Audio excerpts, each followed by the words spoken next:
So the two sides lining up like this. Grunwald Poznan, captain is number 2, Atlètic. Goalkeeper number 1, Matthias Kopilkowski. At 5, Simon Rutek. 7, Robert Greszczak. At 8, Mohamed Sahel Mustafa. 9, Matthias Poldaszewski. At 10 for Grunwald Poznan is Thomas Dukevich. 11, Maciej Pejrowski. At 12, Miroslav Kuczynski.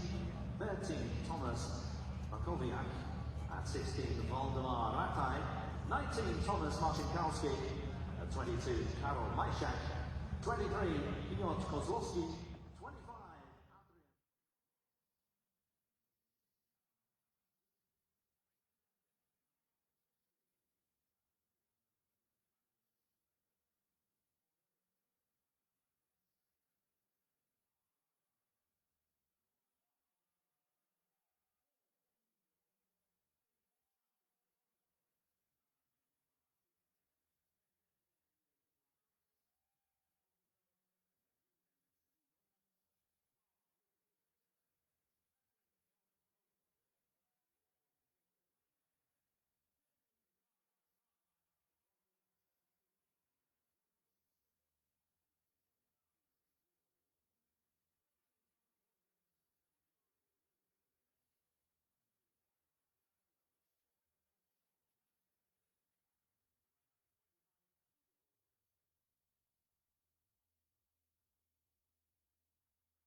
This is the Euro League KO16. Let's hear it for Grunwald Poznan and Leuven.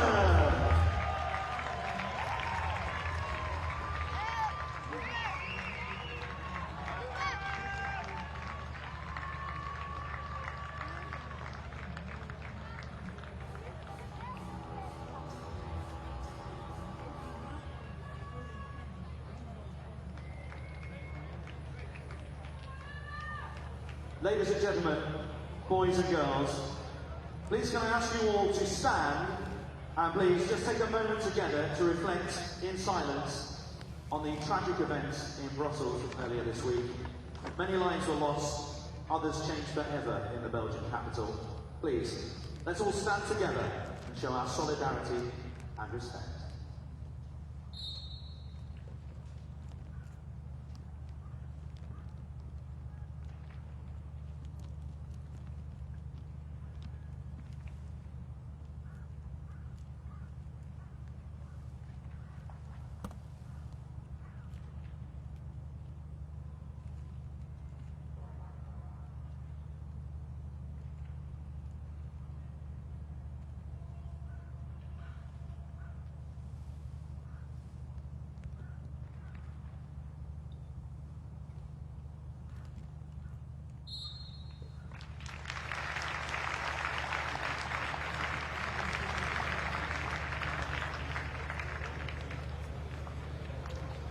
Thank you, ladies and gentlemen.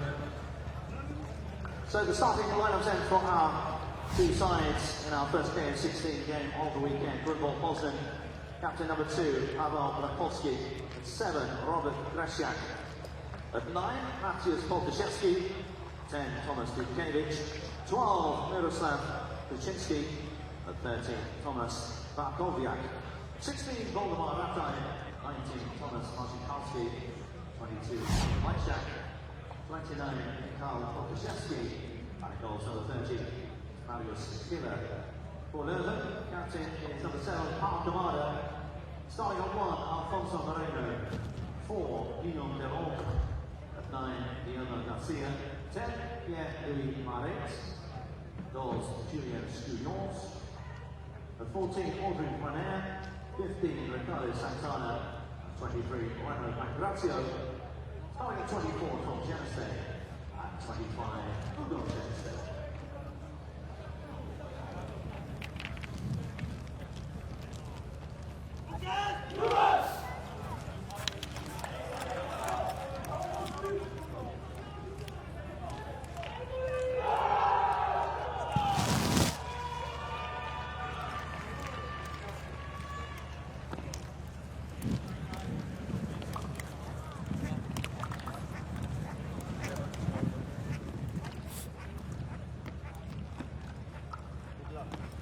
You too.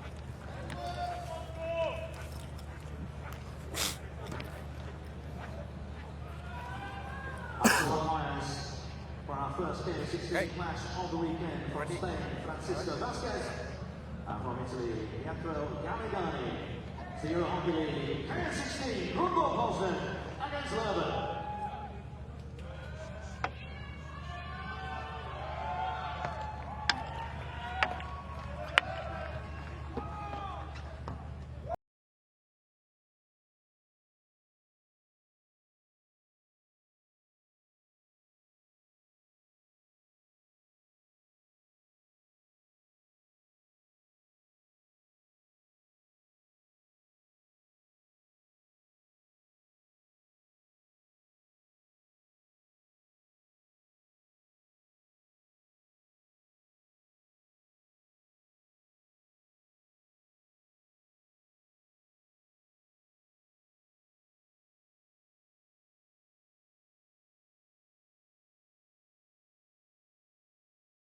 Audrey Renard.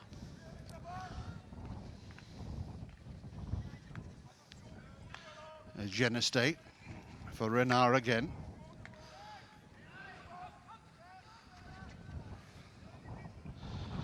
It's Tom Geneste playing on the far side though.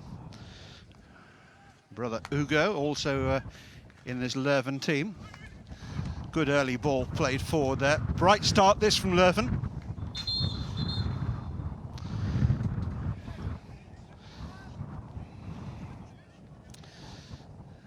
Struggled in the first half of the Audi League in Belgium, but recently they've had a good 3-2 victory over Beerschot, with Kamada with a hat-trick, 2 corners and penalty stroke in that one, and an outstanding 5-3 victory over Dragons, who will be playing later on in this Euro Hockey League KO16 by 5-3. That sounds an entertaining game.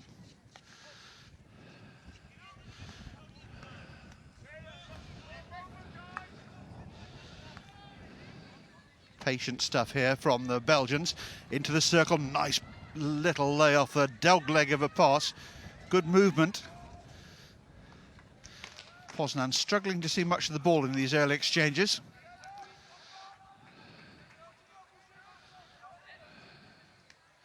Sideline ball though now for the Poles.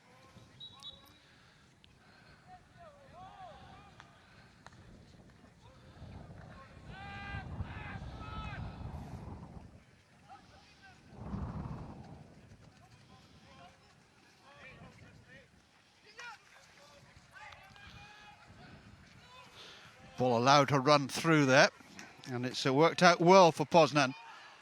Poltazewski brings it forward, but then hands possession rather cheaply across. Now, Ugo Geneste just checks back, tries to keep possession. Little shove in the back, but play allowed to go on by umpire Vasquez. Durand on the halfway line. Raking pass there down towards the corner flag to trying to link up with the run of Guillermo Garcia, but just too much pace on the ball there. Dutkovic, so those bright green shoes. Seems to be the colour of choice looking through the Polish lineup.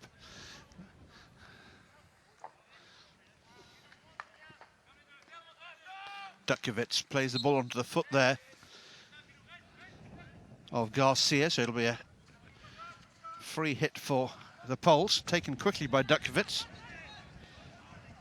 You see Dutkovic there, very experienced, saw the opportunity to play the ball onto the attacker's foot and get a cheap free hit.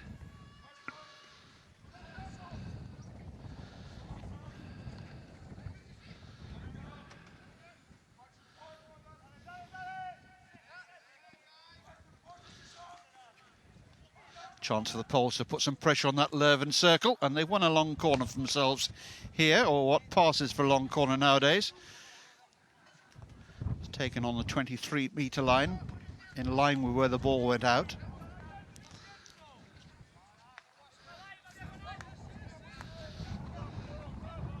Straight knockout at this stage of the Euro Hockey League. So your Easter can be over before it's begun. If the result goes against you on the morning of day one.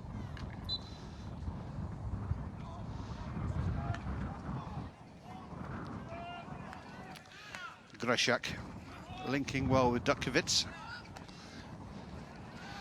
Geneste quickly in, he wanted the free hit, but it's not going to go his way. Good strong break from Guillaume Durand. Ball played back across, chopped up into the air, but umpire's blown in favour of the defence there.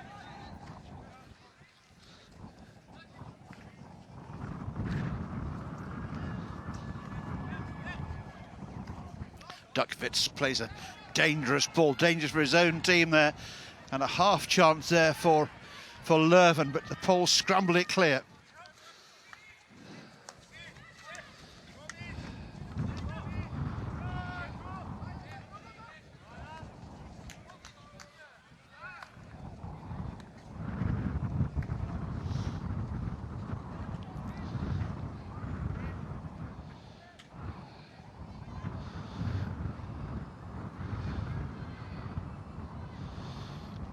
I didn't mention it during our moment of silence for Brussels, but the Poles too are wearing black armbands today as a mark of respect and solidarity.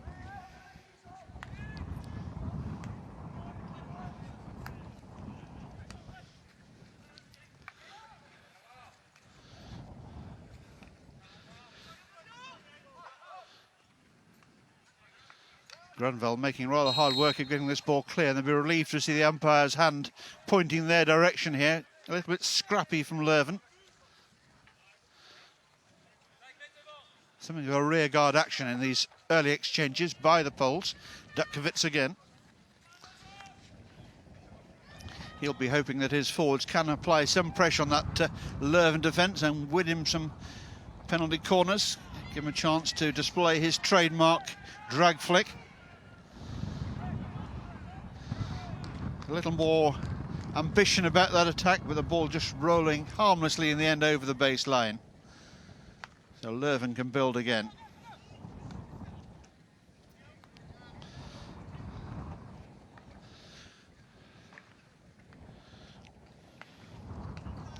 Geneste needs a couple of touches on the ball there to bring it under control, and then plays a regulation pass to his right. Missed trap from Leuven.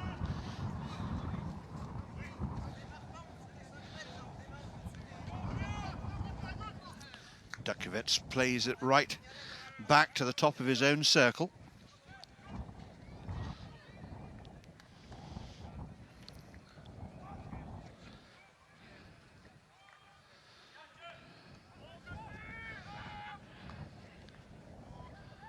There's a steal now, a chance here for Leuven. Reverse stick shot comes in, and the goalkeeper's got something on that and played it wide, but the first real shooting opportunity there.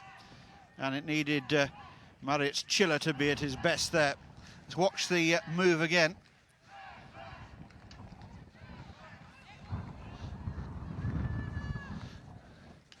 We'll bring you that, I'm sure, in a moment.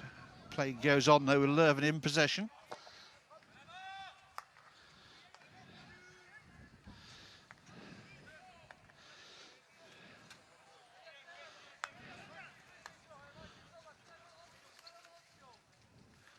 Silvestre finds his route to the Poznan goal, cut off.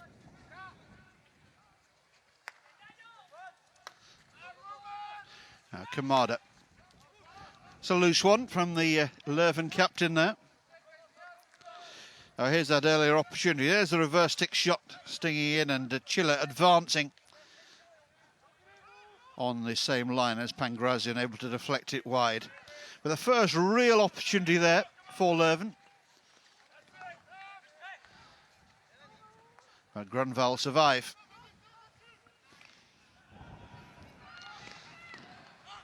Remarkable record from Grunwald, having taken part in each of the 9 editions of the Euro Hockey League.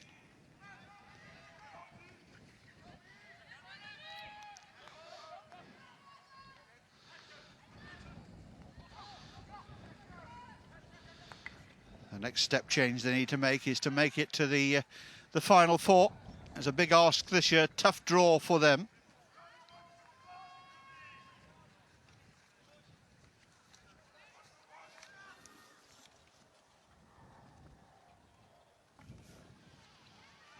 The winner of this game, incidentally, in the knockout 8 stage, will play the winner of the game between Dragons and Terrassa. The possibility there of an all-Belgian affair if Dragons can get the better of Atlètic Terrassa later on today. One of many outstanding games in prospect for us today.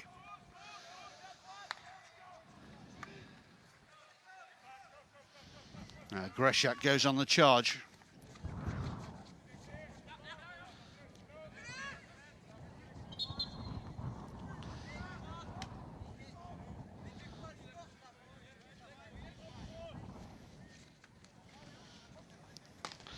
Little touch off the stick there of Tom de Groot. So sideline ball for the Poles and played in. The goalkeeper electing to kick clear in the end. It took a deflection towards the top of the circle. Might have been off a defender or possibly an attacker stick there. Hard to tell on the first viewing. Goalkeeper taking no chances.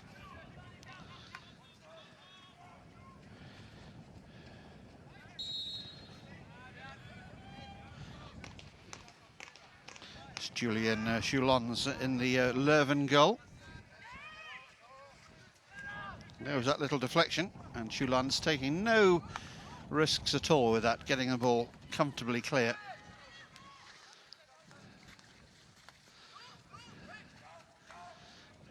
Poles working very hard, not giving Leuven any space on the ball. Going to take a lot out of those legs.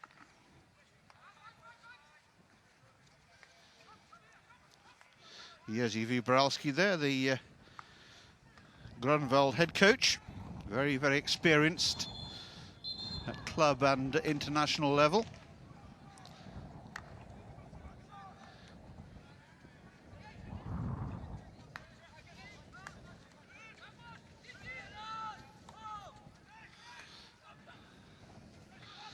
Both of these teams received a bye in the first round, so this is their first taste of Euro Hockey League action for this season.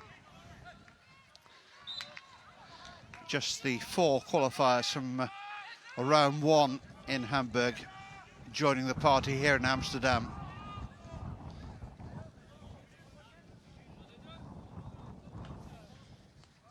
Just over 2.5 minutes left then before the first break at quarter time. Leuven continuing to do the most of the pressing, but a well-organised Poznan defence holding firm for the time being.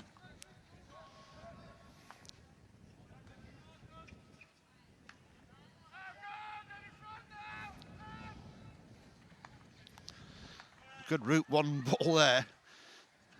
Leuven have got numbers back. That's nice quality on the ball there. Hugo Geneste turns away. Comes back again. One of those 4 French internationals, Geneste.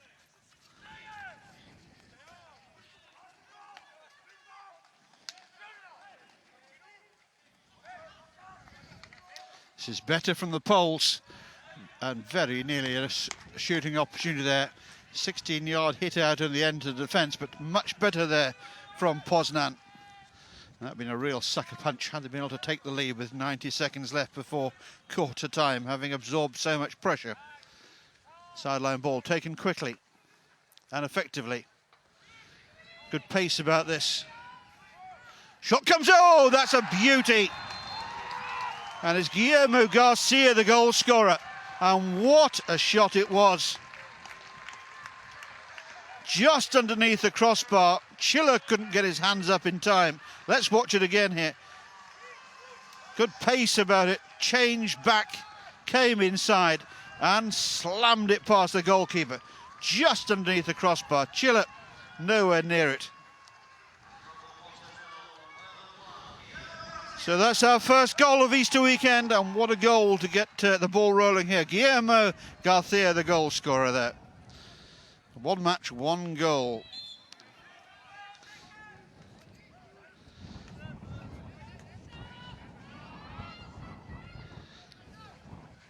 Lovely strike, a lovely goal, and no more than Leuven deserve for their early endeavours in this, the first quarter.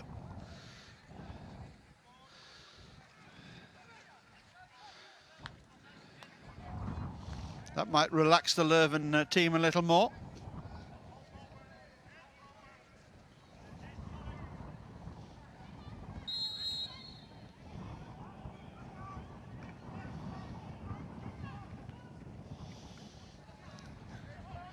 Really was a dramatic drop-off in form from Leuven in the early part of the season. Dropped as low as 9th at one point, but they've battled their way back, currently sitting 7th, which is the road for recovery.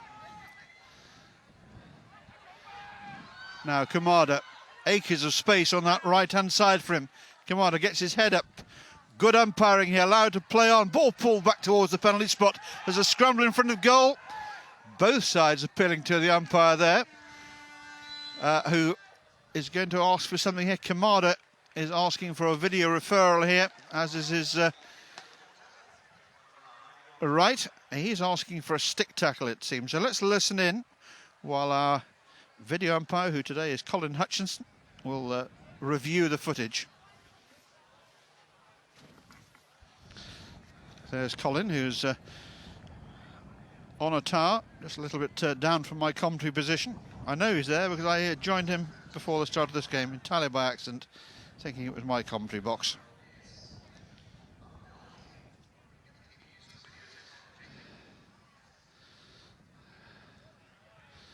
Well, the sticks are certainly flying in there. Kamada with his hand aloft.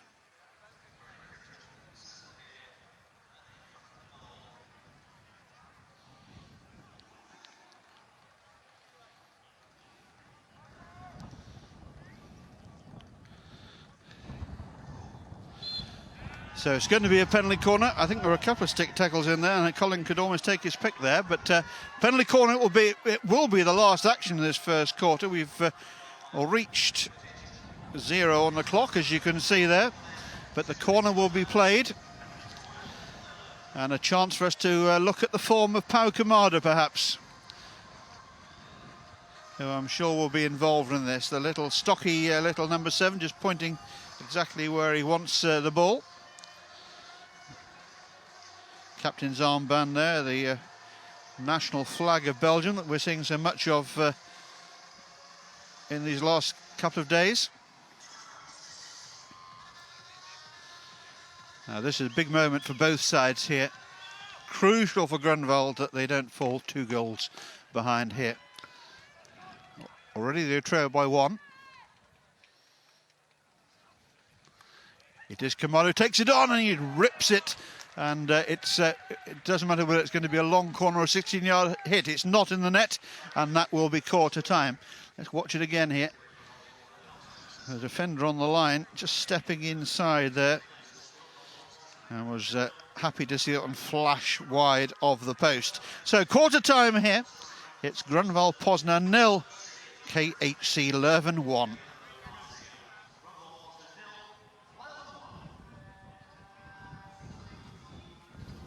So Guillermo Garcia it was, with the only goal of that first quarter.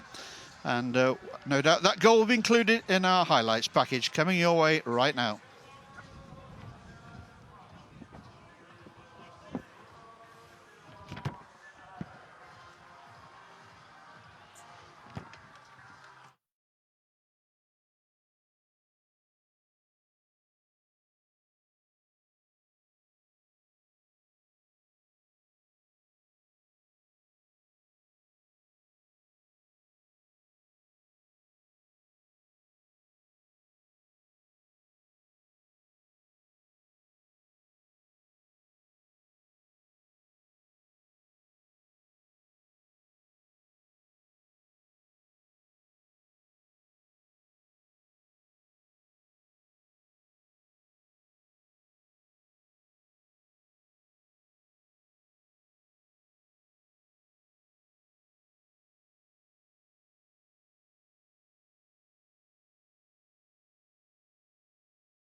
There's our goal scorer.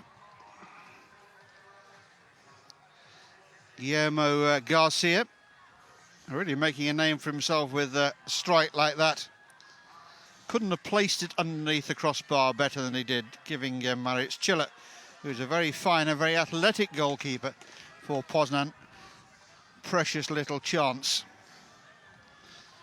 No shortage of support for Leuven in the crowd, majority of whom are huddled up against the rain and very cold wind here in Amsterdam and in that old, famous old grandstand on the far side. I've had a preview, a look at the artist's impressions of the new one, and it's going to be rather splendid, I have to say. Let's hope it has the same charm and character of the old one.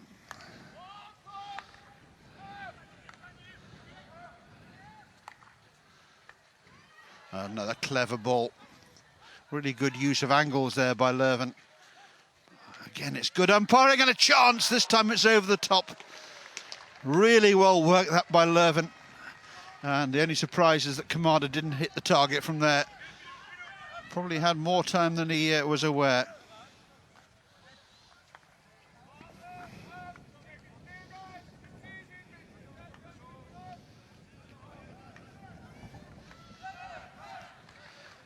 Now, what can Grunwald do to change the direction of play here?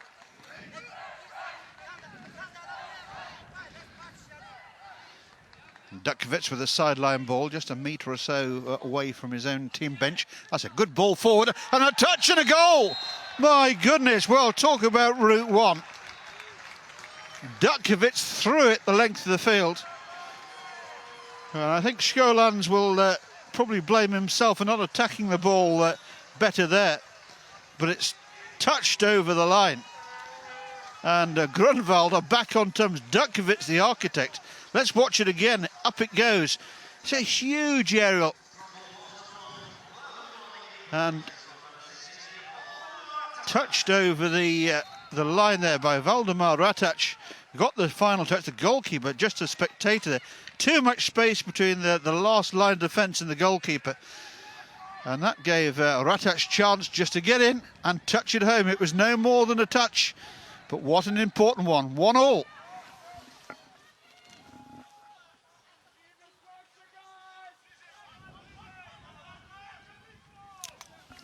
Well, I have to say I didn't see that one coming. And neither did Leuven. They looked so comfortable. They just stepped up a little bit too high there. And the space behind the last line of defence, effectively the sweeper, was there to be exploited, and exploited it most certainly was. Geneste, beautifully done. Geneste going all the way, ball pulled back towards the top of the circle. Renaud Pangrazio, they're just suggesting the umpire might have been eased off the ball, but the umpire perfectly happy, had a perfect view of things. Well, what a start to the second quarter.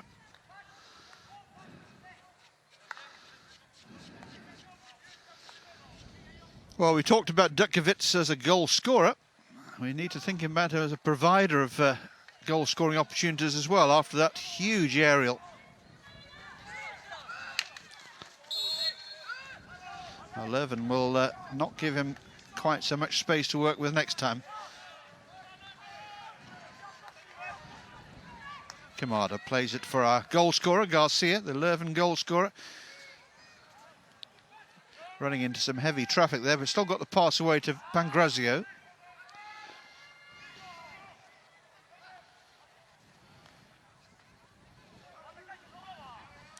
Another aerial, doesn't have the same length as a Dutkiewicz aerial bombardment.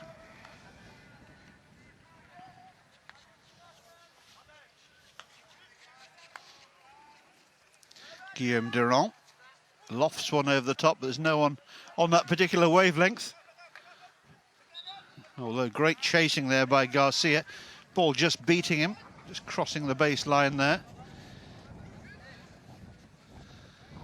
They're asking a lot of Garcia, but he was prepared to make the run. Very nearly caught it up.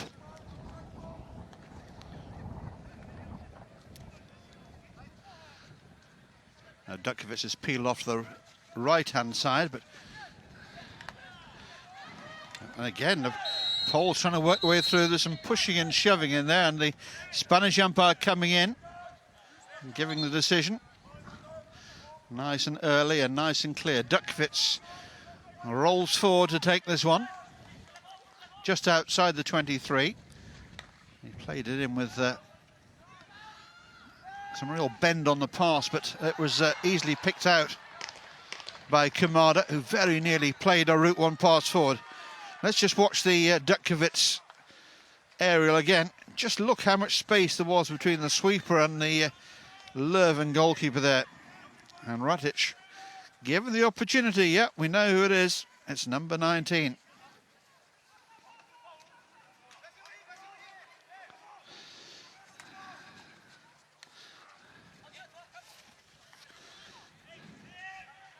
Now worked again. Lovely goal, that. Very different in its construction to the Leuven goal, but they all count for the same.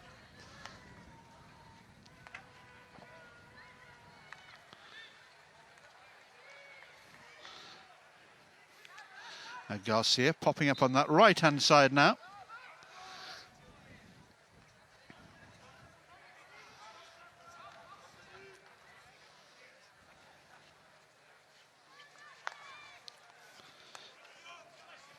Durand.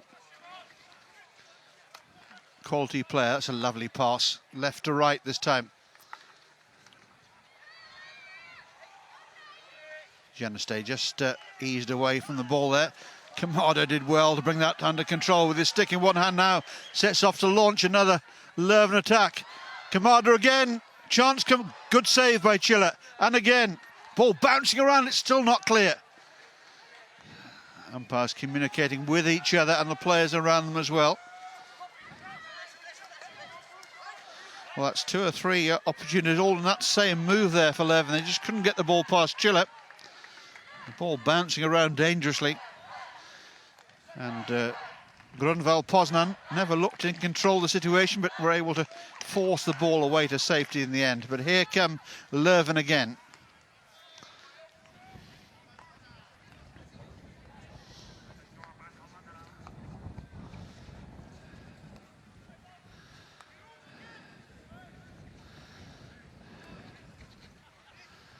Now Garcia, lovely ball in. Dutkovic tidying up and plays the ball over his own baseline there. But the umpire sees that as a long corner.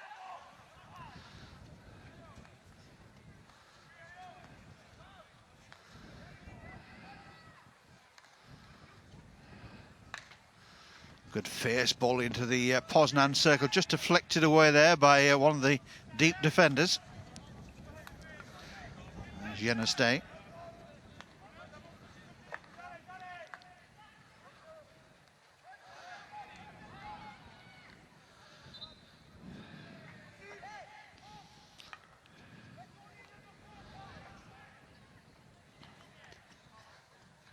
Kamada back towards the halfway line.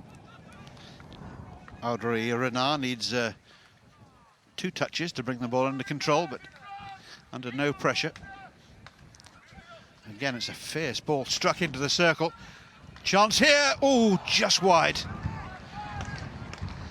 Pangrazio there with the spin. Marking looked tight enough, but Leuven doing very well. And this was the earlier move involving Kamada. A real bag of tricks.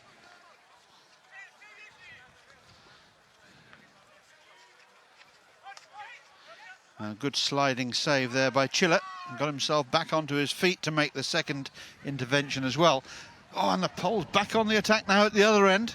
It really is end-to-end stuff, this. First game of the weekend it may be, but these two sides giving it their very best here.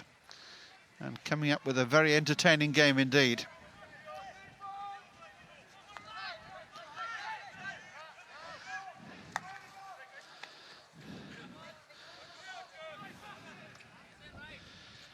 Crocot's just getting his stick on the ball, knocking it out of play for a sideline ball, which now will be a long corner.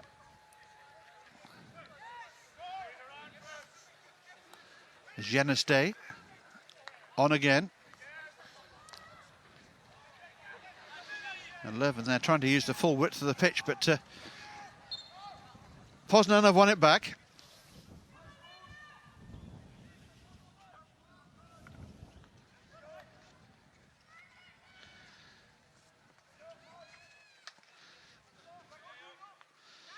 Less than 6 minutes to go in this first half. Pangrazio into the body there of Dakovic, who immediately has to go into retreat. Nice shave there, taking the ball away.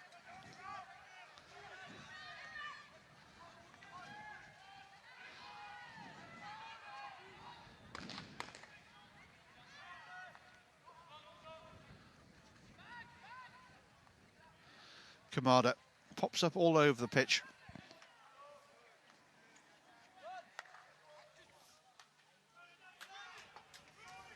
That's gone out of play. Sideline ball.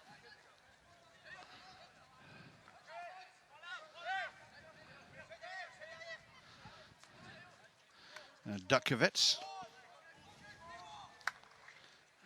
drills it forward.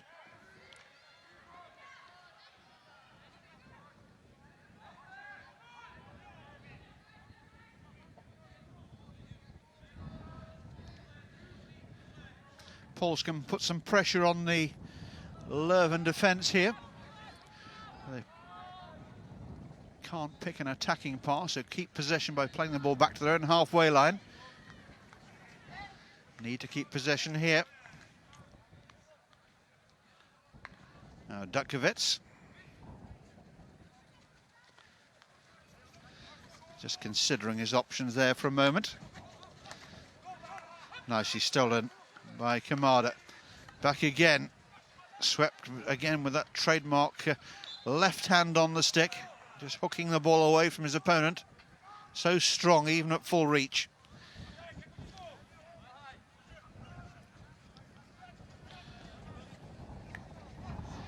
Now Dakovic again, looks for the aerial and throws it. Needs no second invitation. This time the pole's just a little bit too close. Have to allow the player underneath the ball time and space to bring it down. Geneste on the charge. Good solid challenge going in.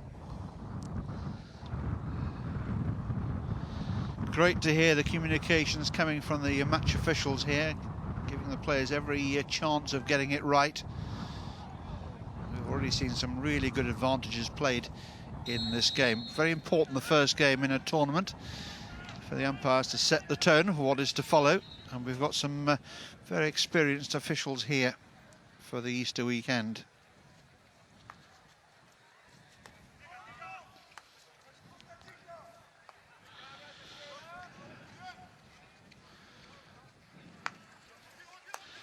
This is Louis Willems, one of two sons of Jean Willems, himself a former Belgium international of some significance and note. Little touch there, came off the defender, who got the last touch. A few years ago that would have been a goal, but hockey only dabble with the concept of the own goal. Long corner instead. Ball has to be struck by an attacking stick inside the circle for it to count. Chiller's come sliding away from his goal, and that's not a great idea at all. Captain's been called together here. Pushing in the circle, I think, is the problem there for the Italian umpire, Pietro Galligani. Sensibly calling captains together and giving them the problem of sorting it out. And if they don't, he most certainly will.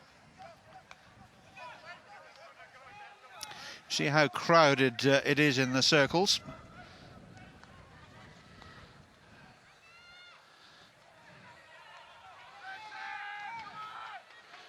Real eagerness about both camps today, and their desire, it's a very strong desire to advance the KO8, and who knows what beyond that. The final of 4 will be held in Barcelona at Whitsun, hopefully in somewhat warmer climes. Pangrazio finding space in the circle, but attempted a first-time shot, was perhaps a little ambitious. Didn't really have time to bring it under control, which limited his options, but only got half a touch on the ball. That's a poor challenge there from Tommy Willems. And given that the umpires have been speaking to the captains, it won't be too long, I suspect, before we see a card. Dutkiewicz plays it forward. That was nicely worked by the Poles.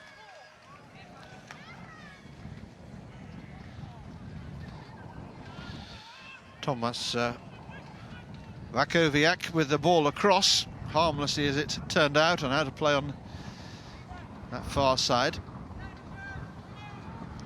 Leuven again, spraying it forward, but picked out again by Grunwald.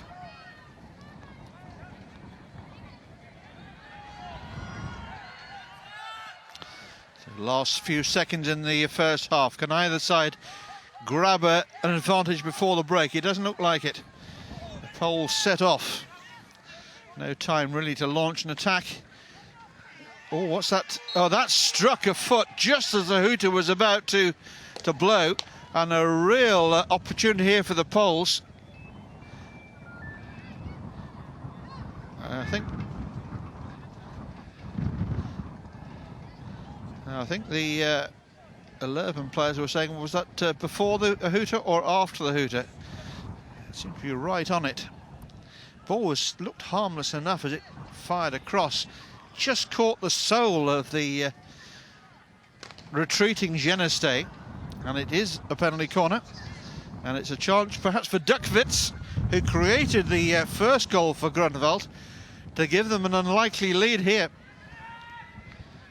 Leuven have done the lion's share of the attacking, but there's a real chance here they could fall behind at half-time.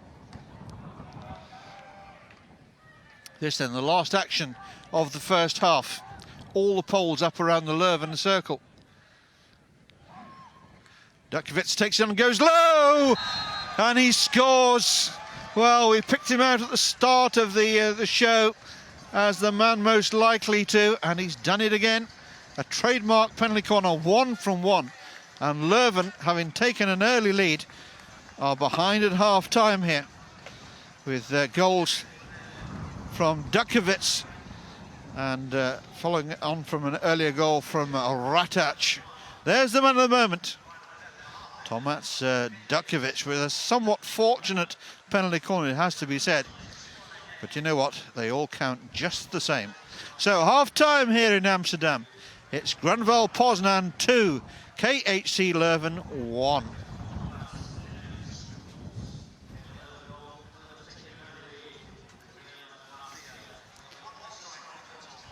So there'll be plenty of talking to be done in the Leuven camp about what's happening here. They've certainly had the opportunities. Schiller has been the busier of the two goalkeepers. But it's the Leuven keeper who's conceded twice. And we'll leave you for the first half with the highlights of those first 2 quarters.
Welcome back then to Amsterdam and our coverage of this, the KO16 of the Euro Hockey League.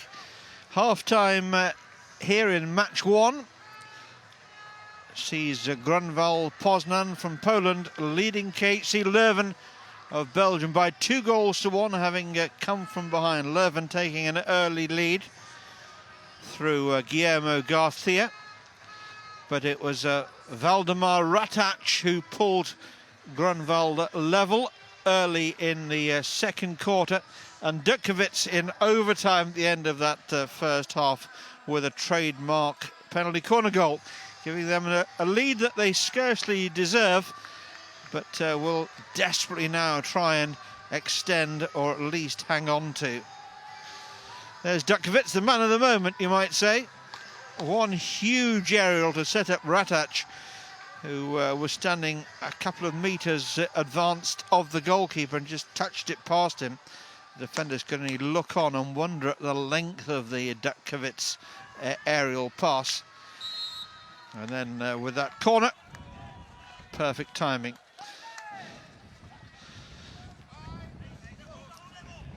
Now this is Alfonso Moreno.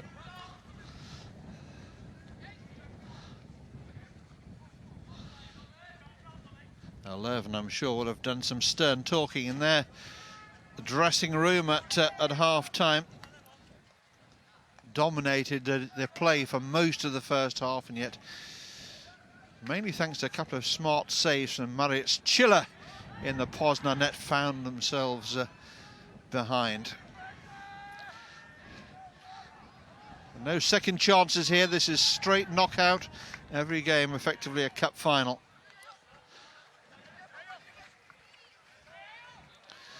Nice pick out there by Santana. Good pace about Leuven at the start of this second half. Geneste bats it back into the Polish circle, but they have players there and get the ball free again. Rather over-ambitious pass there. Looking for the run of Mashrak. Tom Geneste. Alfonso Moreno again. Fires one back into the left back position. Left defender. Clever little ball there. Hands are in the air, and Leuven have got another penalty corner here, their second of the game. They've made a really bright start to this second half here. Poles coming across to the Spanish umpire, and they're now going to ask for a video referral.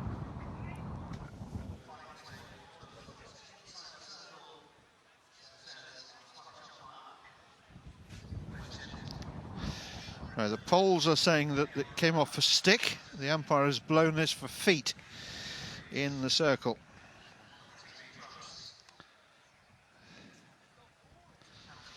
Both sides with their hands in the air now.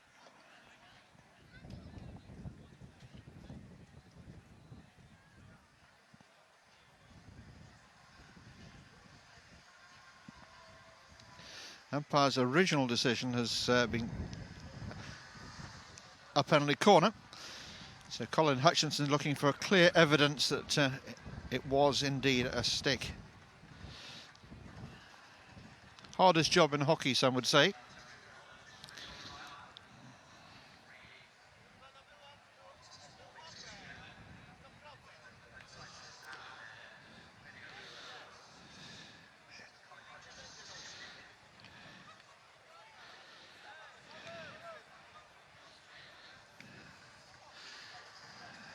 This is going to go the way the Poles were hoping.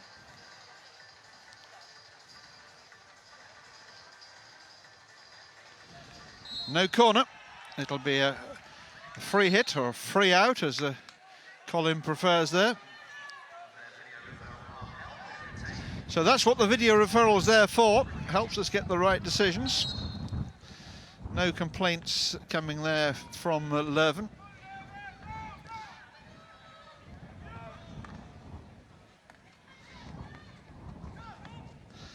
Poles making hard work at getting the ball clear here. Chance, good save again by Chiller. And that will be a penalty corner this time. Again, Dukovic snaps back at the umpire, but don't think they're going to go to video referral this time.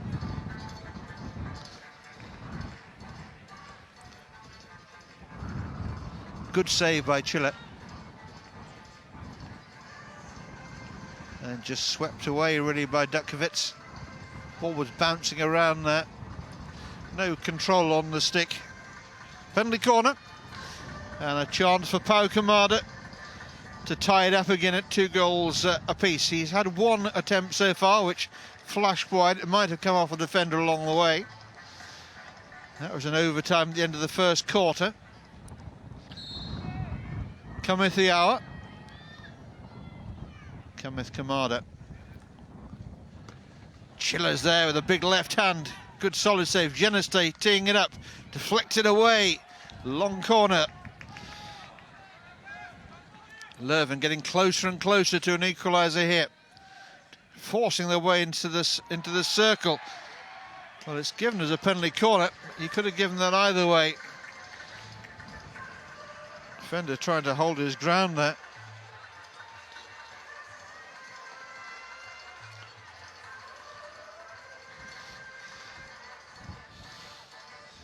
It was untidy. Here was the earlier Kamada shot. Good save by Chile. Came a long, long way off his line there to make that save.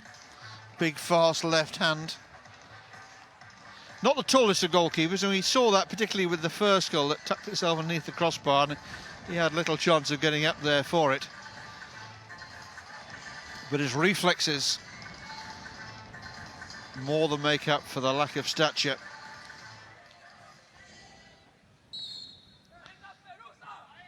Kamada's had 2 sighters. He's had 3 now, and that one's gone wide as well. And Leuven just starting to rue these missed opportunities. That again was deflected wide, so it's a long corner. Oh, a mistake there by Poznan, looking a little bit nervous in deep defence here, as Leuven try and turn the screw.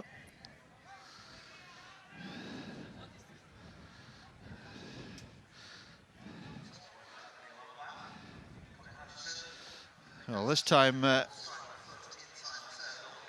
looks like the Poles have made their mind up which way this is going. They're already getting ready to put the protective equipment on.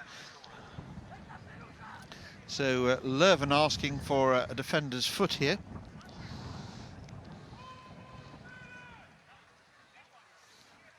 Colin Hutchinson being kept busy.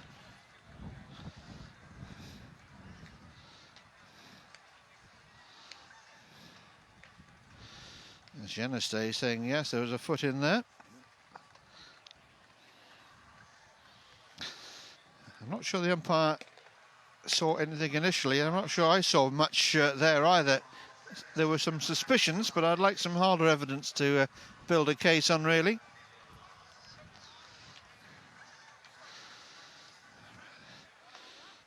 Pole was rather oddly still continuing to pull on the protective equipment. Suggests they think this may go against them.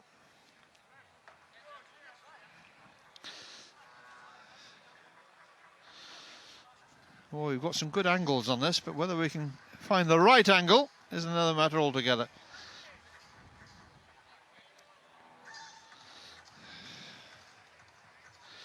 I think I know where this is going.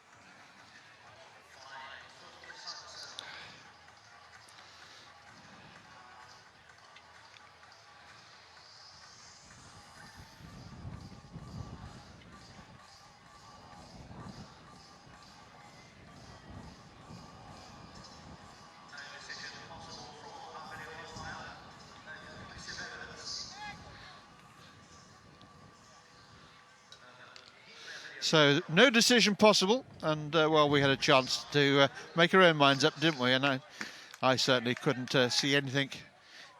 You can't see everything, and even our cameras couldn't spot anything there. Geneste walks away ruefully, shaking his head. He was the one who went initially for the referral, but because there was no decision possible, Leuven retain their right to further referral should they be necessary. And judging on the last few minutes, they most certainly will be necessary. But it's all Leuven at the moment, and Poznan are being pushed further and further back.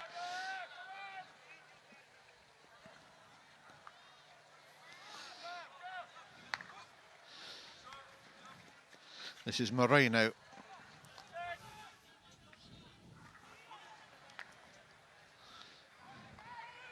Moreno looks like he's modelled himself on the early days of Pau Kamada. Very good effort there. Pangrazio just touching it wide of Chiller and just wide of the post. Lovely flowing move. Great movement here from Pangrazio. How close was that? Really good pacey ball into the circle. Pangrazio met it, did everything right, but couldn't direct the ball between the posts. Things not going Leuven's way at the moment.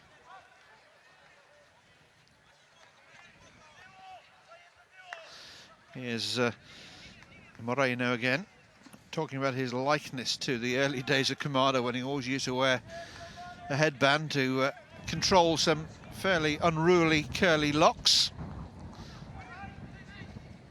More conservative hairstyle these days, as befits a man of his age and stature. Taken quickly by Leuven. Duckvitz scrapping away for the ball, and it's untidy at best there from the Poles, but again they work the ball out to this near touchline. Chopped in the reverse, sticks out, nicely taken there by the defender right at the top of his circle. A chance here. Kamada brings a save from Chiller with his right foot this time. The Poznan defence looking very uncertain. There's an obstruction outside the circle there, and it'll be a hit out for Poznan. We look back on that last attack. It's Kamada's shot coming in. Chiller again playing a very advanced game, not being caught on his line, narrowing the angle and making the save so far. Well, that's not the friendliest of passes I've ever seen. Klozinski there playing the ball right to the back and very close to the post as well. Made it difficult for the defender. Kamada just lays it off for Santana. Moreno.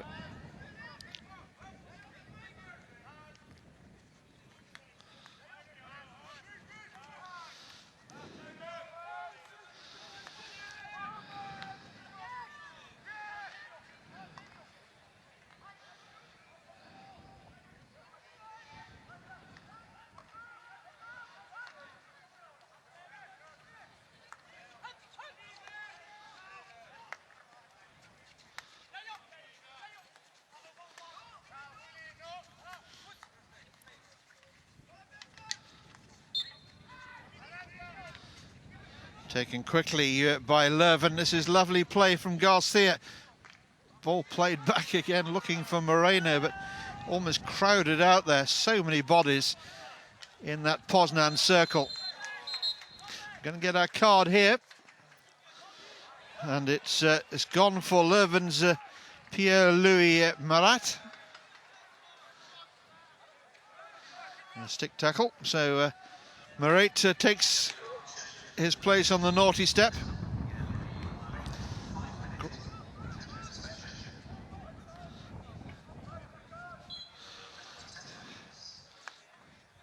So a 5-minute card there handed to Marat.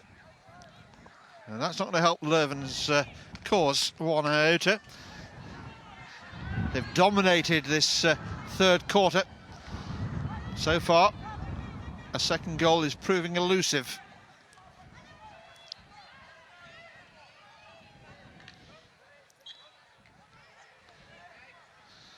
Taken quickly with a self-pass. Garcia's quick thinking there, but it comes to nothing because the ball's been handed back to Grunwald, who come again here. Oh, that's too easy. Now Kamada with some space. He's got Pangrazio ahead of him. Changes the angle. Lovely ball. Surely here. And that's given as a penalty corner. Defender's foot, I think, getting in the way. Kamada slicing through. And the Poles really architects of their own downfall there. Terrible turnover ball in the midfield, and Kamada with some space, needed no second asking.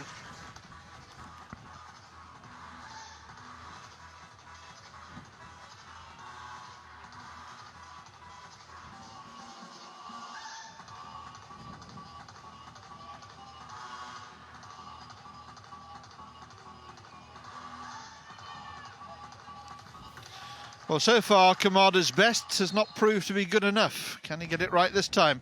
Shoots, Chiller's there again. It's a big rebound off the goalkeeper's glove, but it's an effective one as well.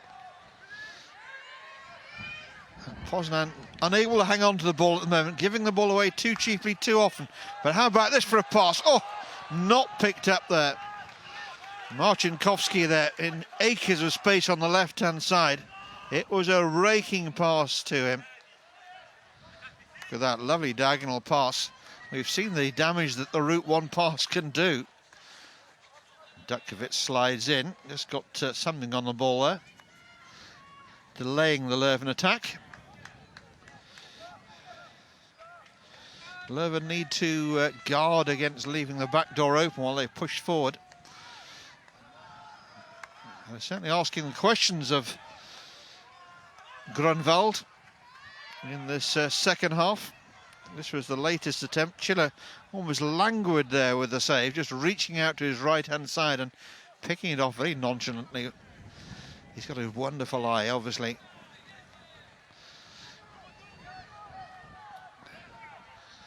Now, a rare breakout here for Grunwald. Final touch, letting them down. Mikael Kasperzik, high on that right-hand side for the Poles, who will be absolutely over the moon if they can reach the KO8 by accounting for this talented Leuven team. And the way things stand at the moment, you certainly wouldn't bet against them. But it's going to be a long, hard road if they continue to have to absorb this sort of pressure from Leuven, who come again now on the left-hand side. Durand.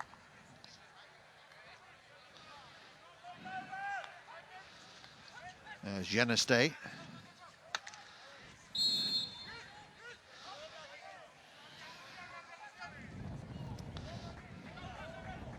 Moreno.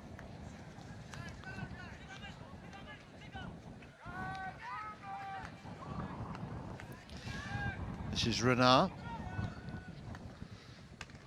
Good angle on the pass, looking for Moreno. Defender and goalkeeper there colliding. A long corner. Spanish umpire having plenty to rule on. As his circle put under virtual siege here by Leuven. Geneste trying his luck. Thought he won a free hit there, not given.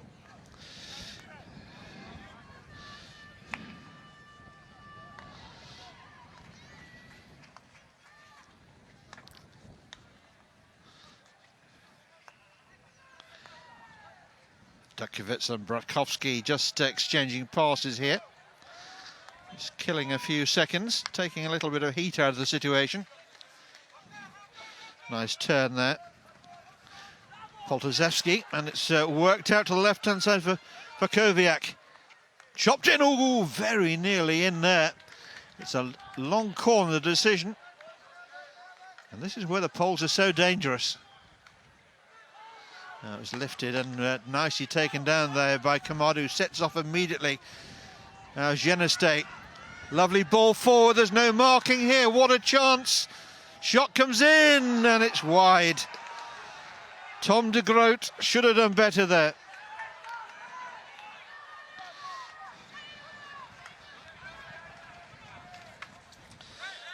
Took it to his reverse stick side, Chiller nowhere near him. And if that had been on target, surely that would have been the equaliser. Poor effort that from de Groot.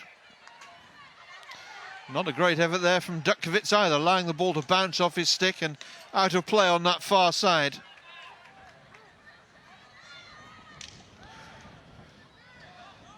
Pangrazio just upping the physical stakes a little bit there. Putting himself around a bit. Less than 3 minutes then in this third quarter.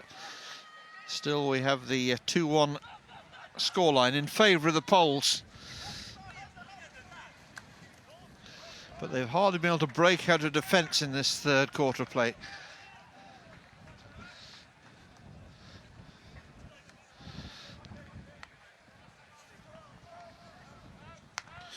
Yuri Bernan there, the head coach of Leuven.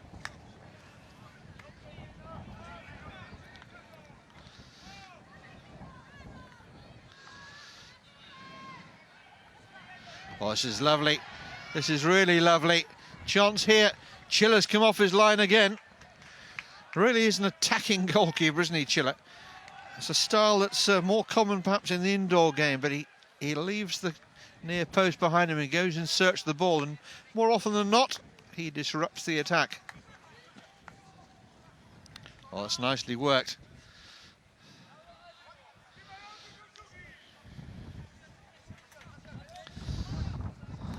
Leuven looking for a grandstand finish this third quarter to get back on terms going into the last 15 minutes of play. Is there something for them here? Renard. Silvestre back in Leuven colours after a season playing his club hockey in Australia. It was warmer than that there, I'm sure.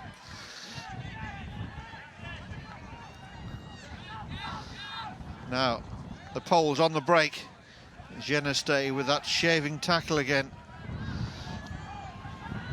Coach Wiboralski shows his frustration. I think he wanted his own player to use the ball quicker there rather than allowing Geneste to come in and steal the ball from him.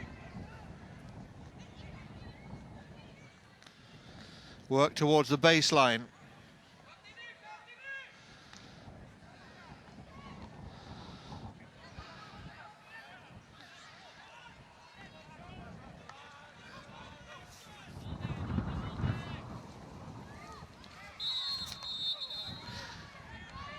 Big blast on the whistle always means problems for somebody.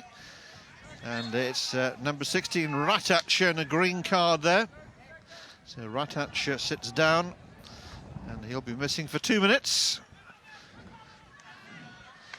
11 still coming forward, but it's broken well for the Poles here. It's 2 against 2. Wasn't much support there for Poznan, and where support was, the completely blind Polish players taking a knock there as well. And somewhat pained, using their hockey stick as a walking stick. But that's the end of the action in the third quarter of play. And despite so much pressure from Leuven, it's still Grunwald Poznan who are enjoying a narrow lead here in Amsterdam. They lead this one by 2-1. And we'll bring you the highlights of that, the third quarter of play.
So the story there shows just how much pressing Leuven have been doing with their 4 penalty corners. Just the 1 for the Poles, but crucially they've scored their 1. And so far, Leuven have been able to make little of their 4 attempts. 15 minutes to go then here to decide who will be our first of our KO8 qualifiers. It's advantage Grunwald Poznan at three-quarter time, but it's a very slim advantage. And I think we can expect Leuven to go for broke here. Start of this game, I think, is everyone's favourites because of their recent form in the Audi League in Belgium. But the form book counts for nothing in games of this magnitude where it's winner takes all. Now Garcia firmly struck into the circle and deflected away there by Robert Greshak. A long corner. Now Geneste pulls everyone back goal side, as you might expect. Oh, that's careless. Really poor effort there. Ball off the stick into the body from Pavel Brakovsky, the Grunwald captain. He won't be pleased with himself there. It was came at him at an awkward height, but he should have done better than that.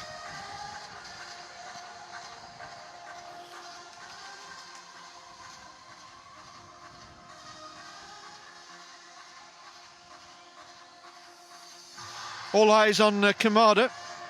Not been his day so far. Maybe this will be his moment.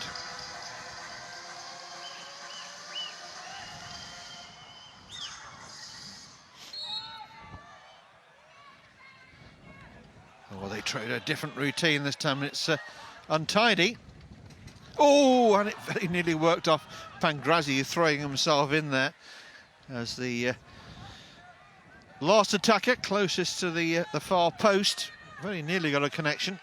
It was an untidy corner. Might have taken a bit of a bobble towards the top of the circle. Went well away. The danger wasn't completely clear, though. There it goes. Despairing lunge there from Pangrazio. Not very close. Equally untidy touch there from the normally reliable Audrey Renard.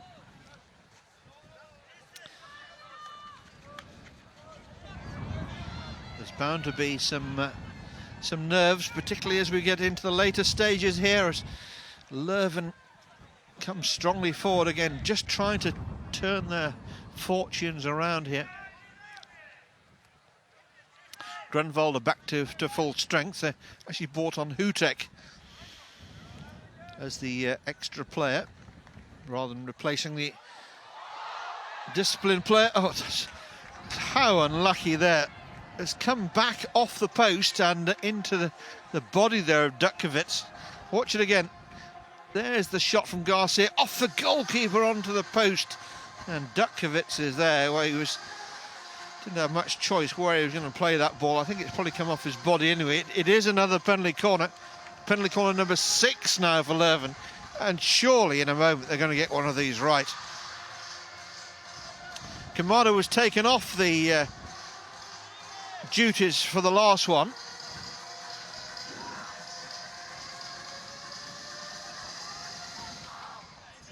That was intended, I think, to come across for Hugo Geneste. Here is Geneste again, goes low, Chiller's there, follow-up is in the back of the net, and it's all square. And it's Tom Geneste, I think he's buried in there, but I think it was Tom Geneste with the equaliser. Chiller with the initial first save, but his defence weren't there to clear their lines. Let's watch it again here.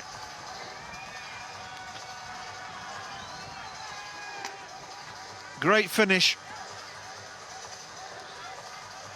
Yes, it's Tom Geneste firing it home, and you can see the delight on his face there.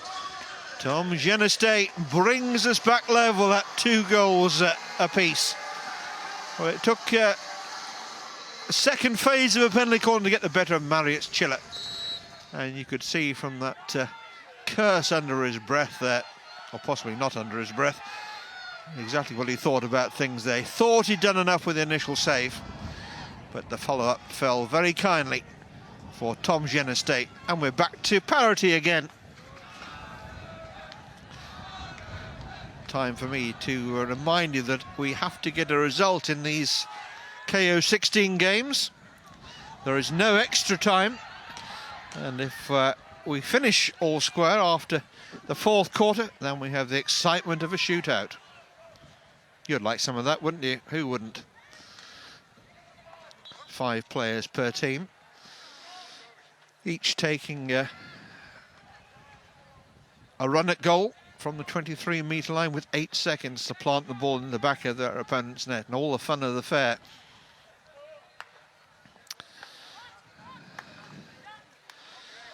Now Moreno. Kamada. Chance here, goal! And Leuven have turned it right round. In the matter of a couple of seconds here, the game has been turned on its head. And Leuven from 2-1 down are now 3-2 ahead.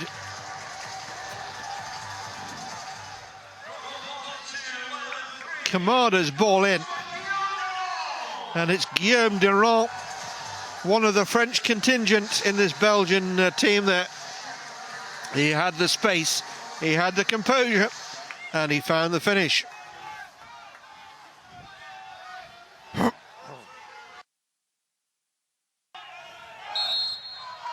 So, 3-2 it is. So now we've got to see what the Poles are made of, because a game that was looking as if it might be their day has suddenly been turned on its head here. Some ordinary defending, it's got to be said, but in the end Leuven's pressure has started to tell.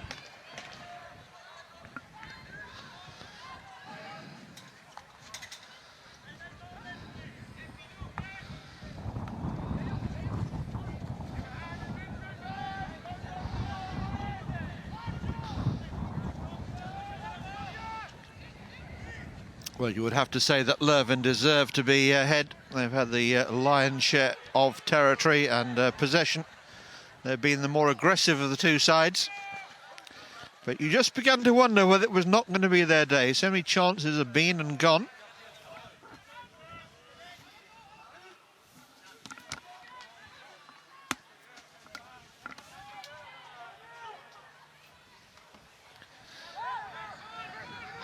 And to their great credit, they're not sitting on the lead now. They're coming forward in search of a fourth goal, which probably would settle it once and for all here.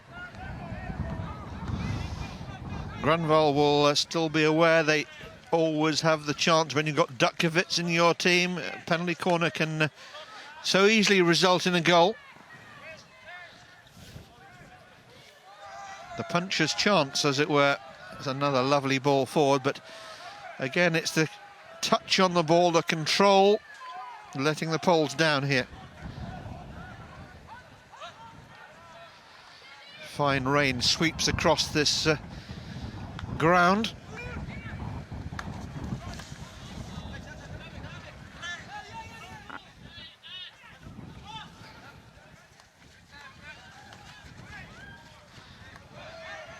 Nicely worked.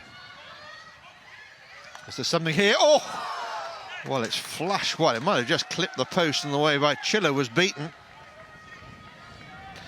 That was really travelling. Great effort. Yep, it's just caught the post there, I think. Yep, bang.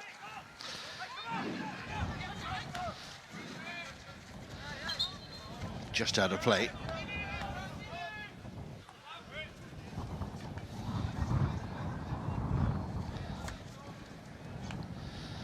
Well, how quickly can games change? 1 minute the Poles were hanging grimly on to a 2-1 lead, but within 60 seconds, 2 goals for Leuven make this a very different kettle of fish altogether.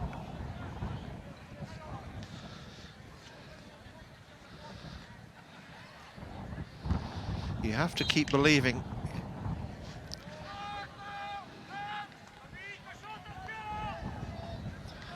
Now Dutkovits fires one in, and playing it too quickly into the circle there. So it'll be a hit for Leuven out on that far side.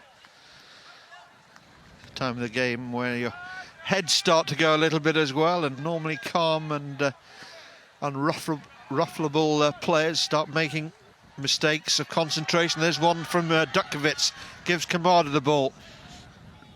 He thought about the early ball in on the reverse stick side, and just bouncing off Pangrazio's stick there. Another play on this near side again. So 8 minutes left in this one. Can the Poles come from behind? They've been behind before. Remember, they conceded the first goal of the game. It has been a real seesaw of a match in terms of the scoreline, if not the direction of play. Been pretty much one-way traffic. Dutkiewicz, no way through this time. Pangrazio made sure of that.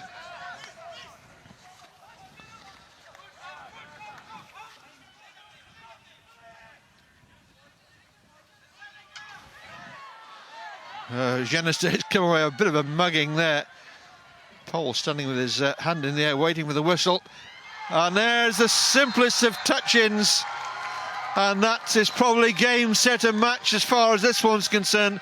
The Poles feeling aggrieved. They felt there'd been a foul in the midfield. It wasn't given. And Leuven are on the way into the KO8 here. And who knows, possibly an all-Belgian affair if Dragons can beat Atlètic Terrassa in a game later on today. Well, it was a bizarre goal in the end.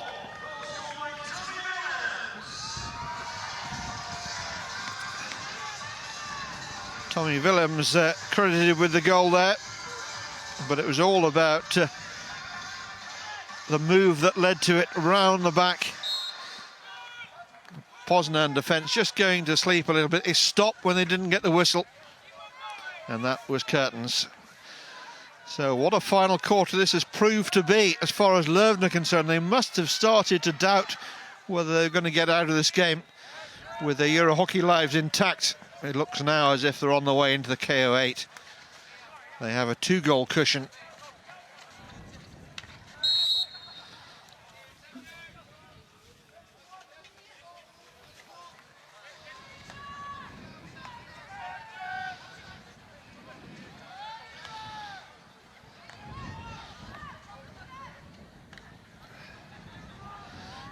The Poles have won it back, they're coming forward, but again, it's too easily turned over by Leuven.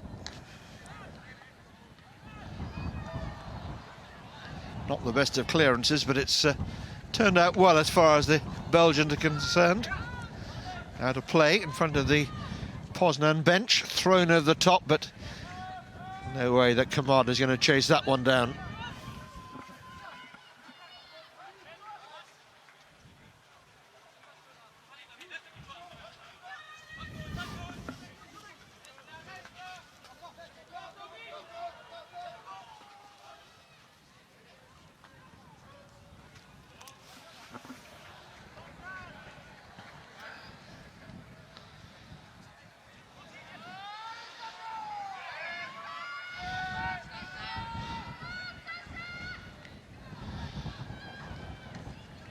Paul just starting to look a little tired now, chasing Leuven shadows. Kamada on for Moreno. On to the defender's foot, penalty corner. The simplest recipe in town, but it's a very effective one. Poles looking a little leg heavy, a little weary now, as they begin to realise that their Easter in Amsterdam is coming to a rather premature conclusion. They trail by 4 goals to 2, a little over 5 minutes remaining, and facing up to yet another Leuven penalty corner.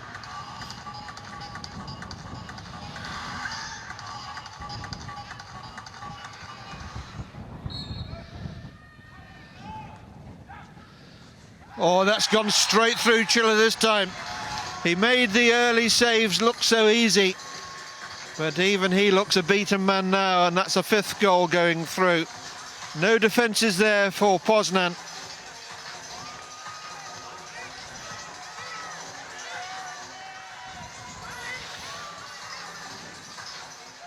Very straight. Chiller won't be pleased with that one at all.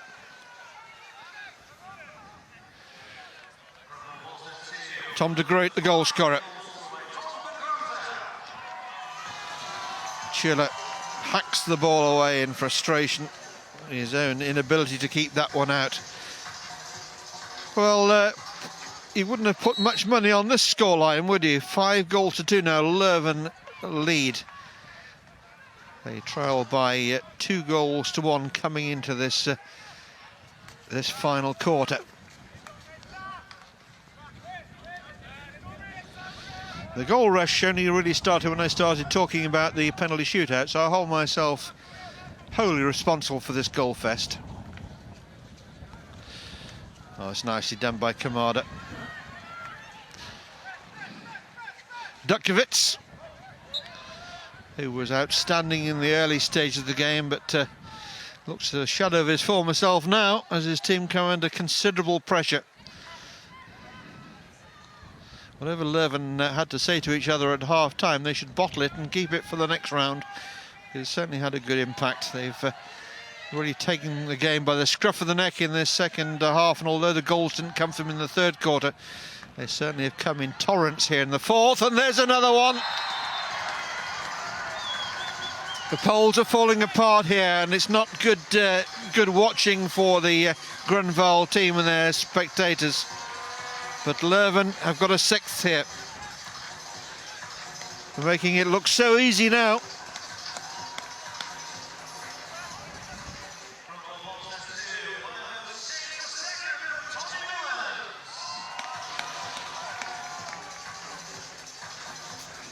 Well, some discussion about whether that was a goal for Willems or de Groot. We'll have to have a look at that and decide.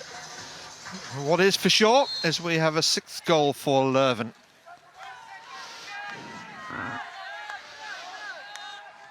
Now, Poznan now look as if they could do with hearing that final hooter, which is still almost 4 minutes away. An extraordinary final quarter of play here. It's turning into a rout. Poles wilting visibly as the physical effort really starts to take its toll. We've seen a couple of players cramping up as well.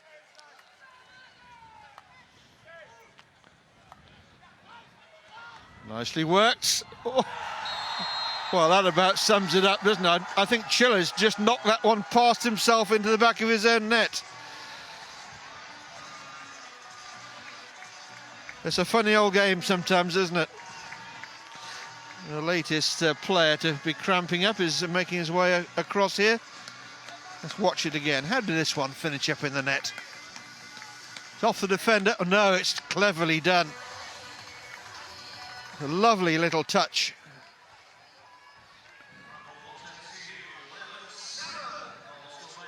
Fabrice Baudouin, the goal scorer. Just a little flick back. I thought initially it had come off the goalkeeper, but it is Baudouin. A real festival goal, that one. Going through his party tricks. So Grunwald 2, Leuven 7, with 6 goals in this final quarter of play. Extraordinary, quite extraordinary. We always think the Euro Hockey League is going to be awash with goals, and we're seldom disappointed. But I didn't see this final quarter turning out quite the way it has. Another penalty corner here. The Poles want to be somewhere else, somewhere happier, somewhere warmer, probably somewhere with a stiff drink in their hands at the moment. They're not even going through the motions, they're going through the pain barrier.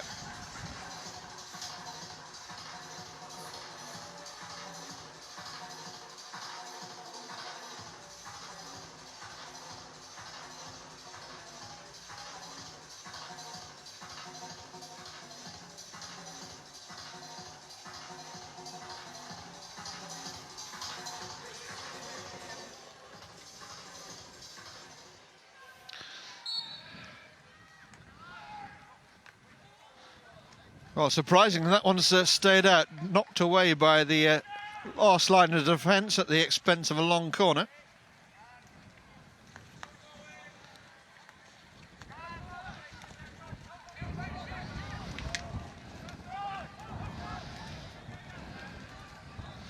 Great charge on here from the Poles. Is there a consolation? Side netting only. Good effort. And the umpire's consulting there and has given us a long corner. Italian umpire on the far side. Poles just having a little respite here. The ball in the Leuven half of the field.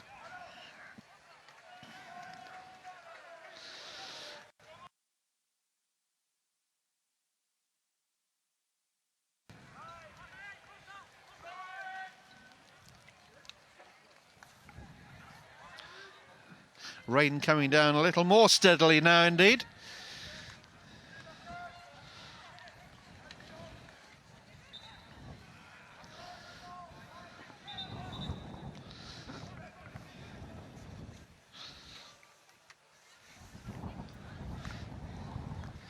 It's worked out to that right-hand side. Leuven just seeing this game out now as we go into the last 90 seconds.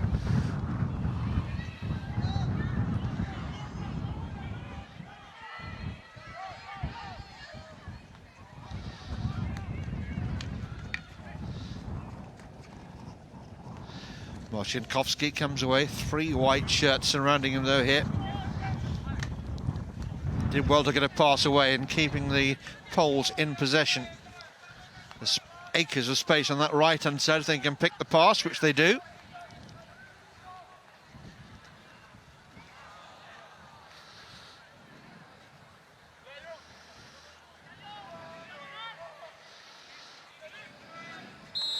The ball thrown high and not enough space there for Kamada to bring the ball down.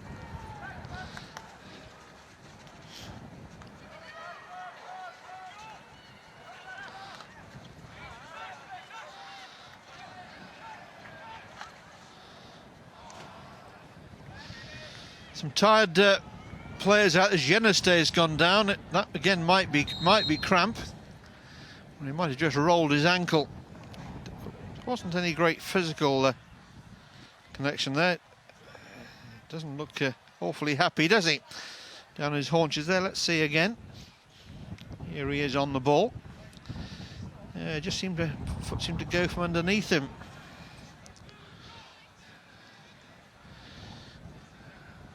Now Leuven need to get him off and iced up as quickly as possible. Off he goes to warm applause from the Leuven section of the crowd on the far side, who must have worried that their journey up the relatively short journey to Amsterdam had been in vain, but their team have certainly turned on the heat, metaphorically speaking, in the final quarter play here, scoring 6 without reply. Last rites now as far as this game is concerned. What an extraordinary game to get us underway in the KO16 of the Euro Hockey League has turned out to be. And it's Leuven who march on. They've got the better of a gallant, but in the end heavily beaten Grunwald Poznan team by 7 goals to 2. Rataj and Dukovic for Poznan. Garcia, Tom Jenestey, Durant, there were a couple in there for Willems as well, amongst the goal scorers for Leuven. What a final quarter that turned out to be.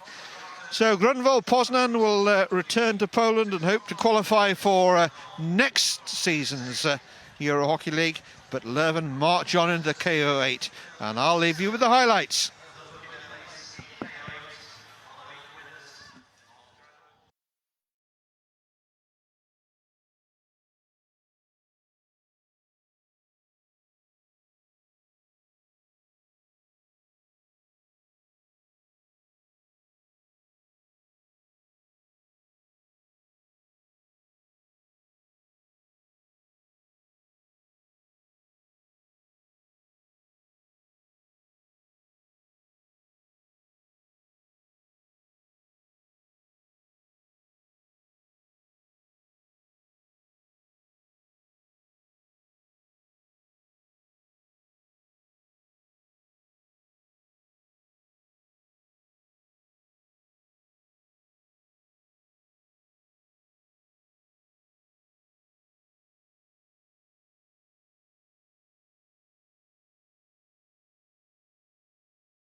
Hello and welcome back to a rain and windswept Amsterdam and to our coverage of this, the 9th season from the ever popular Euro Hockey League.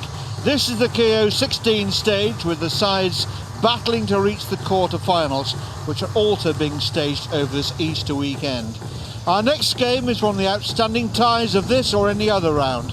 Uhlenhorster from Hamburg, the most successful club in the history of the Euro Hockey League, with 3 golds and 1 silver, take on Weiss Cologne, who finished 4th in 2012-2013, but have always looked like a side capable of lifting the title. Could this be there yet? Well, they could not have had a tougher draw than this one. Neither of these two were involved in round 1 action, but they have met recently in the German league, and that one finished 3 goals apiece, so some points to prove and some old scores to be settled, no doubt, over the next 4 quarters, each quarter of 15 minutes. That Uhlenhorster game recently then finished, as I said, 3-3 with Uhlenhorster equalising late on to cancel out a somewhat controversial Weiss Cologne goal scored while the Hamburg team had stopped for an injured player.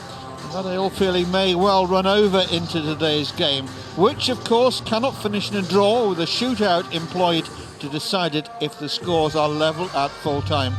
2 squads made up entirely of German nationals, quite unusual in this day and age. And out come the 2 sides. Uhlenhorster in their light blue and maroon tops, and Weiss Cologne favouring the all red today. So an all German affair. There's the blue wall, as they call them. Uhlenhorster's travelling fans here. 2 very powerful, talented outfits.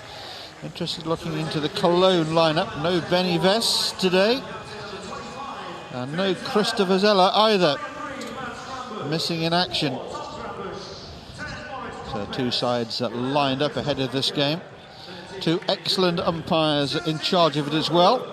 We've got Nathan Stagno from Gibraltar, who was recently named as the International Hockey Federations Umpire of the Year, and his partner Tim Pullman from Australia, who will be enjoying this warm and sunny weather here in Northern Europe. So there is the Weiss team. As we say, no Christopher Zeller, although his older brother Philip captains the Weiss team, and no Ben Vest. 2 big misses that. Mats and Tom Grambusch, 2 outstanding young players in this all-star Weiss team, and look out for number 17, Chris Ruhr, another very, very talented player who's making a very big name for himself. There's the Uhlenhorster huddle. They love the Euro Hockey League. Nicholas Jacobi, towering presence underneath the crossbar. And of course, Moritz Förster, number 21 there, who's been such a star throughout the 9 years of the Euro Hockey League. A great leader of men, as well as a very talented player. There's Tim Pullman, a long way from home, Tim. Umpiring, not surprisingly, his first ever Euro Hockey League game. We'll have watched it on the live streams and heard all about it, of course. Nathan Stagno, 24 Euro Hockey League games now, one of the veterans, if you like, and always one of the stars of the show. Great communicator, a player's umpire, and how fitting that he should have been made the International Hockey Federation's umpire of the year. Popular choice all round, that one, I feel. Now, we've got some fancy dress in there. Penguin making his way through. I think it was Penguins come free today. Mats Grambusch there to the left of our picture, and Moritz Förster to the right. 2 inspirational players capable of lifting any hockey game. And away we go. It'll be Weiss with the first use of the ball, and they'll be attacking the goal away to our right-hand side. I'm no weather forecaster, but I think the sun is trying to peep through a very, very grey looking sky here in this atmospheric little Wagner Stadium. that we'll be seeing for probably the last time on your television screens over this Easter week. As soon as the event is over, the plans to rebuild that grandstand, which dates back to 1938, will be put into motion. So for 2017, the State of the European Cup here, a brand new grandstand will await you all. And I'm sure you'll be making your way to Amsterdam for that one.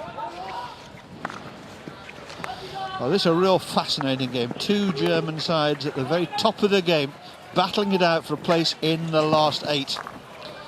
The first attack there from Uhlenhorster is thwarted. Cologne will really miss Zeller as a focal point up front, and the calming presence also of Ben Weiss. How will they manage without those two great stars? I've looked at my colleague, we haven't seen a high ball. There's no danger, it's behind. More or less below the knee. A free hit here then for Weiss.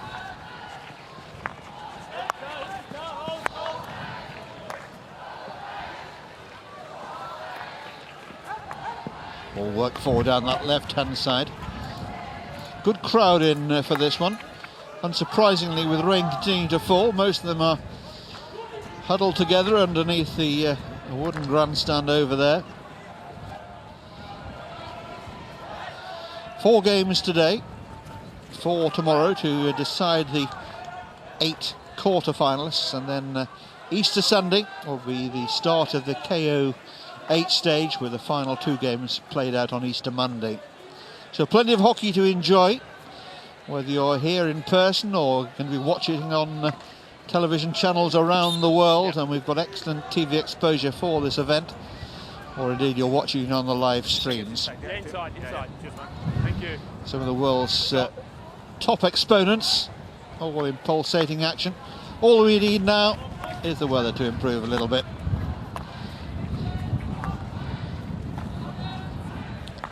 Weiss playing patiently. Now is Philip Zeller, ultra reliable defender for Weiss.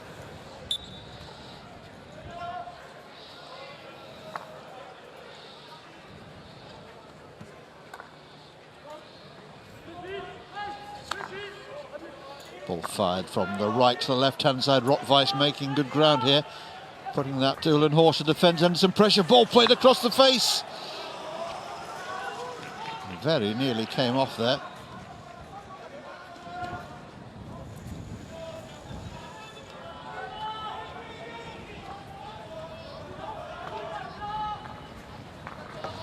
Weiss coming strongly again. Ball chopped in and flew across the face of goal there. Could be, yeah. Nicholas Jacobi standing tall underneath the crossbar there, watching it go across. If he's got his angles right, he'll know that was going wide.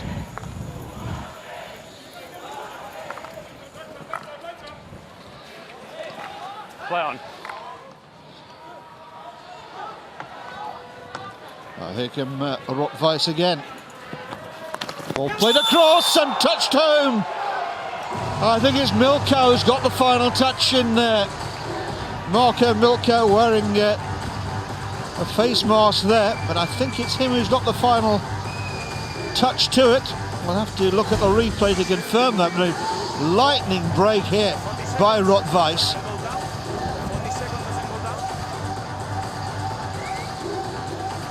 Incisive work. Milko's little layoff there.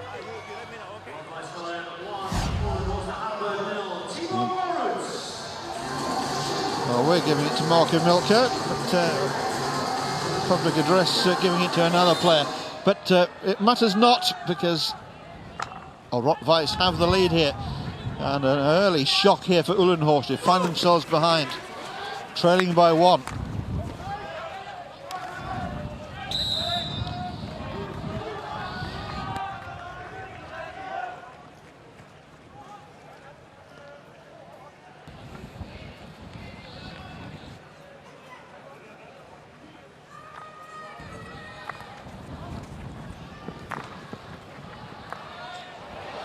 There's another chance, and there's a second goal. What a start here for Weiss. And Uhlenhorster chasing shadows. That was Chris Rohr this time. Well, there's no Christopher Zeller, but they're not missing him at the moment. Beautifully taken goal. What a start here by Weiss Cologne. Beautifully taken. Again, incisive passing through the legs of the goalkeeper, Jacobi, and into the back of the net as he took a tumble. And then it was off to the corner flag to celebrate. Chris Ruhr. Well, didn't expect this electric start from Weiss. And Uhlenhorst need to wake up and wake up quickly, because they're being taken to pieces at the moment. 2 goals in this first quarter of play, and we've still got 10 minutes left in the first quarter. Now, we know from past experiences of Uhlenhorst not to write them off. They're a fighting team, a proud team, and they're full of goals. They've got to come from 2 behind now. They've got to come from 1 behind now, because they've scored straight away. The easiest of goals there, Fuchs, the goal scorer, and Weiss will be kicking themselves there. That was so soft.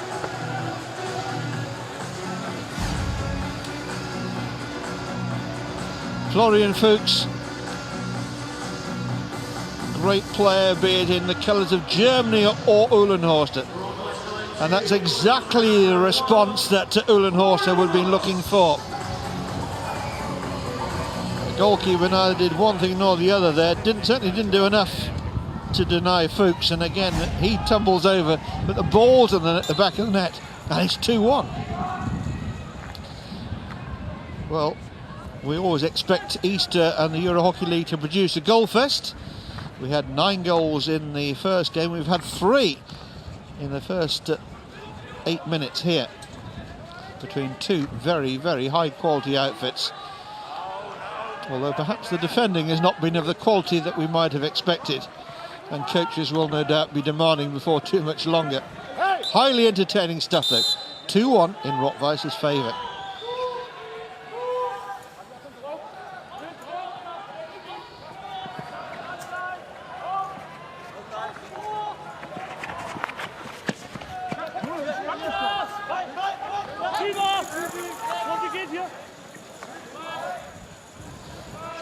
Philip Zeller.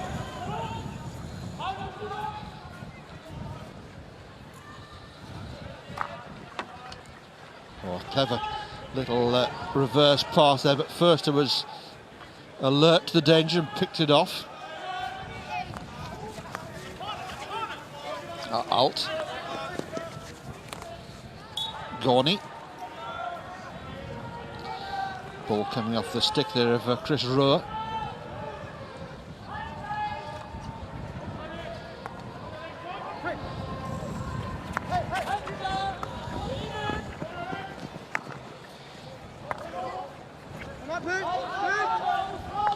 This is Gorny in space in front of the Weiss team bench. Moritz Förster.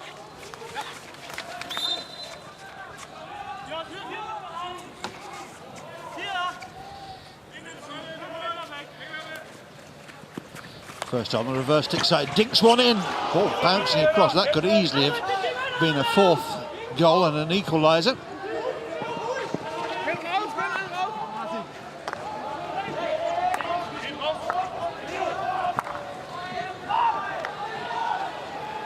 That's a lovely ball. Chance here for a 3rd. And umpire Stagno spots the ball coming off. I think a leg there, he's signalling. Yeah, defender's stick onto the attacker's body.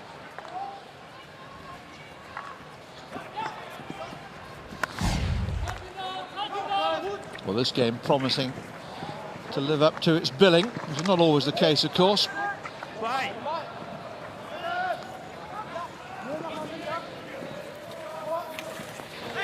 Two very dedicated sets of spectators. What a game for the neutral to watch as well. A real feast. 2 balls, 2 balls. Thank you.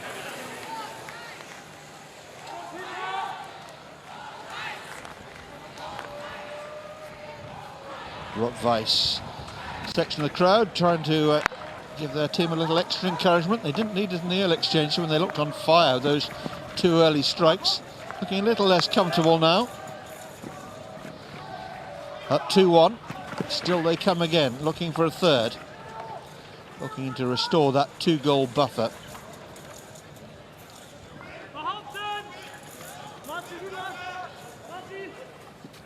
Tackle. Milk Cow trying to work his way. Thought he got a free hit there, but Nathan Stagno giving the decision against him there.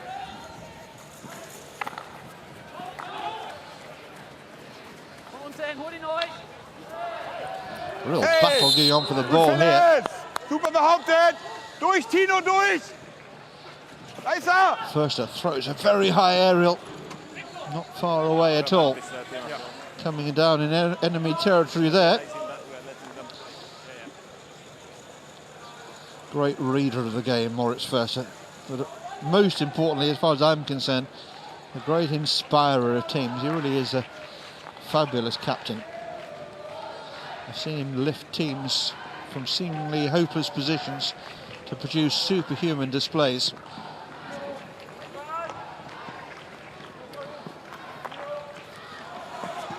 Now here come Uhlenhorst to Hamburg again. Well, that's broken kindly. There's a chance here on the reverse stick side. Good shot, fine save. Inside, yeah, that's it.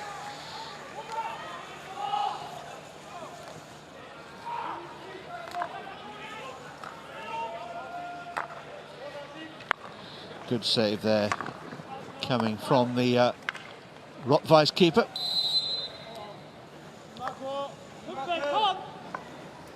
Well, we've had 3 goals. We might have had a couple more as well. Really open game.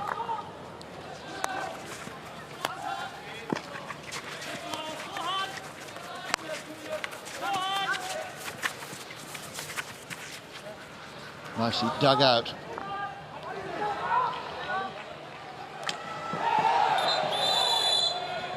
Going to get a card here. Desperate challenge going in. Uhlenhorst to Hamburg down to 10. Weiss on the attack again. Ball played across in the air and striking the defender's body. Shot not on target, so it'll be a hit out to the fence. It's Korn sitting down on the bench. 18, I think. Oliver Korn.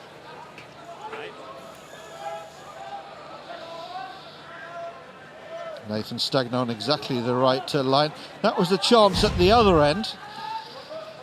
Good save there from Victor Ali.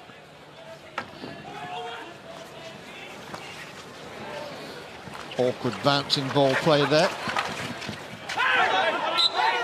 Tim Pullman, the Australian umpire, had a good view of that. Rules in favour of the defence. Weiss take it very quickly. Just outside, perfect. It's again being played at a cracking pace, and here they go again. This is Mats Grambusch trying to line himself. It just wouldn't quite come into the slot for him there. It's great movement on display here.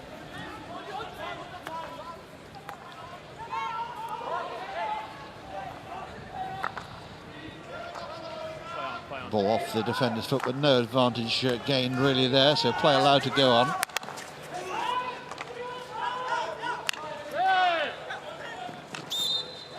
Fuchs is foul there and will get a free hit for his troubles.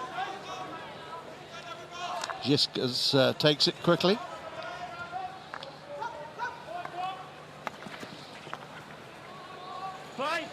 Just kept in play over on the far side in front of the main grandstand.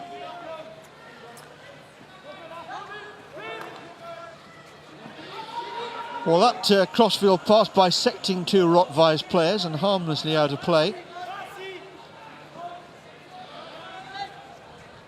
Förster takes it on, uses the self-pass. Came off the foot there of Aarhus.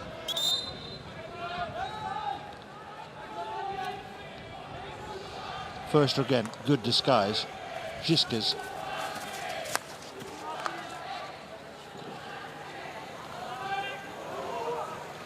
Förster again, under pressure, keeps possession.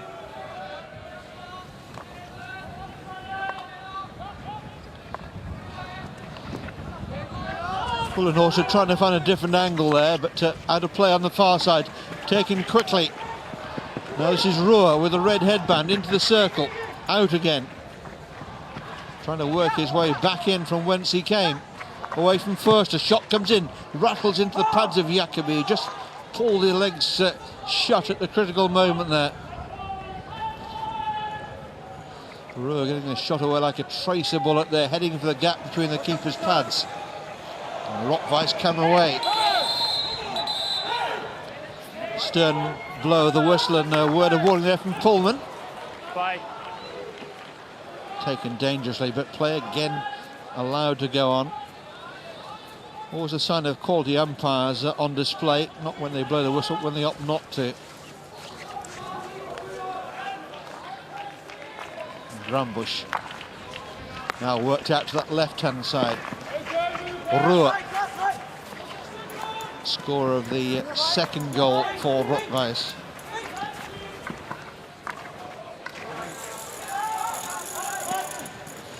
That's a lovely ball, and Zeller had to be precise with the stop and was. Grunwald again.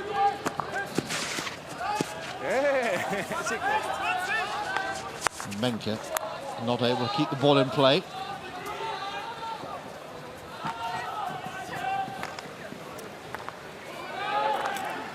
And Milkau just lays the ball off. Nicely done, just inside the circle. Was it a shot or was it a cross? Either way, it wasn't far away from the post. And we reach quarter time here in this all-German club affair. It's Weiss Cologne 2, Uhlenhorst to Hamburg 1.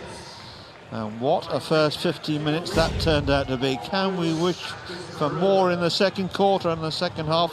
Well, we'll soon see. Confirmation then of the quarter-time score for you. Weiss 2, Uhlenhorst to Hamburg 1. Let's see if we've got some highlights for you.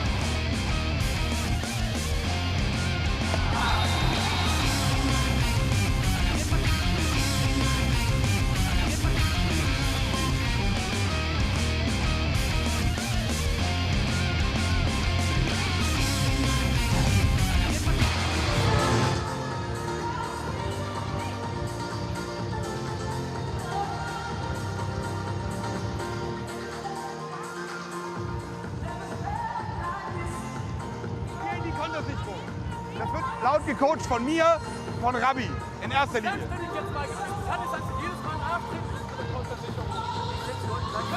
Two coaches with plenty to say in a short space of time to their two squads. Morris Förster, not for the first time, wanting the final word though, calling his players around him.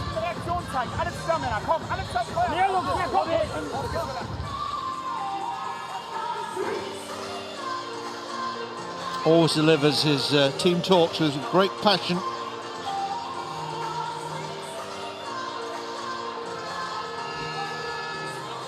I think one of the things that I've enjoyed most over the years watching the Euro Hockey League is the way that the world's top players, and we're looking at Morris Förster, most valuable player for 2 years of competition this Euro Hockey League.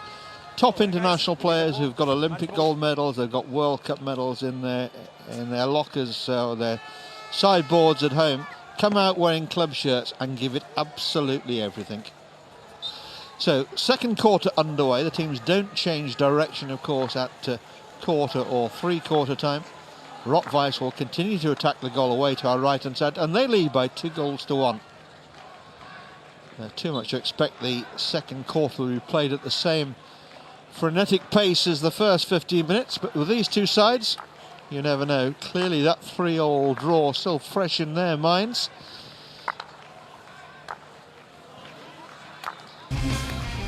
We had our cameras and microphones in the Hamburg camp. At quarter time, this is Case Al-Saidi. Konter kontrollieren durch clevere Kontersicherung, aber auch schon den Mann nehmen, den Job übernehmen. Dann geht es darum, wenn wir den Would Ball have haben, been happy to ein see bisschen his team geduldiger, go 2 raus aus goals der behind. Reichweite. Die Like Bälle sind zu sleepy schnell weg. defending at the Warum time. gibt es denn überhaupt so viele Konter im Moment? Spielt doch mal miteinander. Das ist doch unser Spiel.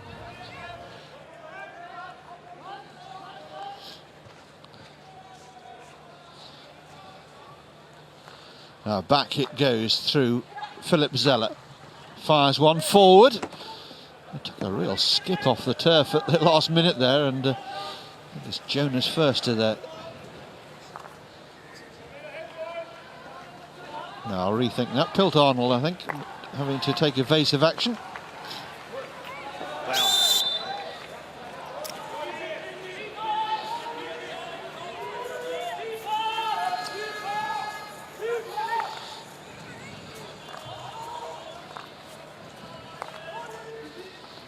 Conditions improving.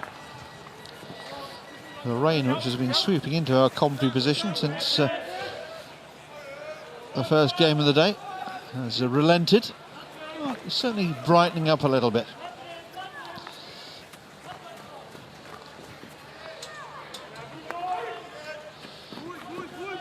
Ullenhorst just enjoying a little more possession at the moment. Arnold plays the ball cross field. I heard the voice there, the distinctive Australian tones there of Tim Pullman, just sorting things out in his circle. Trying to iron out problems before they're problems. One corner. Yeah, you got it. Long corner decision. You got it in front now. Yeah, go. Arnold again.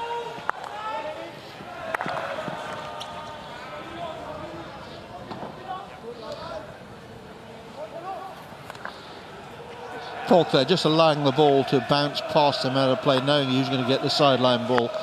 Probably playing the percentages there was a good idea. A difficult bouncing ball to trap.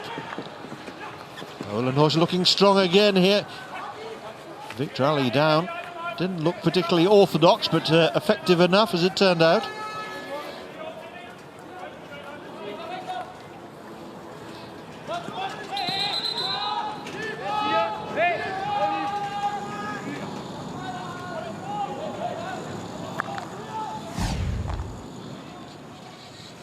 Here's that last attack, and there was the interception of Ali. Found himself sitting on his backside.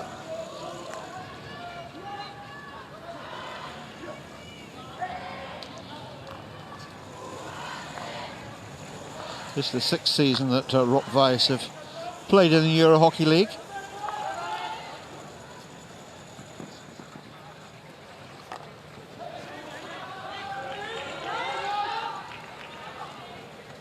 Good early ball played forward there. Oruz running strongly there with Robenta for company.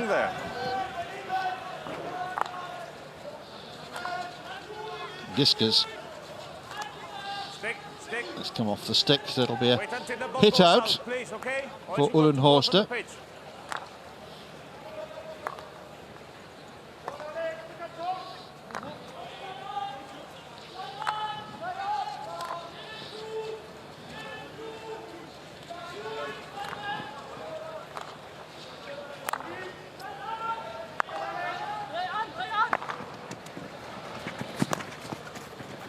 Good early searching ball there, looking for Fuchs, who's so dangerous.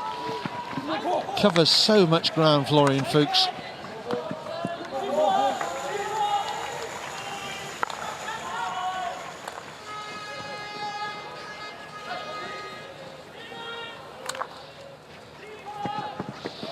Well, that's a bit loose. Robenta played into trouble there by his teammate. That's come off the stick of Giskas, and it'll be a long corner out on that far side. Ball, please. Okay, we got a ball again.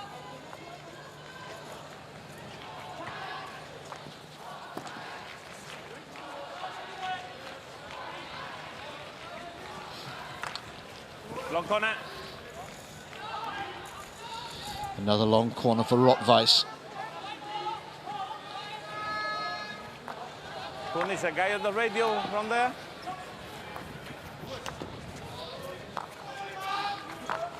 Weiss coming right again.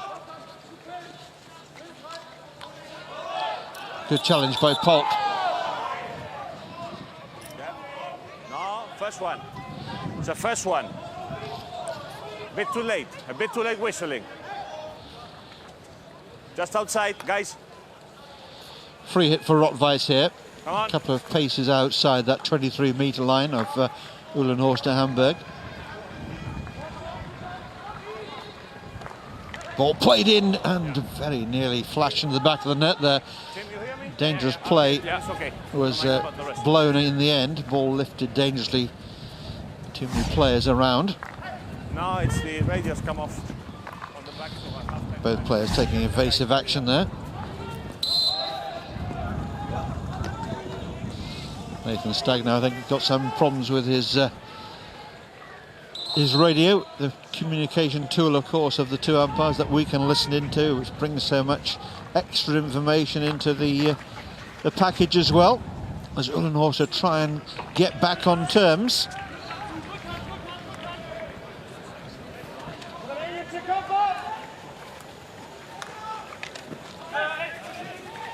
Nicely done by Förster. Chance here, shot comes in. Fair shot. Again, it's blown, but my goodness, there was some meaning behind this one. Let's watch it again. Fair shot, but too close to the players on both sides taking evasive action, turning their back on the ball, which is perhaps not the most sensible thing to do.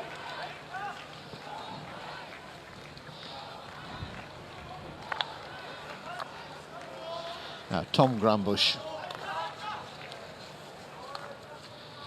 Schwarzer plays it back to Matthias Müller. Muller's route one pass is easily picked off there by Förster, who immediately launches Uhlenhorst going forwards again through Bruns.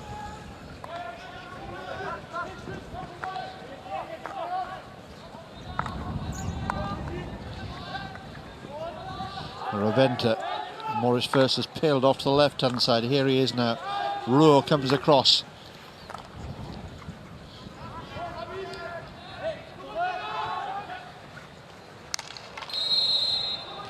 Wild challenge there.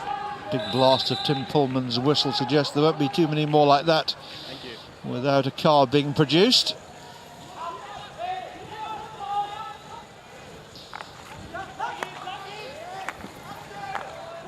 Just over 6 minutes left then in his first half. Weiss 2, Uhlenhorst to Hamburg 1.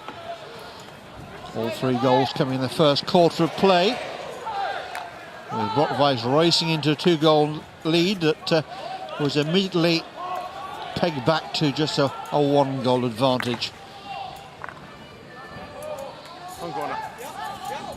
And since that little flurry of goal-scoring opportunities, the chances have dried up a little bit. There we go, 5 metres. But there's an awfully long way to go in this one yet.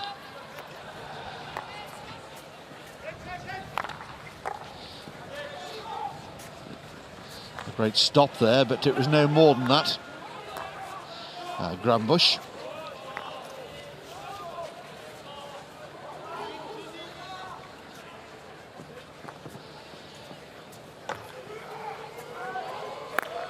Ruhr. Ball played down towards the corner flag. Slightly fortuitous rebound there. Still not clear. Weiss trying to create something here, and they've won a penalty corner. Defender's foot in the circle. Weiss racing around there in the circle, making life difficult for Uhlenhorst. A mistake came in the end. Swarming around the ball. Now a chance for Weiss to extend their lead and open up that 2-goal cushion again.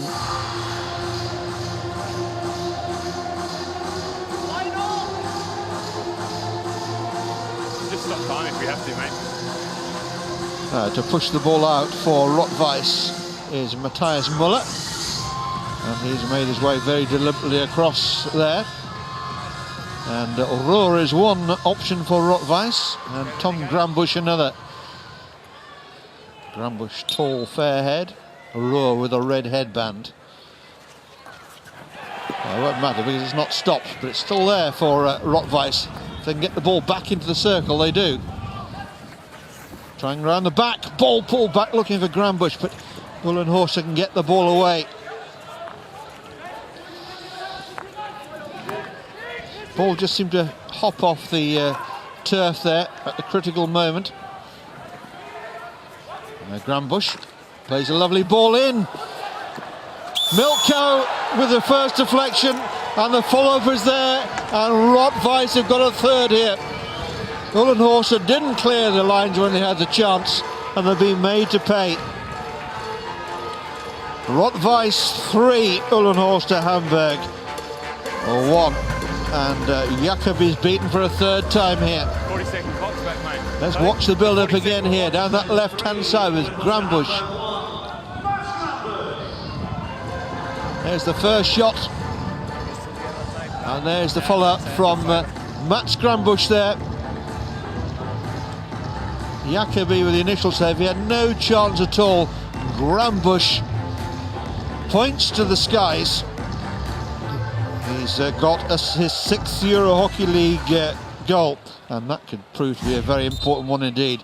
So Weiss back to that 2-goal cushion. They lead now by 3-1. And Uhlenhorst could really do with firing straight back, just as the last time they went 2 behind. And they won't want Weiss to be able to dwell on this lead.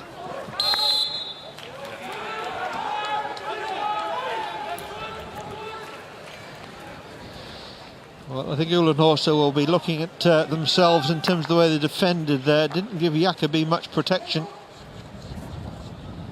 But let's take nothing away from the finish there of Mats Grunwald.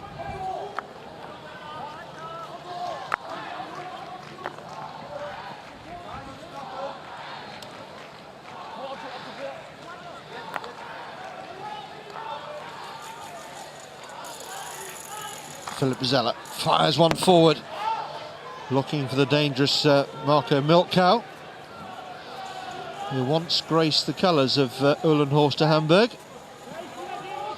but at the moment is public enemy number 1.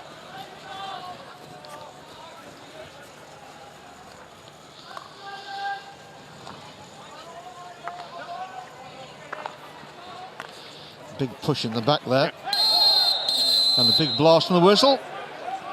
And it's a green card, and they can have few complaints about that.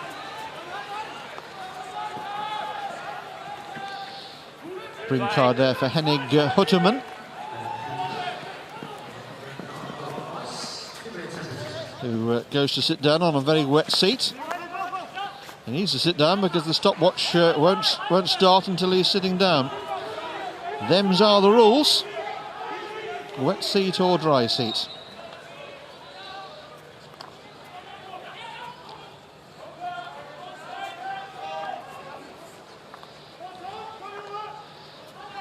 Now first, no need for Uhlenhorst to start pressing any panic buttons yet, but they won't be happy the way this one's going at the moment. Their love affair with the Euro Hockey League hanging a little in the balance here.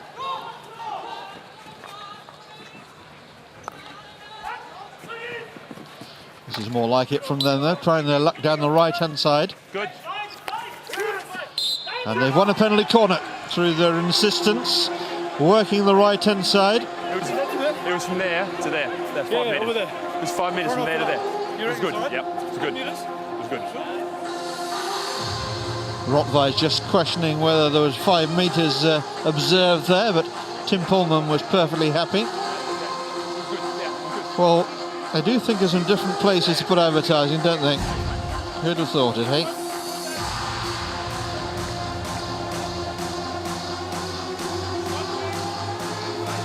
Little punch in the air there suggests that Uhlenhorst are quite happy with the outcome here. They've got a penalty corner and a chance to reduce the arrears. So Weiss pulling on the protective equipment. Victor Ali pumped up underneath the crossbar there. Halfway.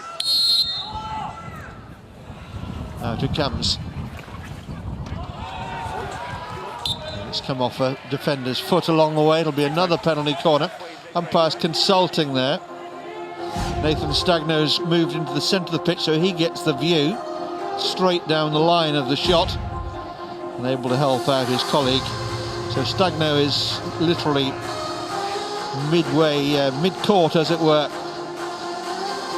Looking down, you can see him there in the top of your screen. And straight down the line. Another big moment in the game. Shot comes in, deflection goal. Well, it was Moritz Förster's initial shot from the corner.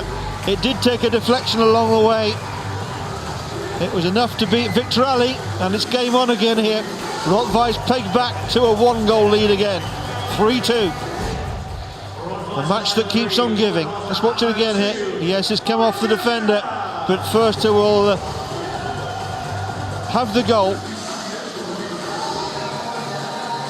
And the captain's role again, bringing his team back into contention. See him still walking around trying to lift his players and lift the spectators as well. He'll know there's still time to get back on terms before half-time here.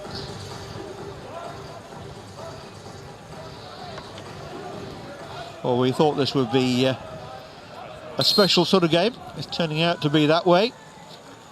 Weiss 3, Uhlenhorst Hamburg 2.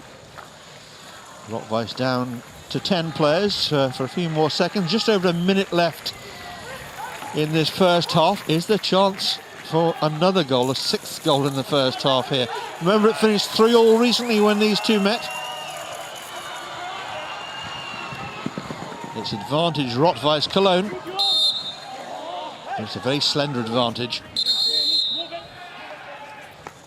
Umpire Pullman just calming things down.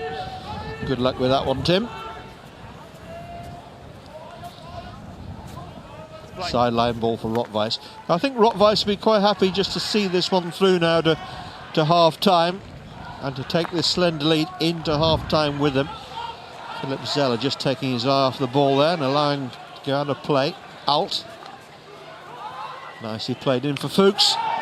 Oh, big collision there between two players, but the umpire not interested. What's that come off? It's come off the defender's foot. It'll be a penalty corner. Perfect timing this could be for Uhlenhorst. It's come off the defender's foot inside the circle. It will be an overtime penalty corner here.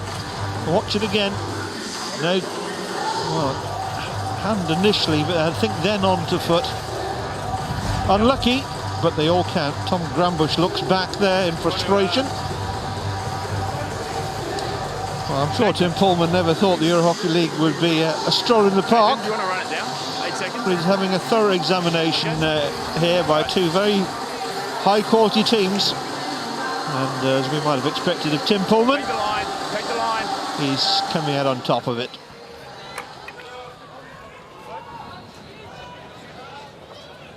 What a chance this is for Hamburg to get back on terms. Still waiting for the 40 seconds to elapse. A Euro Hockey League No. regulation that. No. All adding to the tension here. Take the line. We're good to go. Out it comes. There's the shot, goes in again. There's a deflection, but it's gone wide this time. And Weiss fire it down. And how about this? Straight down the middle of the pitch, but there's no time left. The hooter sounds. We've reached half-time, this breathless game. There's the last overtime corner, pretty much overtime. And then back up the other end, Weiss were on the break when the half-time hooter sounded. So Milkow, Ruhr and Matt Grambusch for Weiss. Fuchs and Förster for Hamburg. 3-2 at half-time. Bring on the highlights.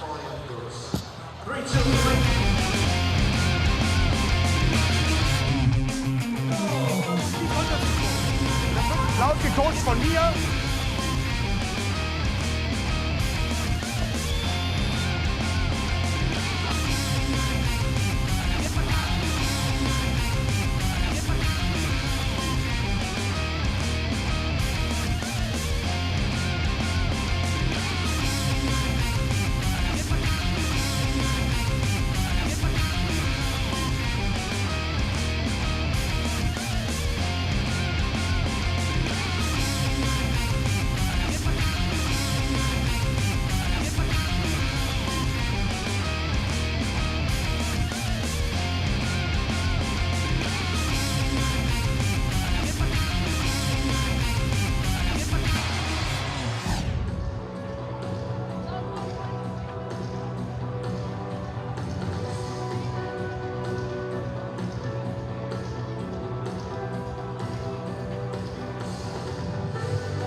the game from your seat in the stands, please not by standing next to the advertising balls. The hockey balls do travel very, very quickly, so please, for your safety, can you watch from your seat? Thank you.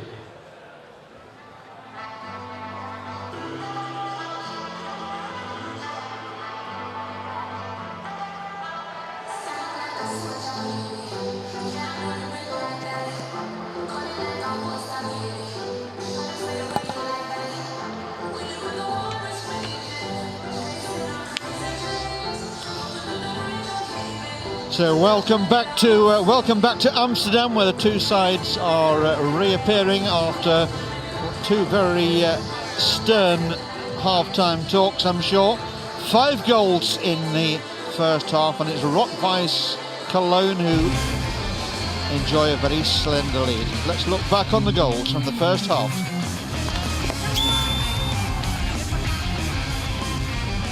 Two goals in quick succession there for Weiss.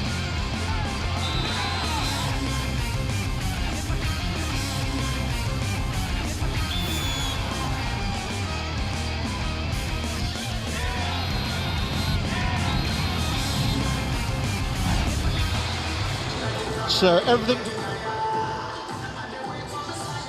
much to ask for the same high level of excitement, but you know what, this is the Euro Hockey League and it never fails to deliver.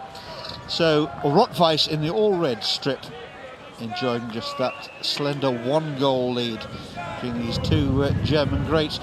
Uhlenhorst just outside the top 4 in Germany at the moment. Still plenty of time in the second half of the season for them to work their way back, but for the moment they've got their hands full with this Weiss opposition as they try and find a place in the last 8. And the winner of this game will come up against either Racing Club de France or Utrecht's Kampong. Kampong will start that game but against Racing Club of France later on today as hot favourites. No favourites in this one. Two very well matched teams. Sideline ball here for Weiss. Zeller opting to leave it.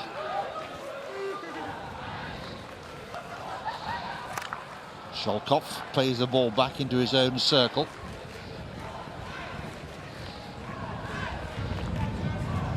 Weiss playing at a measured tempo at the start of the second half here. Scholkopf again plays it forward. It's worked out well. Shot comes. Oh! Well, they don't come any better than that. Milk cow there.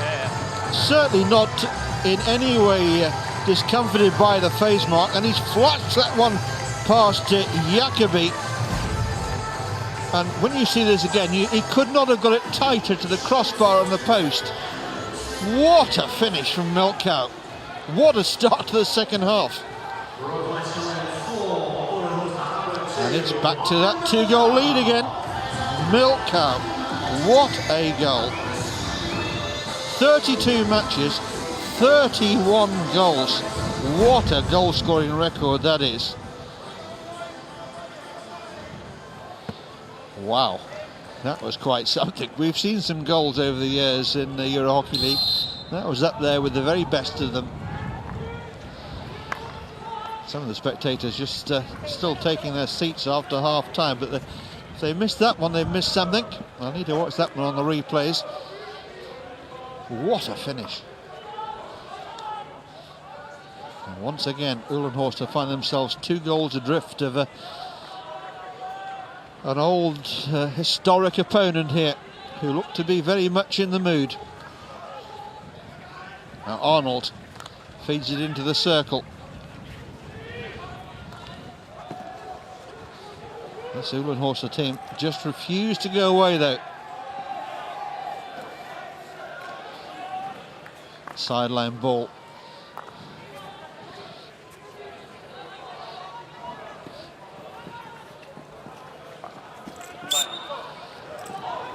Good strong low challenge. Free hit was given to Uhlenhorst. Push on the back. Important for Uhlenhorst now that they don't become too impatient. They need to keep their composure here and keep doing what they did throughout the first half and chipping away at this Weiss team. They've shown before they can come from behind. They just need to find a way of getting back on terms. Always chasing it at the moment. Of those two early Weiss goals in the first quarter. Here we are now in quarter 3. 4-2, Cologne lead. Polk plays it towards the centre of the goal, unfinished by Jonas Förster. 4-2 becomes 4-3. And Weiss just can't hang on to a 2-goal lead. Every time they open up the cushion, Uhlenhorst to find a way back. Lovely take there by Förster and forced the ball past Victorelli. What a finish. What a game.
This is Philip Zeller, watchfully up to the 23.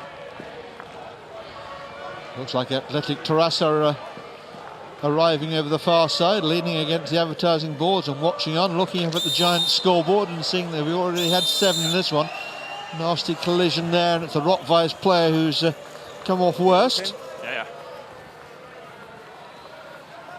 Morris Förster just inquiring. You okay? Matthias Muller on the receiving end there. Into his small of his back seems to have come off worse there. No. You good?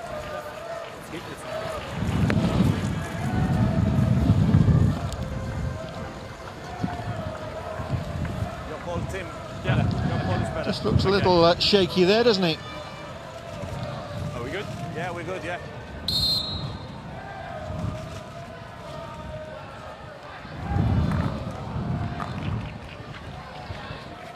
Nicely picked up by Ruhr, twists and turns and goes away, just going through the gears here. Taken out just outside the circle, and Ruhr's gone down heavily here. Rather slowly getting to his feet, looks back over his shoulder in the direction of the Australian umpire. Ruhr just getting his head up there. Well, fierce challenge coming. It was Rebenta with the challenge. Yes, Rebenta there setting himself. Ruhr made plenty of it. Tim Pullman not convinced, obviously.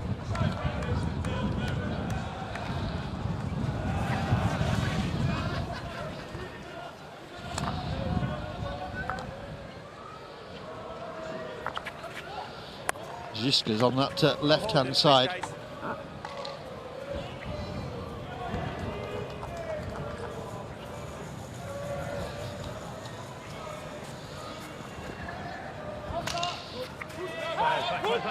Uhlenhorst wanting a foot there, but not given.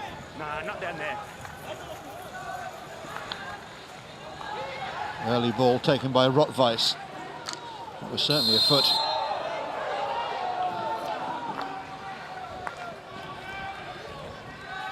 Ruhr. Grunwald plays the ball into the circle. Ball through the line of the penalty spot there and harmlessly out of play on this near side. The sideline ball here for Uhlenhorst. Yeah, sideline.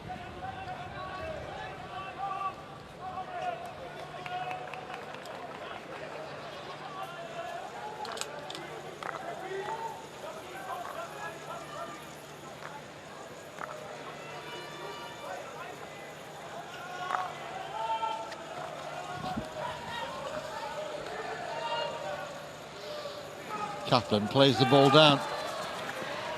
Uhlenhorst are trying to find a way into the circle. There's nothing there, guys. And Weiss forced the ball out. Philip Zeller there. His usual commanding presence at the back for Weiss.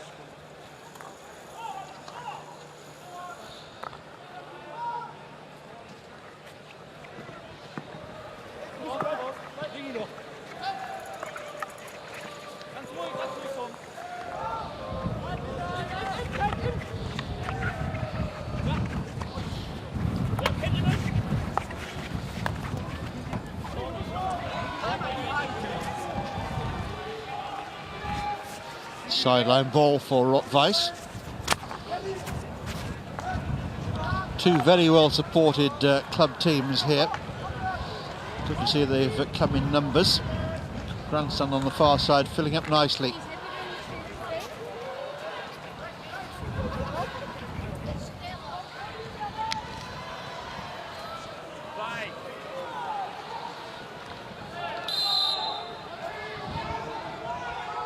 This is known as the Wagner Stadium. It's owned by the KNHB, the Royal Dutch Hockey Board, and it's staged so many major events over the years.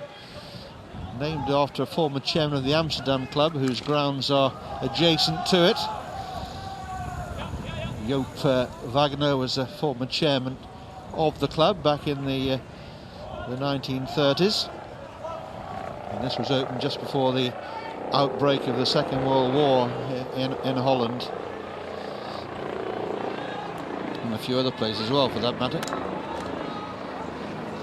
Half chance, and the ball's into orbit. Nathan Stagner's blown his whistle quickly there before it became dangerous. And you know it. Up in the air off the defender's stick, so it'll be a penalty corner.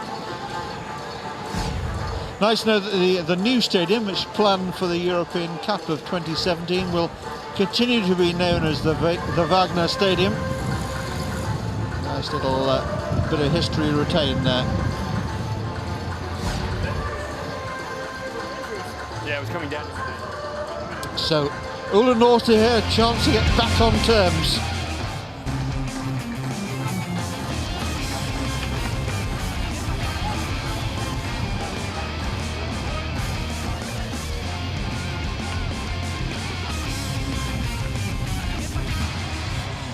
Well, those are the penalty corners so far.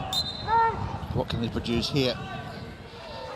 Could be another big moment in the game. Shot goes low and fired just wide. It struck the advertising boards. I thought for a moment it'd rattle the backboards, but just wide there of Victor Ali's right-hand post as the goalkeeper went diving away to his right-hand side. I think he might well have had that one covered.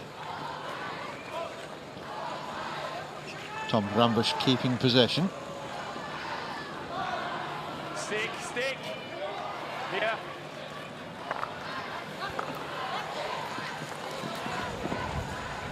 I've got them now. Some of the pace of the first half just gone out of the game a little bit, becoming a bit more of a tactical battle now perhaps. With these two sides who know each other's game inside out, of course. So many old rivalries, so many scores to be settled, including some recent ones. At the moment it's advantage to Weiss, but I suspect we've got plenty more twists and turns still to go. That was Tom Grambush on the charge. He's been amongst the goals this season in the domestic league. He's been on good goal scoring form. Uhlenhorst again down that left hand side. Plenty of red shirts back for Weiss. Oh, that's a careless one. Taking down no real advantage. The ball shelled at waist height.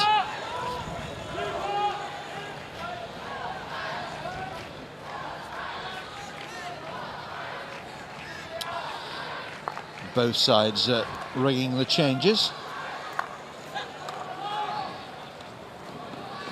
Nice early ball. The tall figure here of Timo Orres.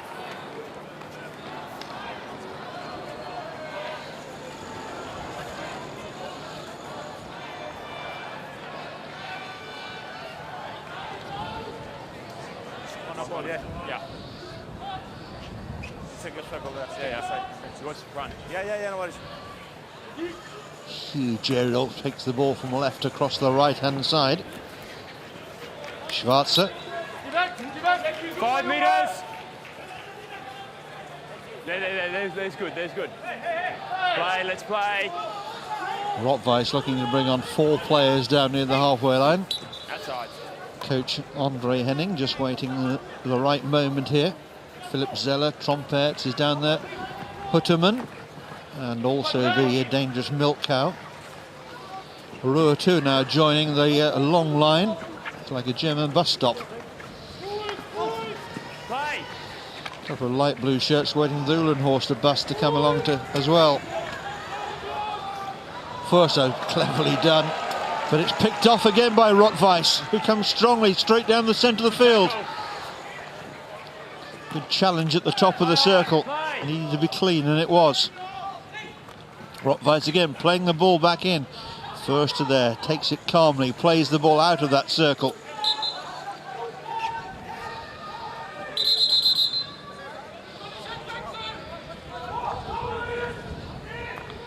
Well, Uhlenhorst have made their 2 changes. The red line still with 5 shirts on it, not their moment yet. Now Polk looks up.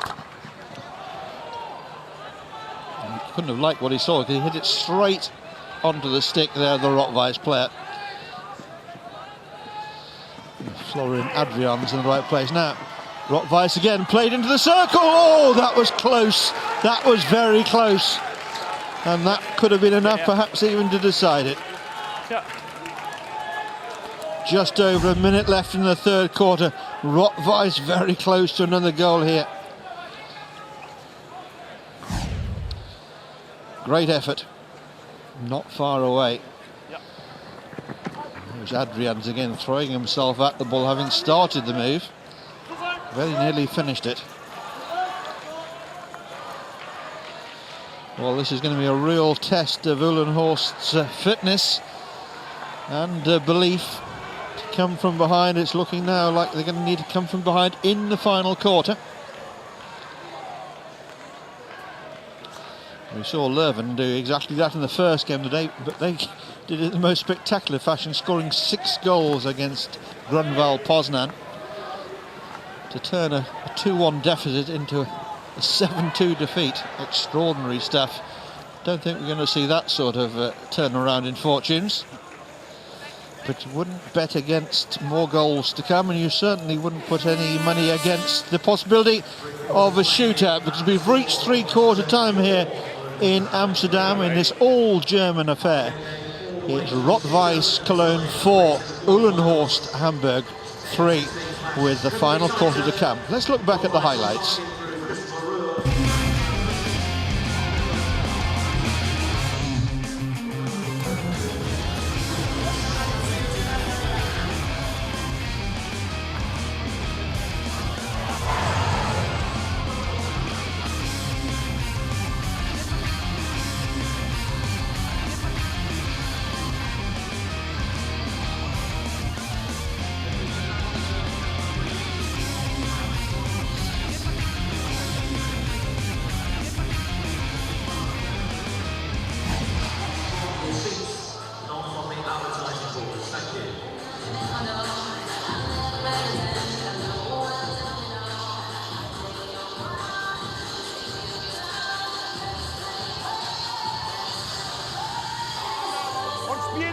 Spiel.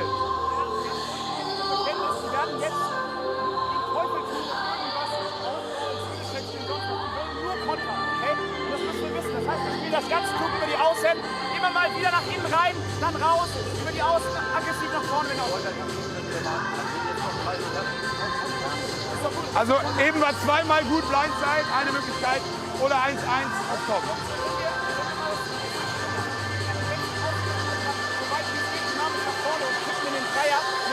Das klappt super, weil der Mittelstürmer will mal euch beide andrängen, dann hat der einen riesen Laufweg, okay? Komm Männer, los, unser Ding! Well, the die is cast now as far as Uhlenhorst are concerned. Coach and captain there discussing the tactics for their last quarter of play. Looks like they'll go 1-1 at the back here. But they'll know this game is not beyond them yet. And their faithful will hope that there's yet another turnaround still to come. Can Uhlenhorst come from behind here in the final quarter to take their place in the knockout 8 stage? Or will Weiss continue to frustrate them and to hang on to this lead, or possibly even build upon it? Let's sit back. It's sure to be a bumpy ride here. First picks it up, the whistle's gone against him. Taken very quickly indeed. Difficult ball, and it's made more difficult by a poor pass. This is Ruhr. Ball played across. Well, a difficult task, just got a little bit harder here with the tip in front of Jacobi, who's having a day he'll want to forget. Nothing he could do about that. The ball flashed across, and it might well have been the remarkable touch in there from Milkau again. First, just inquiring of the umpire. You're waiting for ages for the whistle. We are all going forward, and then you let them pass in the counter check. Yeah, whatever. First, not a happy bunny. Well, a route one pass there. The defender took a difficult bouncing ball, made a nonsense of the clearance, and I think it is. Yeah, that's where they play themselves into trouble. This is Ruhr setting off here, plays the ball across, and it is Milkau, you know. He's had a fabulous game. Well, it's 5-3. Surely Uhlenhorst won't come back from this.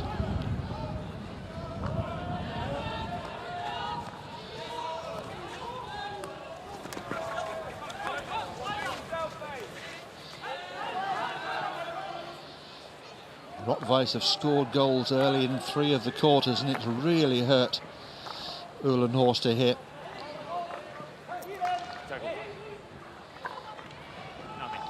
They wouldn't have given it up though.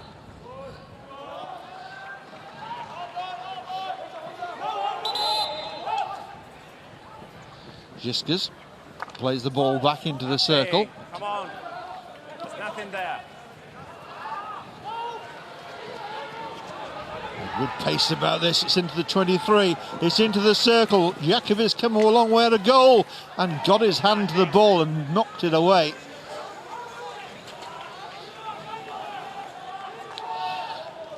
There's Marco Milkau somewhere underneath the Zorro mask.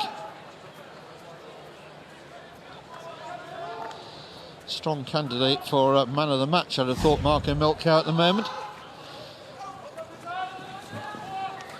But with the potential of somebody still to step up here and make a real name for themselves. This could be the man. Förster. Lovely ball to the left-hand side.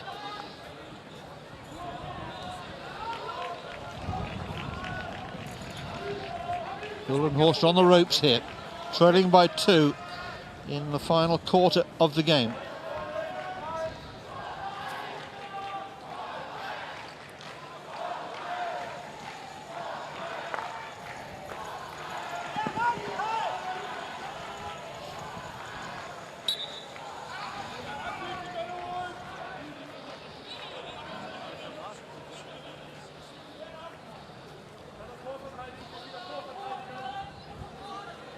Weiss just taking their foot off the gas for the time being, enjoying this 2-goal cushion.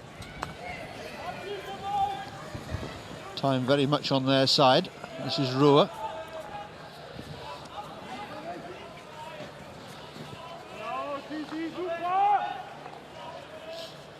Philip Zeller. Inside. Got the circle, mate. Yeah. Let's play.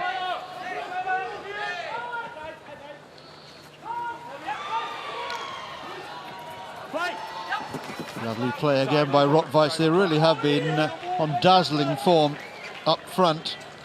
Look very strong.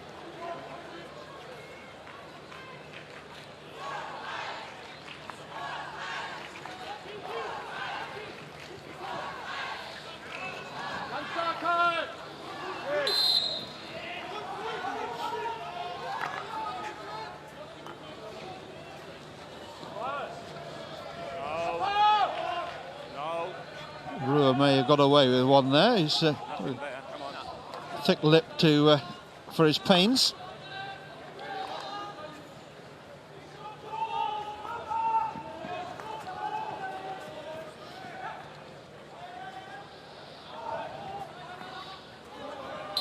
Milka now back doing some defending as well.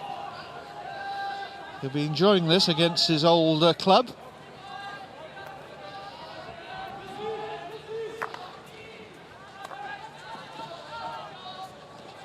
Arnold, nicely worked. Just a slip. Grumbush got the ball half clear.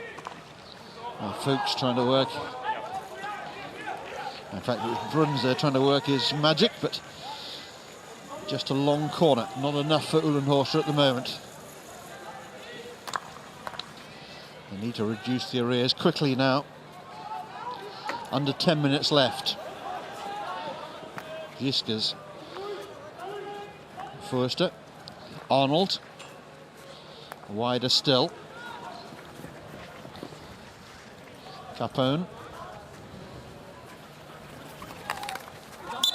First one. Everybody 5. Come on, guys. Everybody 5. Everybody. Thank you.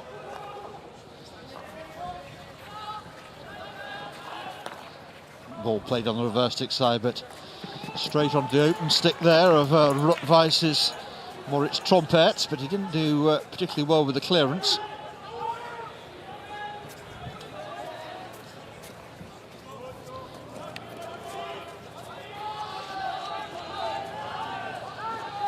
Weiss happy to play the ball long, pushing Uhlenhorster back deep into their own half of the field.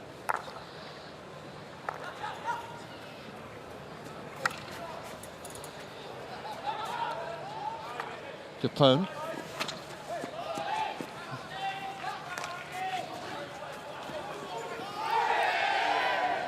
Umpire playing an advantage here.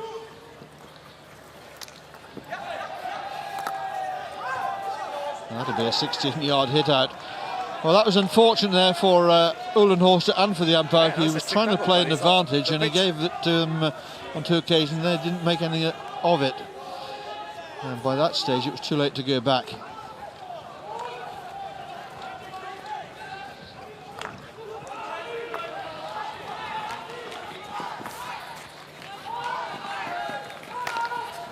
Corner.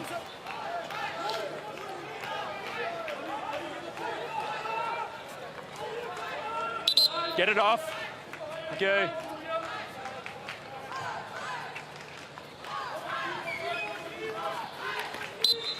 Yeah, obstruction. It was obstruction. Yeah. Just there. Thank you.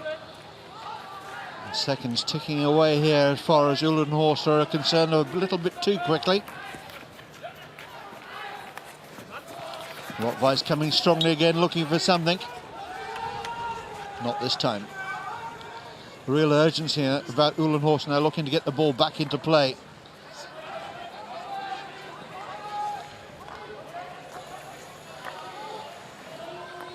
Oliver Korn having a breather. Not been his day so far.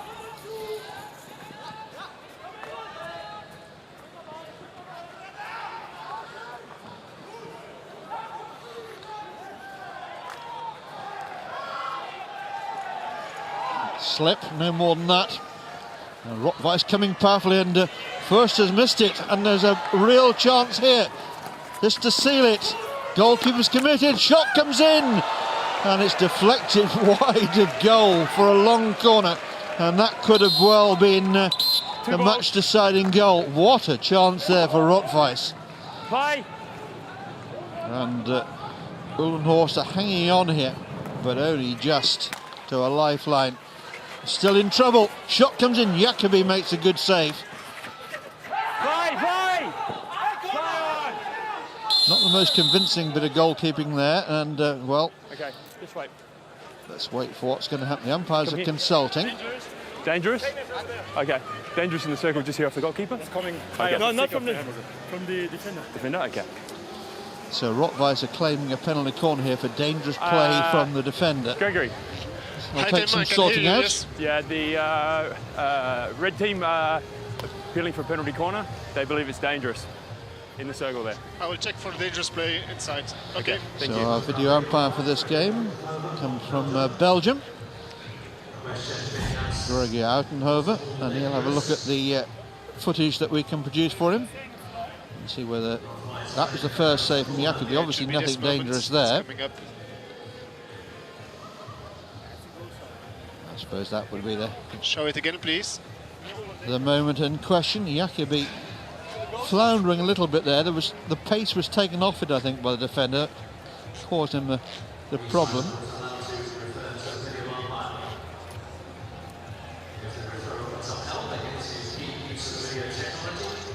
Tim Pullman, the Australian umpire. Yes. There's no clear reason to change the decision. Okay, so the red team lose their referral?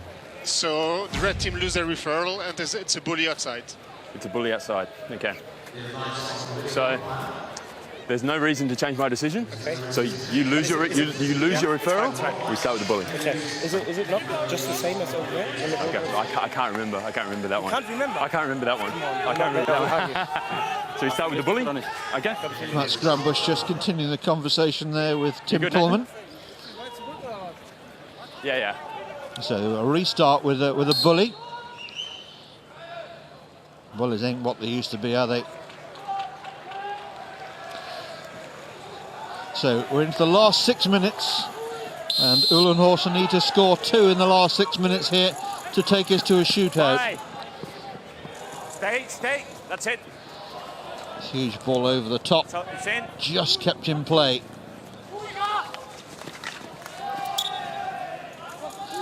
Good work there by Max Capone, because that was very, very tight to the baseline. Did well to keep it live. Fuchs, they need some magic from him, and he's well capable of producing just that, but not this time. Weiss back in numbers, as you might expect. All hands to the pump now for them.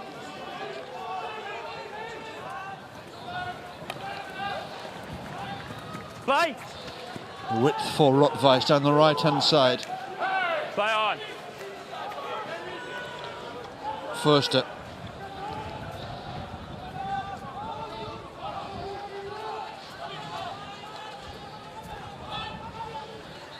This is Oliver Korn. Oh, nobody beside. There's nobody beside. There's nobody beside. Weiss players wanting a free hit there, but no one close enough to warrant blowing the whistle there. Was the decision there of the world #1 umpire. Umpire Stagno rattles it into the sideboards. How Uhlenhorst needed a goal there. It was close, but no cigar.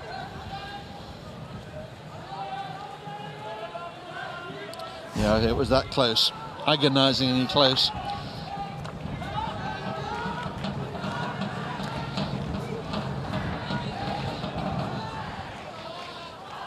The drum announces that the Dragons are in town. Much travelled, much enjoyed Dragons from Belgium, and their noisy and colourful spectators. Okay. That's nicely taken by Granbush. Nothing. Old head on young shoulders there. If I haven't seen it, my colleague either. If I haven't seen it, I cannot blow it. Even my colleague has said it wasn't clear. Okay? It wasn't clear either. Okay? That's it. Just a minute, okay? Umpires having to keep on top of this one even late on here. Now Uhlenhorst are taking off their goalkeeper and will play with the extra outfield player.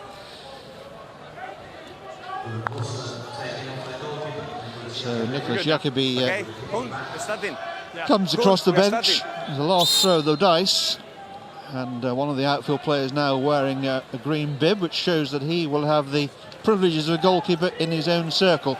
And Ruhr sets off on a run. Here is the goalkeeper, the kicking back, and Ruhr hits the sideboards. Just fluffed his lines there for once, Chris Ruhr.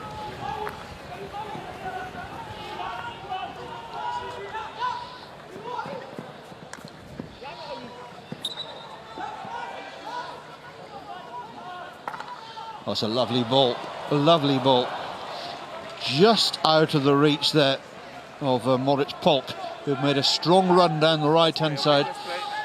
Pass was very nearly inch perfect. Now Weiss coming strongly again down the left-hand side, still look full of running. Robenta comes across and misses out. Goalkeeper kicking back there, goes to ground and uses his feet and legs to good effect. There's Polk again. Uhlenhorst again down the right. Alt. This is Bruns.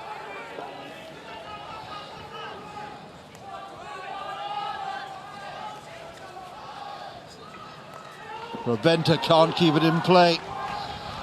We're into the last 2 minutes now. Surely there's no way back for Uhlenhorst.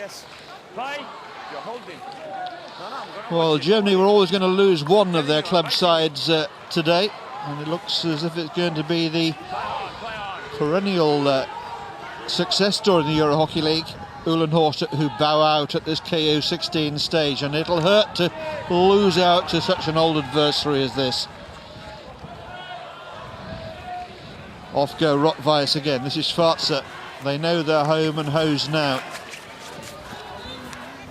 Kicking back comes out to meet him.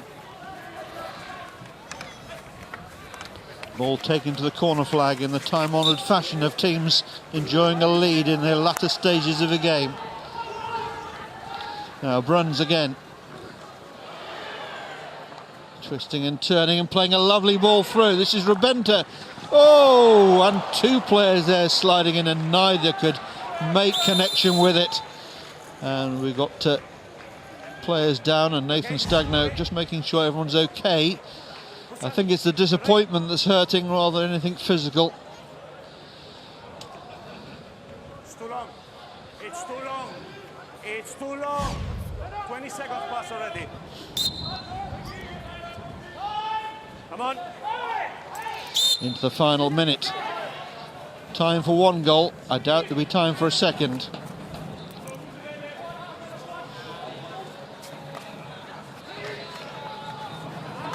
Shot comes in. Well, almost an involuntary save there by, I think it's Philip Zeller. Okay, 15, 15, 15. Now, what's Nathan Stagno given? I think he's given a penalty corner. Or is he going to be asked to give a penalty corner? I think Stagno was unsighted. Gregory, Uhlenhorst I haven't seen a foot. think they've got a penalty corner here. Okay, Nathan, I hear your question. Before the goalkeeper pushes the ball away, there's a foot inside the circle. Can you have a look at that? I will look for a foot. Perfect, Nathan, thank you. Just before the goalie. Just before the goalie, perfect. Yeah.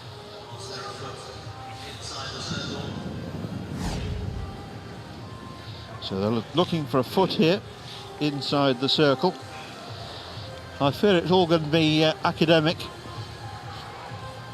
I think we've got about 40 seconds left in the game.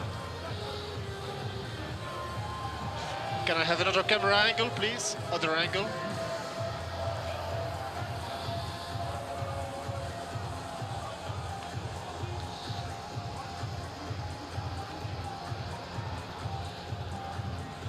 That was the initial involuntary stop of Philip Zeller. Maybe from behind the goal.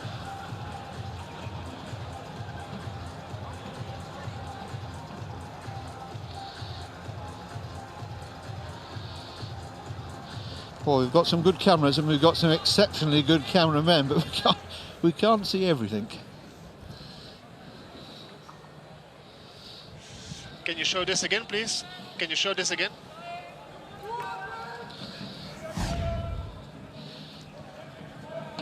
Rather anticlimactic end to the game here as we review the footage, looking for something which may or may not have occurred.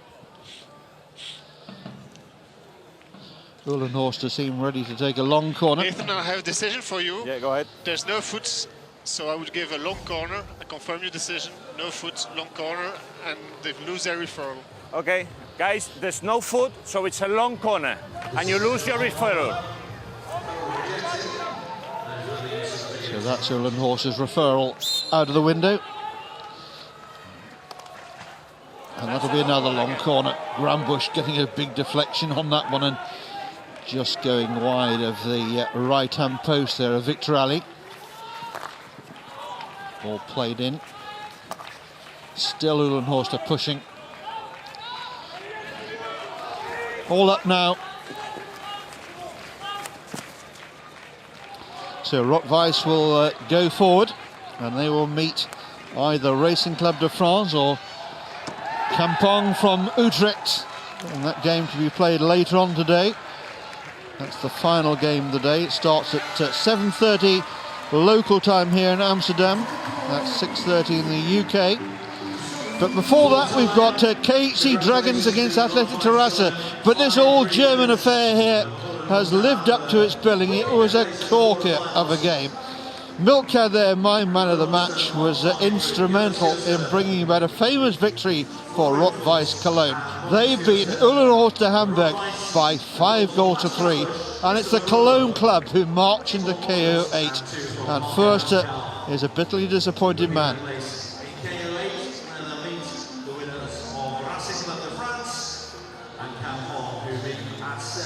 You can see how much it meant to Moritz First and how sporting as ever in congratulating his opponents, but that'll really smart. It'll smart for some time to come. So congratulations to Weiss Cologne. They take their place in the KO8. Bring on the highlights.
Well, Marco, congratulations. That was a fantastic game of hockey. What was it like to play in?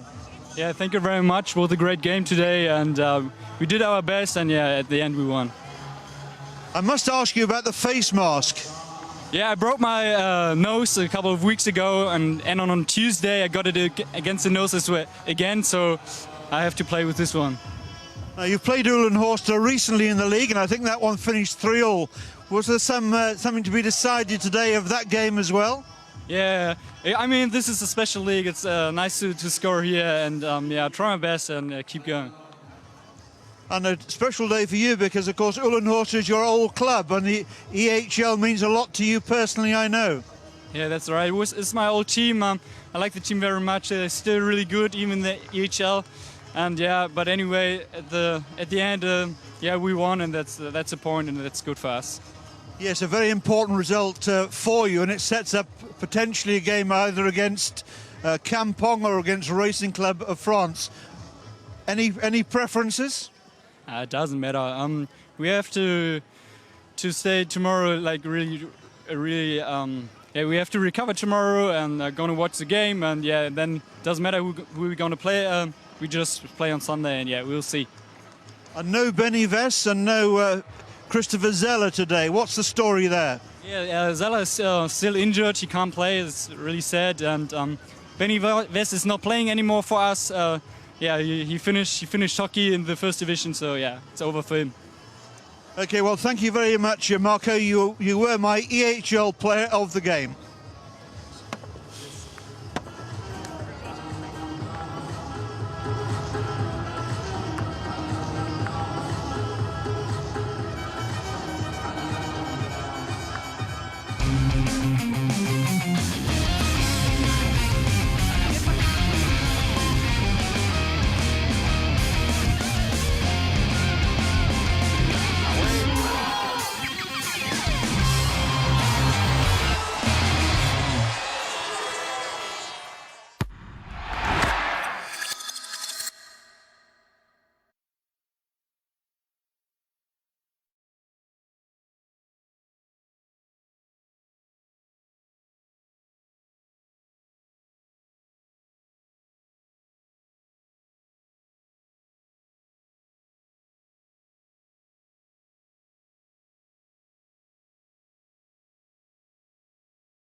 Hello and welcome once again to the Wagner Hockey Stadium in the heart of the Amsterdam Wood. Well, we're at the Euro Hockey League round of 16 and the top games just keep on coming here. Next up, it's the Dragons from Belgium, who have medalled on 3 occasions from their 6 appearances in the EHL, up against Atlètic Terrassa, who have never got beyond the quarter-finals in 8 years of trying. Dragons are the Belgian champions, having a strong Belgian international presence in their squad, with Irishman Shane O'Donoghue in the form of his life and scoring goals in vital games, including both of the Dragons' goals in a crucial top-of-the-table clash with Wat Ducks last week, which finished at 2-2. Terrassa have welcomed back the experienced Rock Oliver following spells with Dutch clubs Hargeysa and Amsterdam, and goalkeeper Paul Garcia Gascon, who reached the semi-finals last year in the colours of Royal Daring of Belgium. There's a feeling that the EHL is yet to see the best of Atlètic Terrassa. This could be their year. With domestic league form patchy, they will need to up their game to get the better of the Dragons today. Well, this could be the noisiest commentary box that I've been in for some time. We're perched just above the Dragons supporters. Their flares are already lit and the smoke now belching into our commentary box, but I'll try and keep going. 15 goals in 2 games so far today, with Leuven and Weiss Cologne going through. This one to decide who faces Leuven in the round of 8. Well, the early morning rain has given way now to bright sunshine. It's chilly here, but that's not going to bother or quieten down the Dragon spectators who have brought so much over the years to the Euro Hockey League. Atlètic Terrassa, an experienced team as well. Hodi Carrera there, number 12. Mark Salas, number 19. Malgotha, great family name that in Catalonia. But there's a big ask for them. They too have got their spectators in. Nice to see some youngsters from the Atlètic Terrassa who are taking part in the Junior EHL, which is being held alongside this tournament here in Amsterdam. So the scene is set for what should be another top-class encounter between 2 very determined teams. It'll be Terrassa there in the yellow and black against the Dragons in their dark blue and red gear. Well, our 2 match umpires are Marcin Grokal there of Poland. He's joined by David Sweetman from Scotland. David Sweetman will have the main grandstand behind him, and Marcin Grokal will have the joys of the Dragon spectators behind him with their big bass drum. Events in Brussels in recent days did me to call into question whether the hockey-loving Belgian public would come out in support of these club teams in over this Easter weekend, but I needn't have worried. They're here in numbers. Almost a show of defiance that life goes on for the lucky ones at least. So almost ready to go here.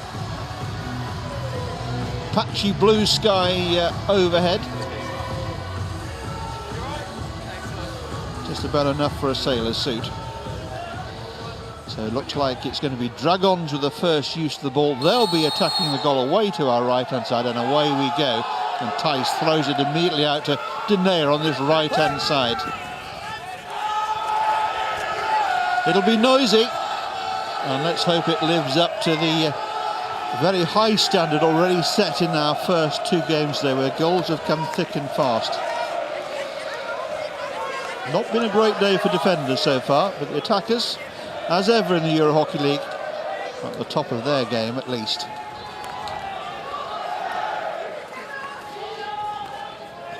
Now this, remember, for the right to play Leuven, so the prospect for an all-Belgian quarter-final. A distinct possibility of that, although Terrassa will be looking to upset that particular party today.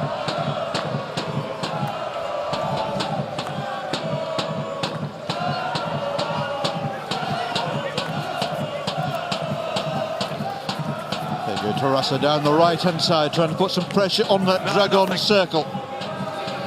Ball run out of play. Fine there. Dragons you saw there, and that caption at the top of your screen. Formerly played against Club de Campo Madrid. They won that one in narrow fashion. I expect this one to be a pretty tight encounter as well.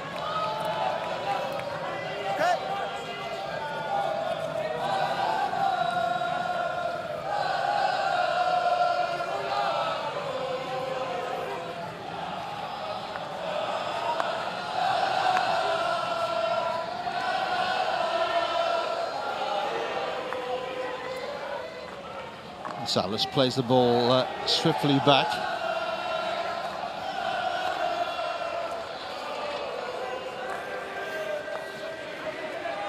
Carrera.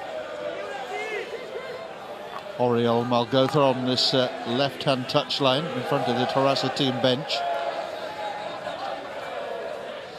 Well, that's showboating of light. All the way back to the goalkeeper. That's Mark Calzada in their goal today for Terrassa. Malgotha again. No real length or direction on the overhead. Alex Hendricks doing the tidying up. Now Dinea, classy player Dinea, always looks to have plenty of time on the ball. Here he is again. It's a lovely ball forward. There's Thomas Briel in full flight here. Calzada's come off his line. Long corner, says the Polish umpire, but that's not good enough for Dragons. They want a video referral here. Colin? Yes, go ahead, Meister. Dragons asking for a penalty corner for a foot inside the circle from the defender. Okay, I'm looking for a foot inside the circle. Okay. So this is an early call here from the Dragons. They're saying this came off a defender's foot. Remember, if they get this one wrong, they lose the right to further referrals. There's the sliding goalkeeper. Does it hit a foot? Here's Briels again. Real pace about it. Whips it away from the goalkeeper.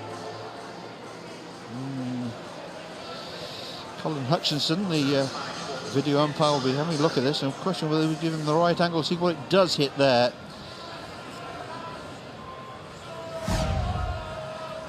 If we could just run that last one again, please. Not sure we see too much of it. All the spectators are looking up at the big screen as they pore over the evidence on the big screen as well.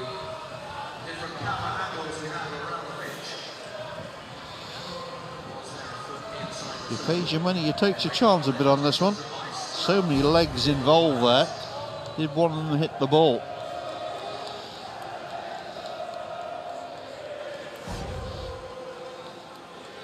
I can see this going to the no decision possible, which is always the least satisfactory of the decisions, but where there is no evidence, no other verdict is really possible. Okay, thank you.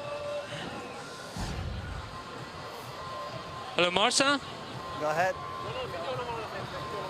So, hold on a minute. No. One final look, no. Not clear, no decision possible. Okay, they retain their referral. Felix, no decision possible. You keep your referral. We're going to play the long corner, yeah? So it'll be a restart with a long corner, the umpire's indicated. Hold on. Colin. Yeah, it's a long corner. Yeah. Athletics Russia disappeared stage left, thinking that there was going to be a hit out from the defence, playing with two very high, but it's actually a long corner, which Felix Dinea is over the top of on the 23-metre line. Sorry, guys, we're still waiting for the whistle.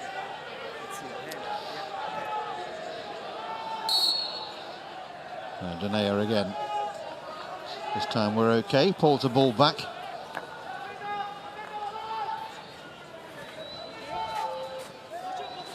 Jeremy Solis over on that far side. Key player on the left midfield for Dragons. One of those players that just gets through such a lot of work, doesn't catch the headlines very often or seldom in the spotlight, but really puts in a shift.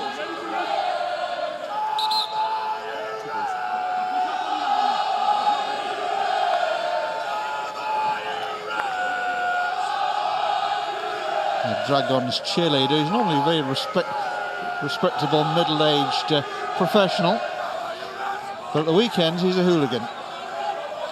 Not really. Delightful chap. There's a lovely ball through. What a chance this is for Dragons. Keeper's come a long way. Shot comes in, and there's cover there behind the goalkeeper, and they shepherd the ball to safety. Real chance there from the Dragons. A little flurry of activity there. Thijs turns one way and comes back the other. Hendricks lays the ball off again for Arthur van Doren. Slightly wild shot there coming from Thomas Briel. Let's watch the chance again. Goalkeeper came a long way. The shot was on target, but the cover was there. Good work there. Jorge Carrera just sliding in.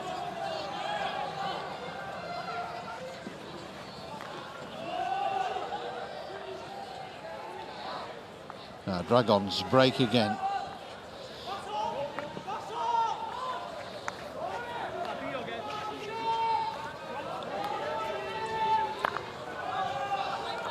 Nicely worked to the right-hand side. Now Briel. Saw him causing problems on the left-hand side, now trying his luck on the right.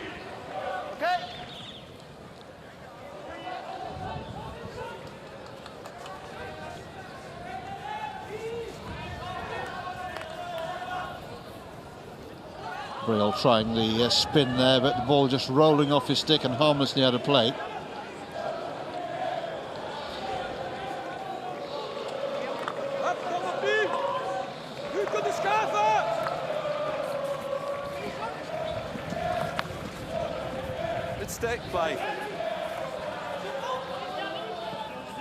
Dragons are here in numbers and plenty of colour. Fancy dress order of the day for some as well, including two young gentlemen who've decided to come dressed as Frisian cows today in what looks like very thin material. They'll be freezing their udders off, I think, down there.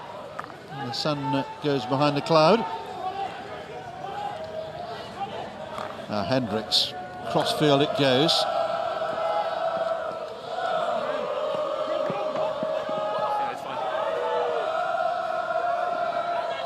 Good pacey attack from the Dragons, but just running the ball over the baseline down in front of the Atlètic Terrassa section of the crowd, who are somewhat subdued at the moment by comparison to the Dragons, who are anything but subdued.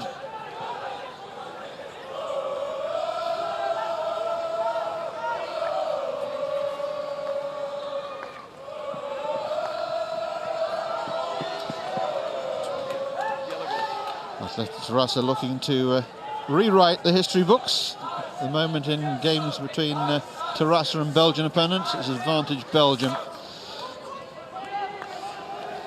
If Terrassa can get past Dragons today, Leuven will be facing them again, of course, in the round of 8. We played on Easter Sunday and Easter Monday here.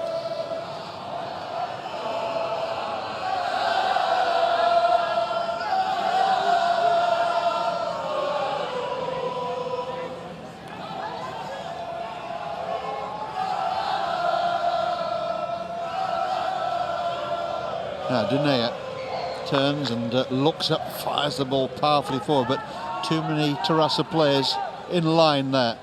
Now Salas lays the ball off. Nice work this by Terrassa, putting the Dragons' defence under a little bit of pressure. Umpire's whistle's already gone though in favour of the Belgian club side.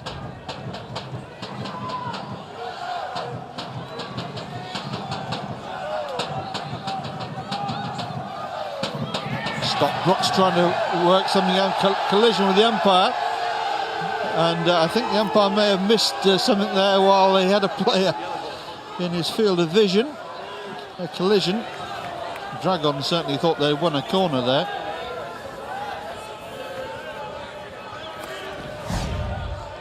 Here's the run again.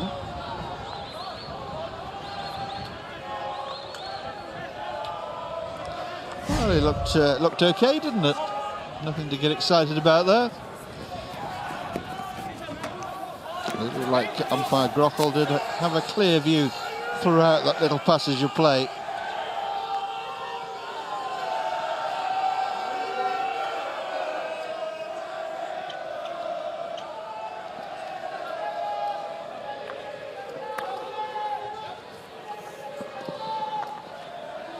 Ball forced down the touchline on that far side, looking for Briels again. Carrera.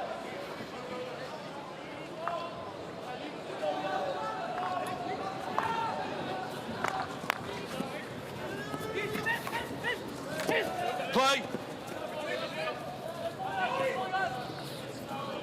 On corner. Long corner decision.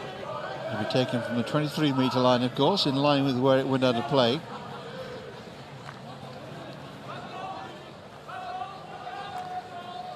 Nicely worked by Dragons out to this right-hand side now for Van Obel. International player of huge reputation. He can make the difference to this Dragons team if he can be right at the very top of his game. Very hard player to cope with for an opponent. And there with half a trap, but it's tidied up for him by Rubens.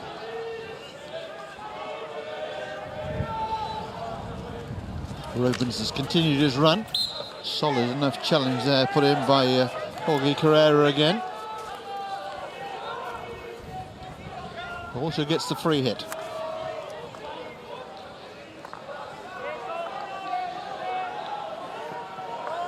So Dragons seeing plenty of the ball in their opponent's half of the field in these early exchanges. About 4.5 minutes left in the first quarter here. Roger Pararols, the Terrassa coach, looks on and shouts out his instructions, but he must be quite pleased the way his team have coped with Dragons. Dragons very much on the front foot.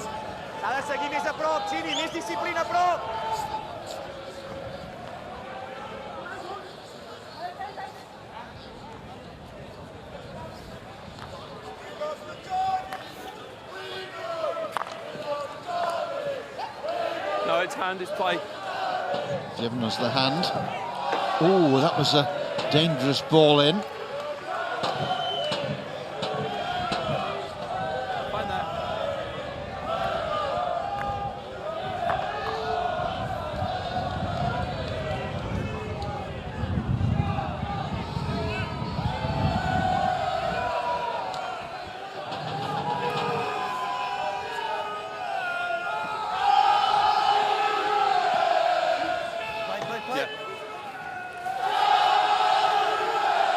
Sideline ball for Dragons here.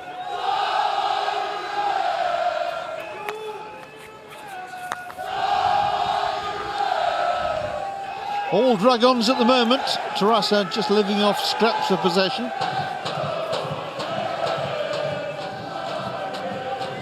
Van Doorn playing very patiently. Stockbrooks now out to Verheyen. Briel seemed to be turning into trouble. He's kept possession.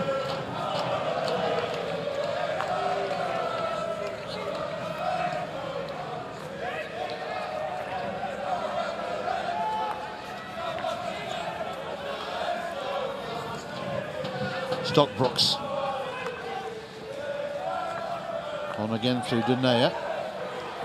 O'Donoghue whips it out to that left-hand side now through Salis. On again for Briel, turns on the pace again, long corner again. Thomas Briel there looking full of running.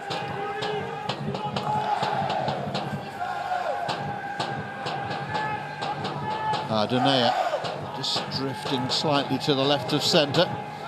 This is Van Obel, and playing the ball up dangerously in the direction of the defender, and rightly penalised for that. So into the last 2 minutes now of this, the first quarter. So no goals so far. On a day that's been awash with goals here in Amsterdam. It's a very different sort of encounter. It's come off the attacking foot, so it'll be a hit to the defence. is the time in the last 90 seconds for one side or the other to grab an advantage here.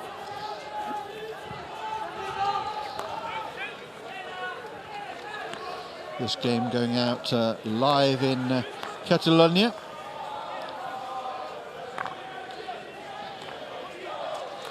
And they'll be watching their Athletic Terrassa team and thinking they made a pretty good job of things in the first quarter of play here. They want to keep it tight up until quarter time. They've absorbed a fair amount of pressure, but they've done so through a well-organised defence. Haven't seen too much of them so far as an attacking force, though.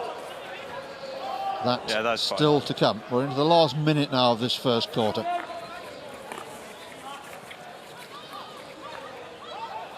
Great little slide there, trying to wrong foot the Dragons' defence, but didn't work out. Free hit, Dragons trying to get on with it quickly, knowing that time is against them. 30 seconds before quarter time. Clever little ball. Carrera again, not for the first time today, with a very well-timed challenge. Now Solis. 20 seconds. Dinea brings the ball up to halfway, takes a long look and fires one into the circle. Looking for the run there of Florent Van Obel. And that will be the last meaningful play of the first quarter. There's Dinea's ball. Van Obel's outstretched stick, unable to bring the ball under control. So quarter time here in Amsterdam. We're still waiting for the first goal. It's KC, the Dragons 0, Athletic Terrassa 0, but plenty of promise and plenty of endeavour. So the two teams are in their huddles. Let's see if we found you some highlights to enjoy.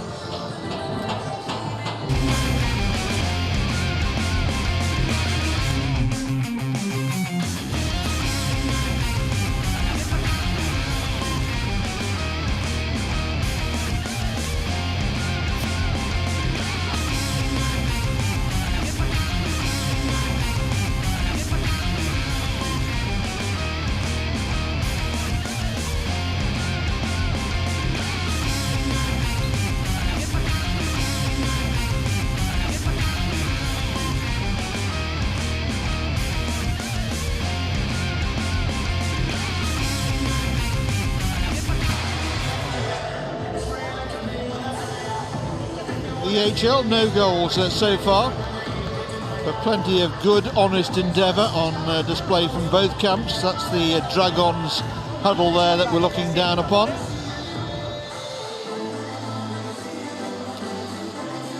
Rock Oliver there at the back of the picture for Terrassa. Done a lot of defending in that first quarter now, with just occasional sorties into their opponent's half of the field. Roger Paroles with the coaching board has made the points he wanted to make and now has to leave it to the players. Thomas Briel, amongst many of the good things produced by Dragons in that first quarter play, came as close as anyone to breaking the deadlock. So waiting for the signal to restart the game, and away we go with the Dragons still attacking the goal away to our right-hand side, defended by Mark Calzada, the Terrassa goalkeeper, who's certainly been the busier of the two goalkeepers. Loic Van Doren underneath the Dragons. Crossbar has been largely redundant thus far. This is Hendricks. Plays the ball in and it's come off a defender stick high in the air. Umpire Grockel has found a bright blue cap. He's got the misfortune of looking into the sun. We're not complaining about the sun, you understand. We're very pleased to see it. Just making life a little bit tricky for umpire Grockel, perhaps.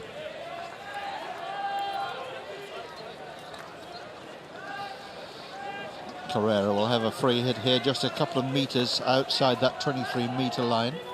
Oh, that's a loose one from Salas. Carrera having to make up half a yard or so to pick the ball up ahead of the Dragons player.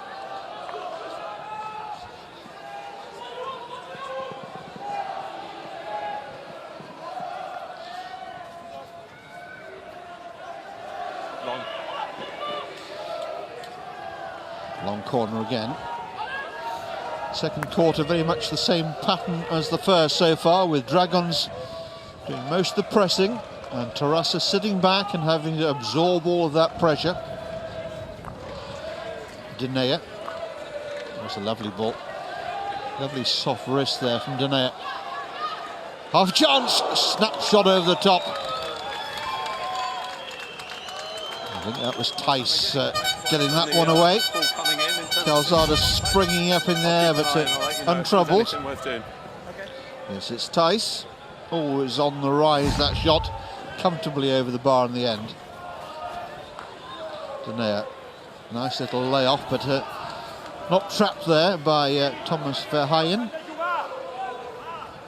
It's Tice who had that half chance a moment ago. Carrera going cross field now.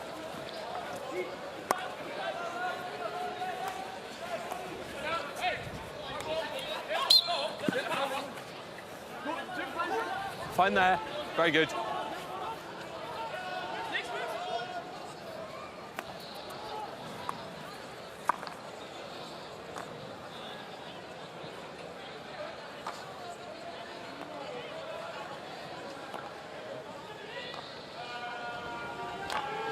Hendricks, good early ball forward for Tice.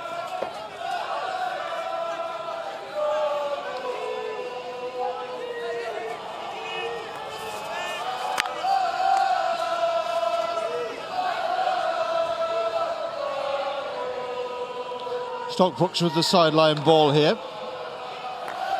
Solis in for Dinea. Dinea is such a key central hub for Dragons. Just stands there, takes the ball in and spits it out in whichever direction he feels can inflict the most damage on an opponent.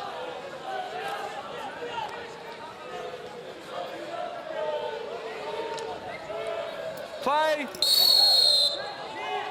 Briel's getting involved and drawing attention to himself here. Marcin Brockel, he doesn't want any more of that. And Salas going on a charge, straight down the centre. Good determined stuff this from Terrassa. Ball's in the air. And the ball's in the net, but the whistle's gone. David Sweetman already ruling in favour of the defence. So the ball lofted in the air there, I think. Salas suddenly went through the gears. Goalkeeper cleared it. Well, it was deflected up there. Well, you see it finishing in the back of the net there, but it won't count, unfortunately. Well, unfortunately from the Terrassa point of view, of course. Sideline ball now for Dragons. Deep back into the Terrassa territory. That's a loose one. Really loose there from Thomas Briel, of all people. Now Bolto down the left-hand side. Sends back into the Dragons O'Donoghue, but the Irishman winning out that little cameo.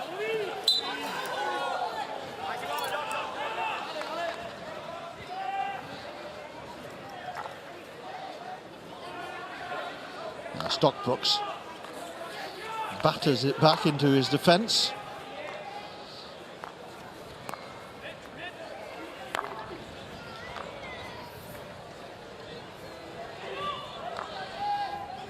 Dinea again. Salas coming across, immediately getting in his face. Can't stop the ball through for Tice though.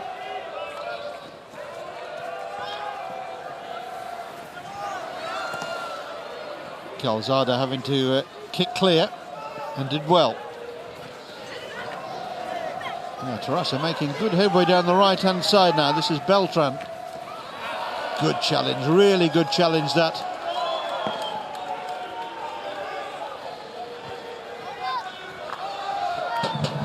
Great ball forward for Tice, the goalkeeper marking Tice almost there as that ball slid its way through the Terrassa defence.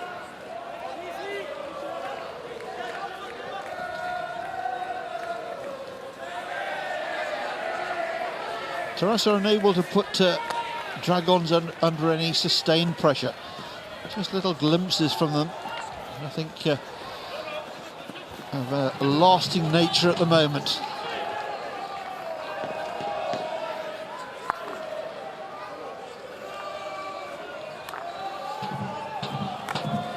It's a lovely ball, nicely taken in as well by Cobart.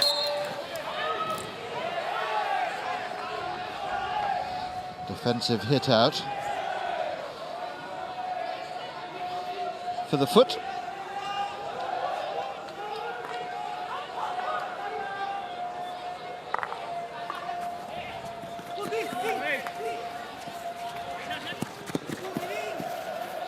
Salis under pressure with 2 yellow shirts ahead of him, showing good composure on the ball and gets the free hit as well.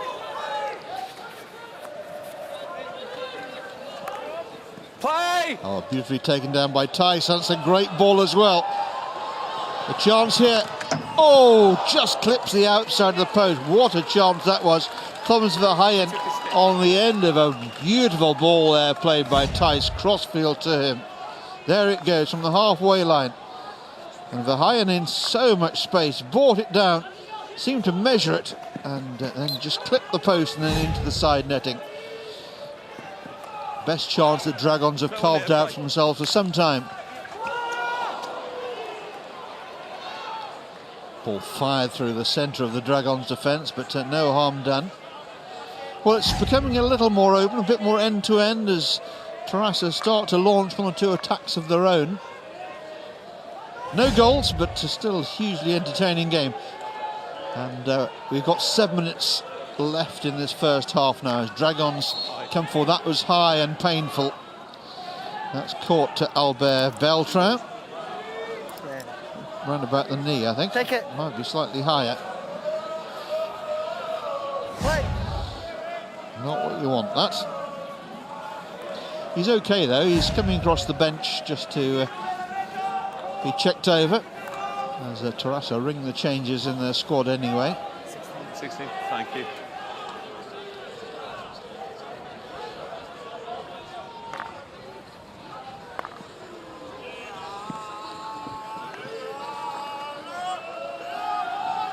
O'Donoghue doing well.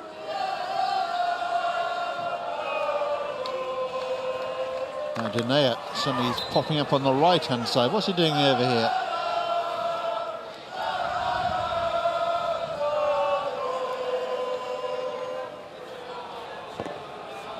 Two balls on the pitch.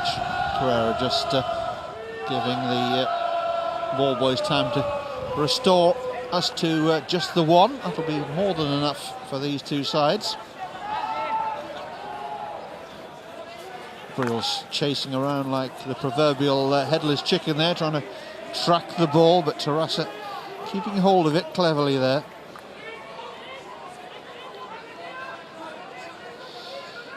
Really good crowd in, enjoying some late afternoon sunshine here. And they're also enjoying some very exciting top quality hockey as well.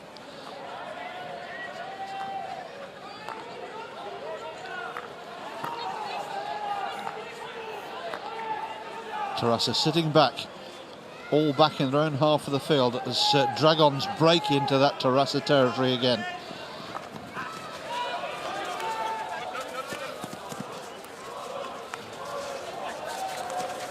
Carrera's got a scamper here. That's found a foot, has it? It certainly has, and it'll be a penalty corner here to the Dragons. High fives all round for Dragons here. Terrassa not happy about something. The only question would have been of height, I think. There's going to be no referral. They're happy with the decision. Happy being a relative term, I guess. Let's watch the play again. No, it was a nailed-on penalty corner, wasn't it? 10 seconds. Dragons have had some rich pickings down the right-hand side. So it's not been a great day for the corner takers so far. 14 corners awarded and just 4 converted, and not all directly, I can assure you.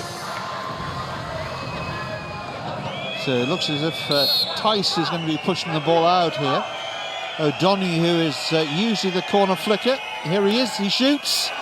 and it's come off the defender. Good charge there by Danny Malgotha. Always takes a certain bravery to charge down the penalty corners. Tice for Dinea. Two big game players there for Dragons combining just outside the circle. Terrassa have won it back though.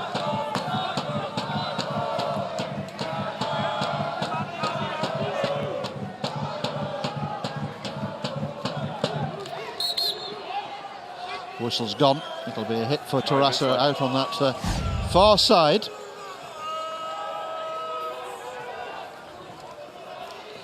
Ball thrown high. Oh, and it's missed there by the Dragons defender. Is there something here for Terrassa? Defender went to ground. It went underneath him. He got lucky there. Almost made a bridge for it to go underneath him. As the defender went to ground, he must have feared the worst there. I don't see that very often. Dinea just restoring composure.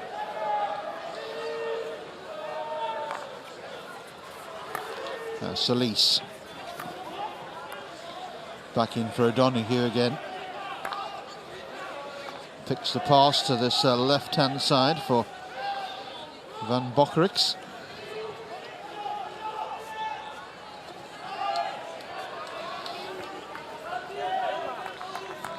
Just getting a little bit untidy as far as Dragons are concerned. Some of the quality that we saw in their game early doors has just deserted them. Perhaps they tire a little bit as we approach half-time now, just over 2.5 minutes away.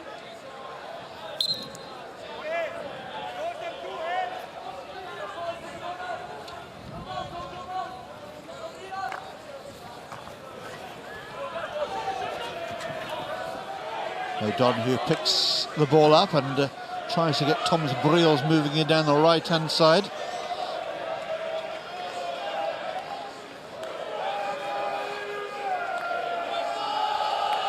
Tice plays the ball back.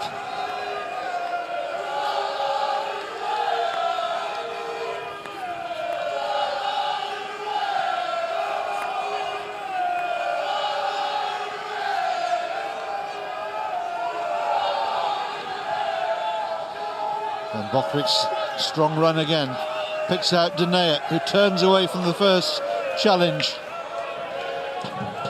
Shot comes in on the reverse stick side and easily cope with that. It was Van Obel opening the shot up there. Couldn't find an angle past Mark Calzada. Lovely turn though that was by Dinea.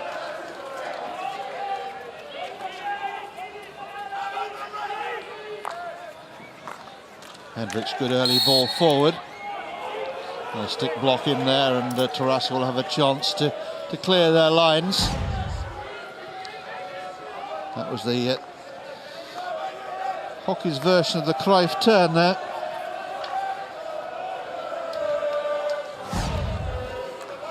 Great ball. Cut.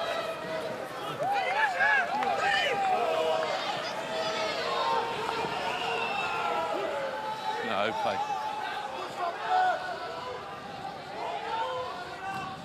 Van Obel just tried to tease that one down the touchline. Sideline ball for Terrassa. 30 seconds to go. There's some drama late on here in the first half. Briel sets off, scampering, head down. Just drifting to the left-hand side. Picks out the support.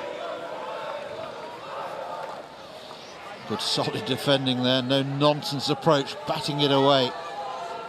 Dinea.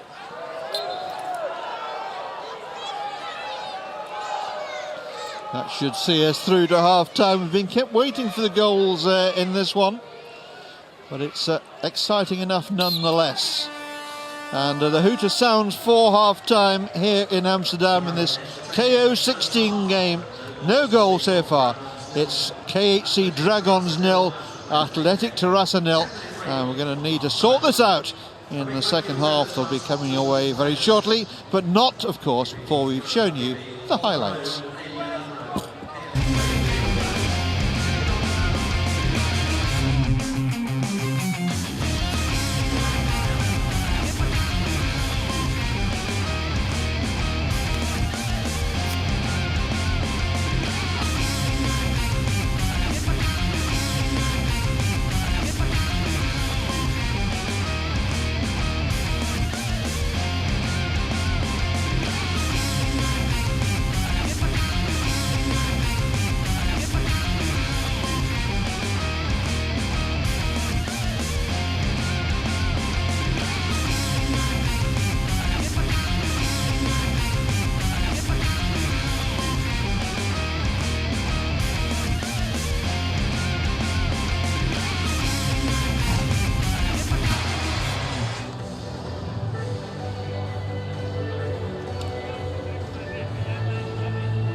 and purchase of awards, watch it on the safety of your seats. Thank you.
Welcome back then to Amsterdam. The Terrassa team just having the last word in their huddle. We didn't see too much of Terrassa in that first half as an attacking force. They had to absorb an awful lot of Dragons' pressure, but absorb it they did. Not too much for their spectators to get overexcited about so far. The same can't be said for the Dragons, who've been at their excitable best. And a lot of it's down to the liquid stuff there, I suspect. Maybe a little bit too much. It certainly isn't the sun that's affecting him. Let's hope he wakes up in time for the second half. Now just a matter of seconds away. A few running repairs here to the Dragons goalkeeper, Loic van Doorn. I think he might be just having some anti-reflection tape put underneath his eyes, or cream. Looking into the sun that's setting away to my left hand side. Perhaps a few running repairs to the helmet. So scene is set. The two umpires both on this near side, which suggests to me they're not ready to start, unless we're going to have a very unusual umpiring setup indeed. Umpires Grockel and Sweetman making the players wait here, as they must. Most unusual for the two teams to be ready, but not the umpires. Umpire Sweetman now going just to check on the netting in that Terrassa goal, just to make sure that everything is good to go. Ball's on the centre line, ready to get the ball rolling in the second half. 0-0, remember, at half-time. Dragons against Atlètic Terrassa. This for the right to play against Leuven in the KO8 on Easter Sunday.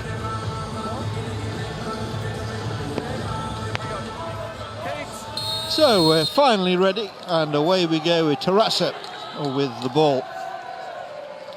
Carrera throws a huge one over the top and causes the Belgians some disquiet there. They're looking into the sun. Briels picks up a loose clearance and sets Dragons rolling forward again.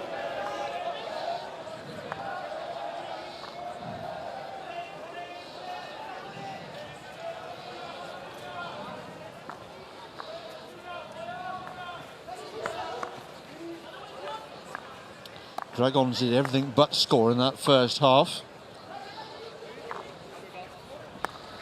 Plenty of the ball, plenty of pressure. Just the one corner though.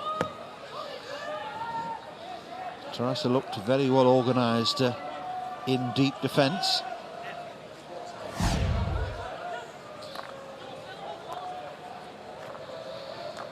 That was the last attack.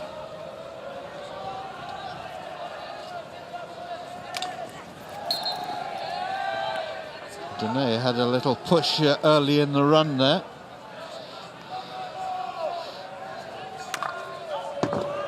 Ball's flashed into the back of the net, and Solis goes down there. Not quite sure what happened there.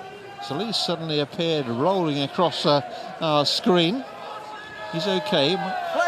Just have turned his ankle, I think. He's limping over towards the bench, but I think he's going to continue.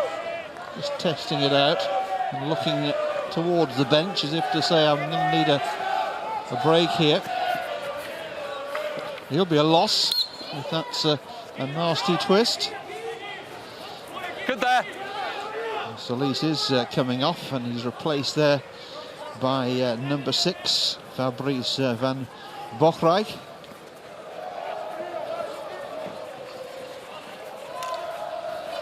Thijs trying to force the issue here. Carrera doing the tidying up. Sorry, go again. I've got the back. Thank you.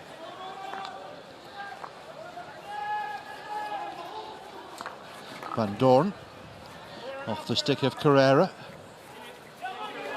Who got the final touch as it came off a Terrassa stick. To your right, please. So it'll be a long corner for the Dragons.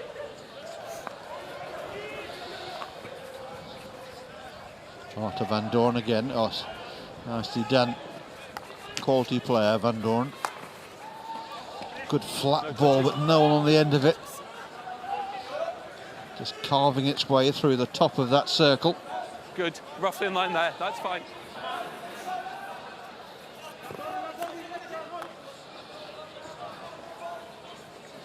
Well, clearly this is not going to be a high-scoring game. It could go right to the wire, this one.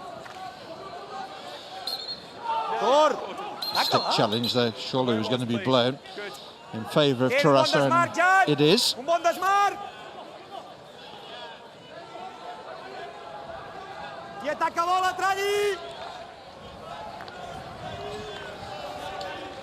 Carrera.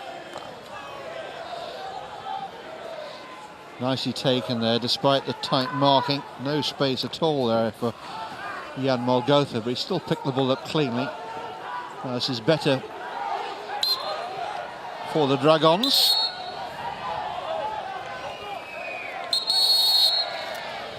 Umpire Grockel wants a word here with Rock Oliver. Right. You? And you. Off. Go. And he's seen and heard enough as the umpire, and showing a card in. It's Ignacy Guerra who's picked the card up, and he's sent to the naughty step to calm himself down.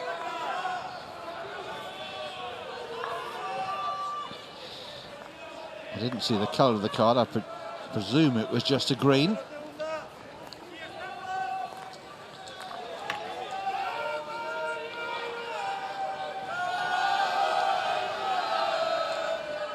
So Terrassa down to 10. As are the Dragons. Hendricks has also found his way across to the same step for the same incident.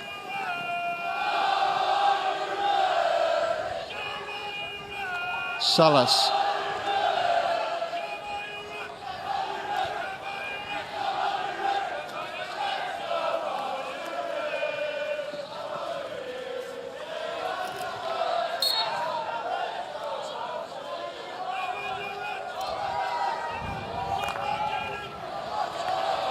It's a wonderful ball.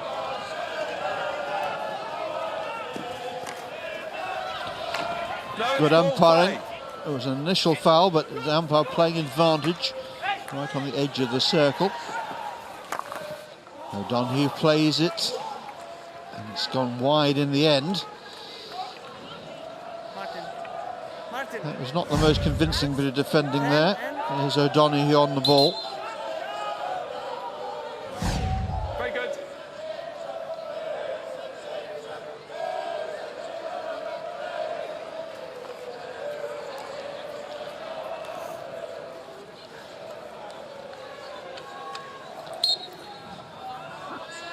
Easy, easy. Yes.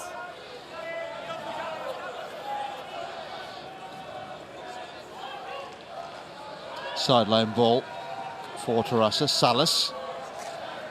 Nicely worked. This is better from Terrassa. A little slip there, just arresting the progress momentarily.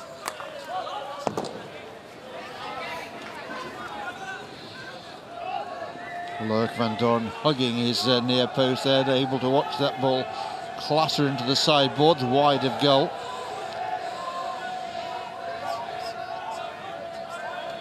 O'Donoghue, not too many opportunities for him so far. Just the one penalty corner in the game so far. That was for the Dragons. Now this is more promising for them. To the baseline, ball pulled back. Goalkeeper almost caught unawares there.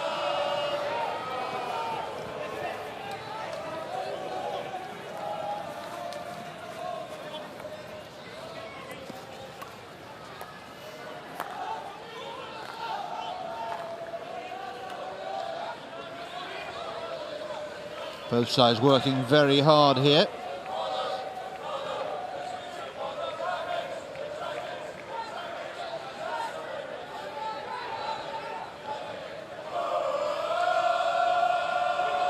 How about this for a chance for Terrassa? The goalkeeper's down, looking at the umpire and wanting something and not going to get anything.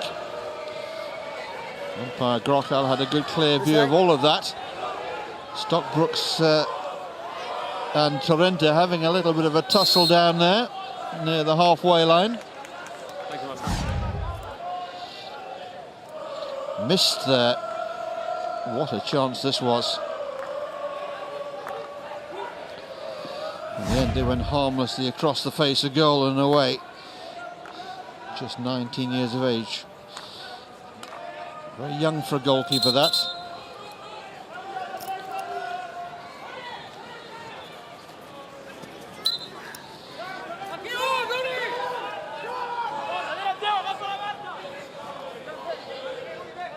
Dinea. 18, careful.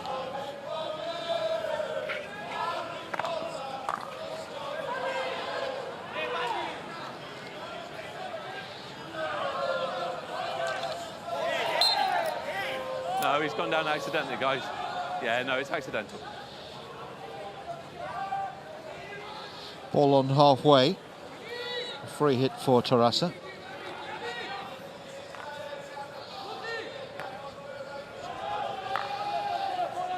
Just to remind you, we have to get a winner in this game. If it's all square after the fourth quarter, then we go straight without any recourse to extra time, straight to a shootout.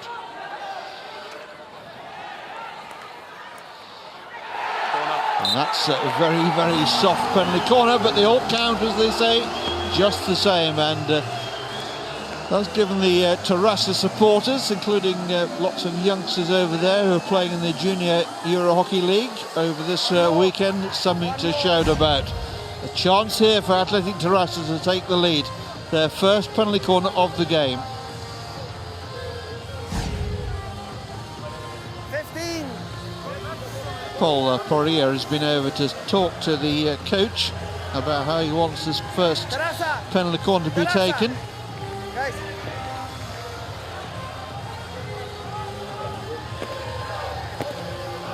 Right, Felix. Inside.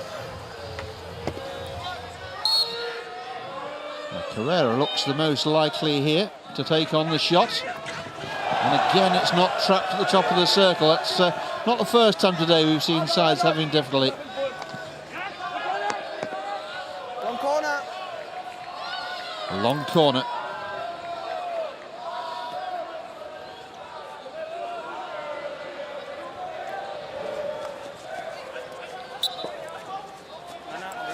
Sideline ball, is it? No, a free hit for Terrassa here given. Taken with a self-pass, chipped into the circle. And almost found its way all the way through there.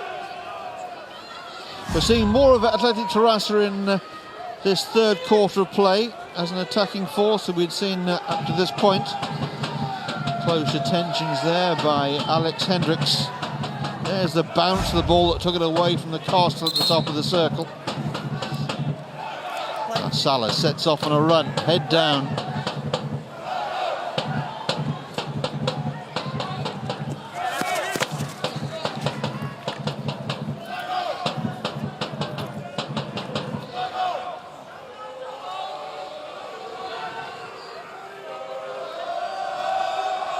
Carrera back into the centre.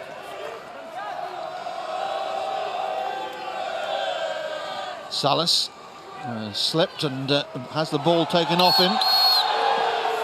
We're going to get another card here, are we? Yes, it's another green card. So Terrassa back down to 10 again. Briel.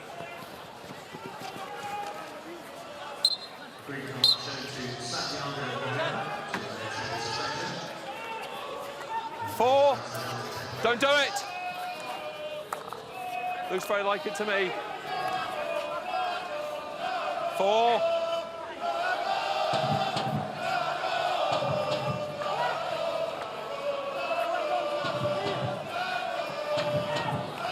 Van Dorn plays the ball in at half chance. O'Donoghue shoots and it's ended in the nets. I think there was a touch on it after O'Donoghue from Van Obel, and that'll be sorted out by the replay. But Dragons have the lead here. An element of fortune about it perhaps, but they won't care. The Dragons have the lead. Let's watch it again. There's the shot. Oh yes, it's Van Obel with a little touch through the legs. O'Donoghue's effort was going wide and well wide. It needed that touch, didn't it, from Van Obel? And no chance for the goalkeeper. Clock. So Florent Van Obel, his 15th goal in just 17 Euro Hockey League games. That's quite a return, isn't it? And that could prove to be a very important goal. Dragons now have the lead. That their greater inventiveness perhaps would warrant.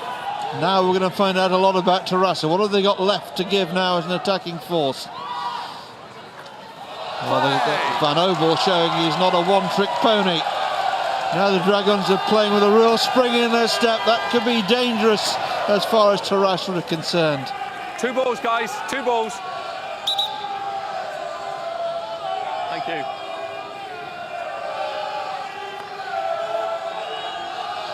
Less than 3 minutes then left in this third quarter, and the Dragons are ahead through Van Obel.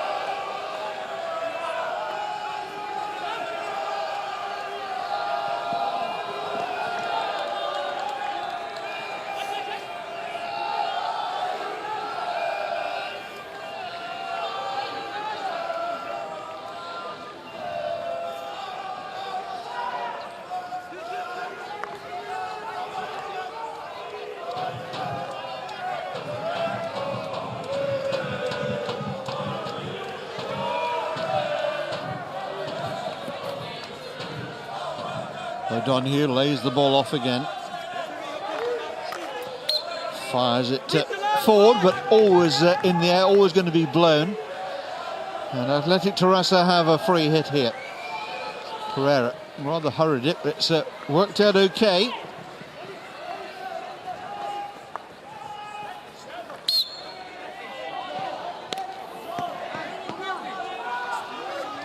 Frustration there for Rock Oliver. He knows his way around these parts, having spent some time playing club hockey in the Netherlands, including a spell at this very club, the famous Amsterdam Hockey and Bandy Club.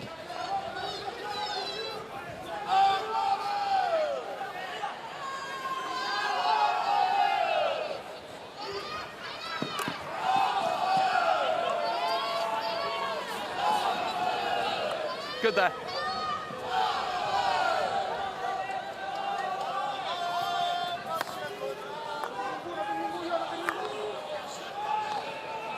Ball fired crossfield. There's a foot there, but no one close enough. Good umpiring there. No need to blow the whistle. Play. Dragons going forward in search of a second goal. Certainly not sitting on this narrow lead. Just over half a minute left then in this third quarter of play. A quarter that has seen Dragons score 16. And take the lead through Florent Van Obel. Asking the questions now of Atlètic Terrassa how they might respond. Yep.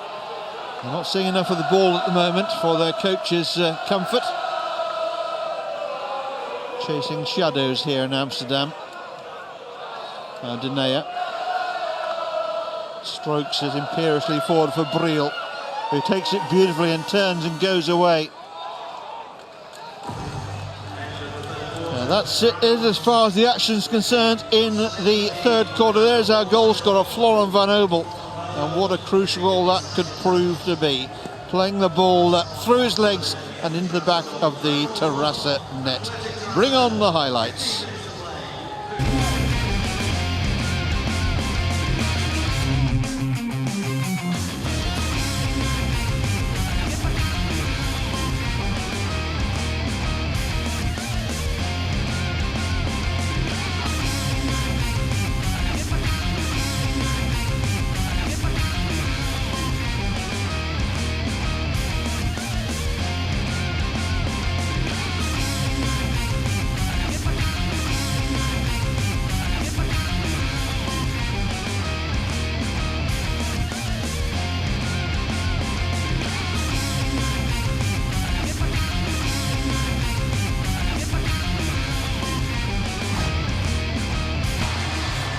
So it's been a good, well-contested game between two honest squads, but so far just the one goal. Not too many penalty corners either, just one for each team. And it was the third quarter that gave us the goal. So Terrassa have got to come out now and get themselves back to contention. They're not out of it, not by a long chalk, but they do need to press on and put Dragons under the sort of pressure they've not been under so far in this game. Just fleeting moments of Terrassa attacking, not enough so far to be any real danger to Dragons.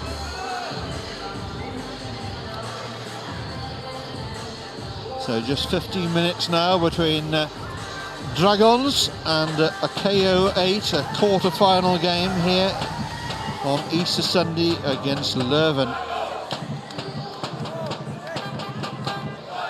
Or can Terrassa find a way back? Well, do you know what? We haven't got a ball. Somebody will have one in a bag somewhere. Oh, they found one. It's okay.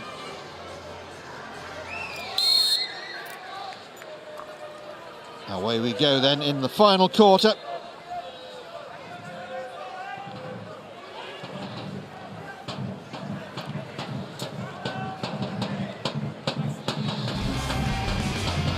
We had our cameras and microphones in the Belgian camp with Jean Willems.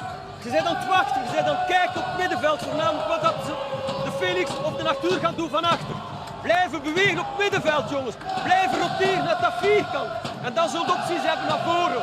Anders gaat het moeilijk hebben. Als we stil beginnen te staan en wachten wat die twee gaan doen van achter, dan gaan we het moeilijk hebben, boys. Alright? Dus ik moet veel meer beweging zien. Jean Willems there, former Belgian international of many years experience, and also now the father of two young men plying their trade with Leuven Hockey Club. So if it comes to pass that Dragons do make it to the KO8 and face Leuven, we'll have a father coaching the team in opposition to his two sons. Hockey, the family sport. That could be a bit of a test around the dinner table, couldn't it? Denea plays the ball in and deflected up in the air. Dragons are wanting something. David Sweetman, I don't think had a good sight on it. Not getting anything from Marcin Grokol on this near side either there. Salas, he's a key now, I think, for Terrassa in terms of finding their way back into the game. He's vastly experienced, a great driving force always. Blessed with a super engine. Denea just casually taking the ball out wide on that right hand side, invites the foul, which he's offered.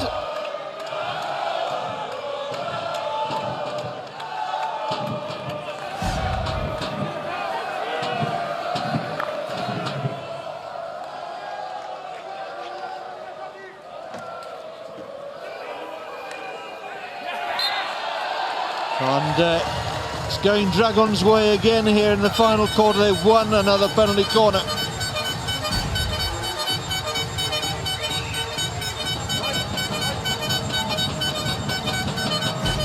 A couple of challenges going in as Rubens causing havoc down on the left-hand side. And a chance here for Dragons to open up a 2-goal lead.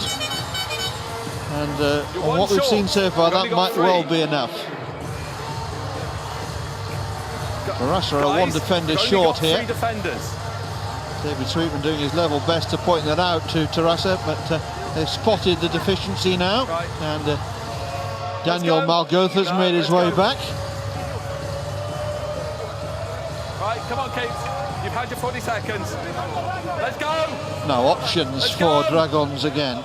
Around the top of the circle, Alex Hendricks is there. Tice is there as well. Hendricks takes the shot on, and it's gone in favour of defence there. Ball coming behind you. And it's taken very quickly indeed. This is Mark Bolto. Go tackle. Thanks, David. Denea.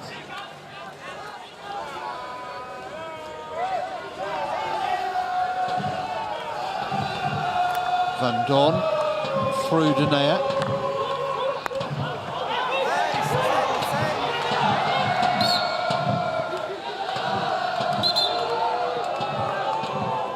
Thank you. Yeah, that was a long, long way away. It's a foot against the free hit. Back we go. Here's that last corner again there. Hit the defender high, and that's why it went in favour of the defence there. The ball was above knee height when it hit the defender. Denea worked out to that right-hand side. Still Dragons doing most of the pressing, and Terrassa struggling to find a foothold in this game at the moment. Very good.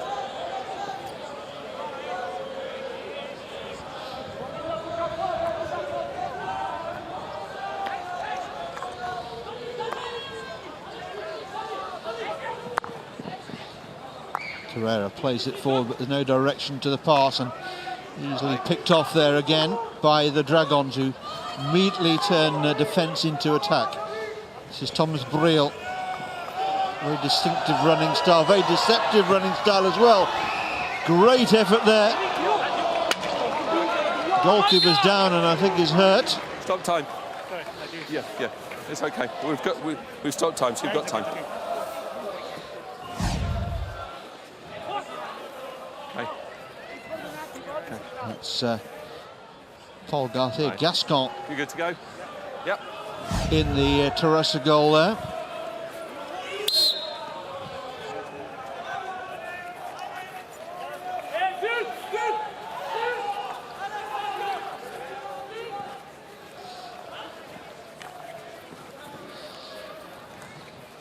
Now Tice plays the ball back.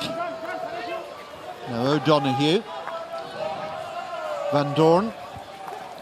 Finally out to that right-hand side now.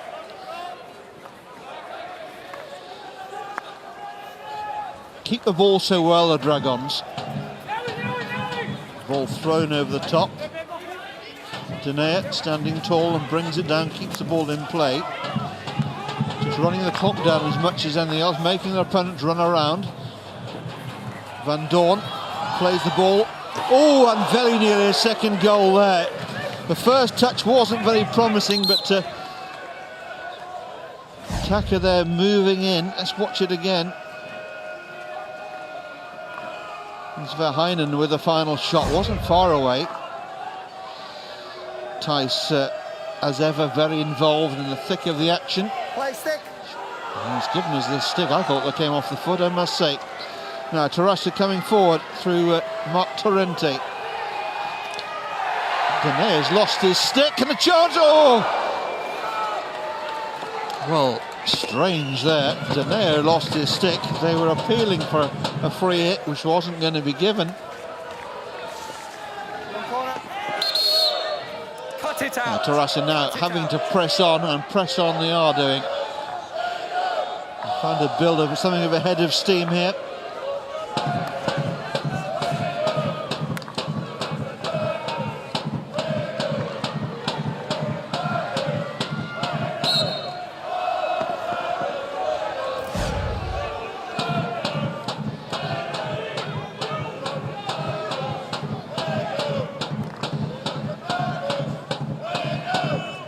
Terrassa can't allow these deep Dragons defenders to hold on to the ball here. They've got to go in search of it. They've got to do the hard yards in the last 8 minutes or so that remain here. Now here they come forward again, the Dragons, streaming into Terrassa territory. Salas picks it up and sets Terrassa moving again, but there's not much movement ahead of him.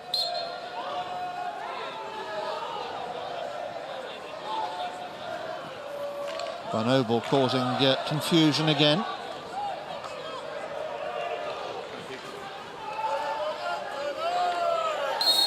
Guerrero, and we're going to get a card here.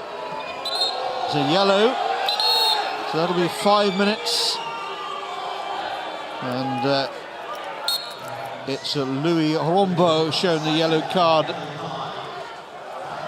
So there'll only be about 2.5 minutes left by the time he returns to the fray. Oh, that was wild and wasteful there from normally reliable Jan Malgotha.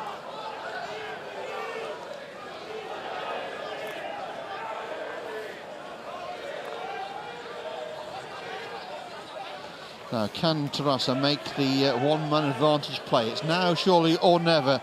7 minutes remaining. They trail in this KO16 game by 1-0. Dinea plays the ball into wide open spaces. Verheyen, tall, rangy-looking player. Stop.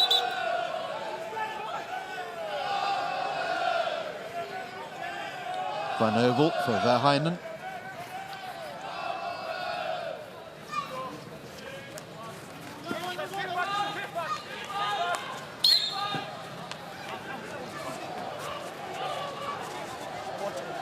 I thought it was into your body. I thought it was into your body. Carrera. Beltran managed to rob there. This is Briel. Van Obel. Briel. Did that come off the foot? It obviously not, because play goes on. Good early ball. Oh, well. Cleared away in the end there for the Dragons, but real excitement there.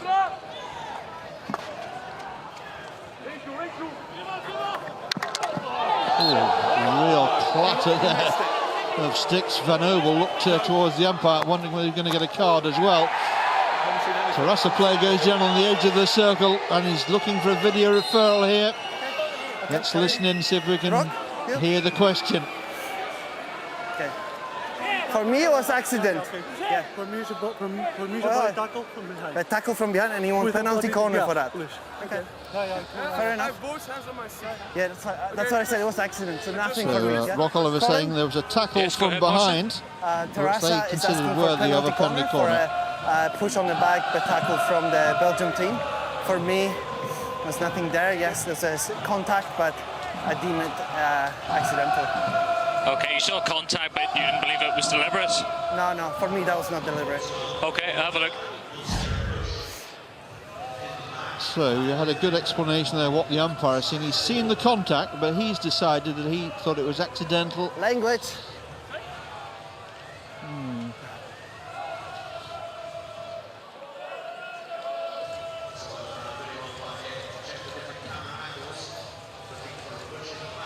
Okay, that's fine.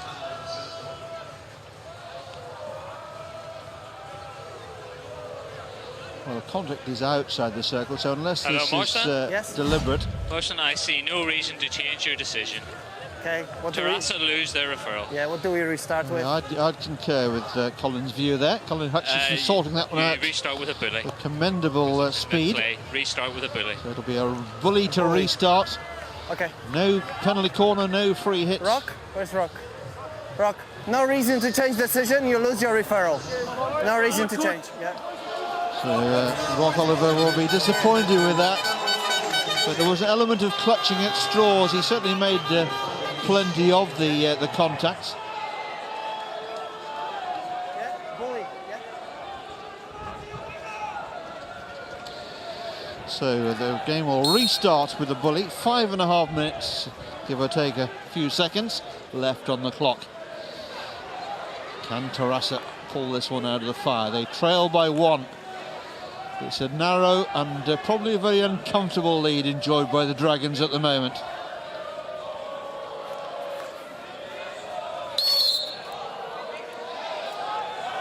Coming down in a group of players. Free hit to Terrassa, which they've taken quickly, as they must now, of course. 5 to go. This is again. Torrente trying to get on with it here. Dragons have got everybody back. They're playing with 10, remember, and will be for a little more than 2 minutes. Torrente again. Oh, that's a poor angle. Hangs his head in shame there. It wasn't the ball they wanted.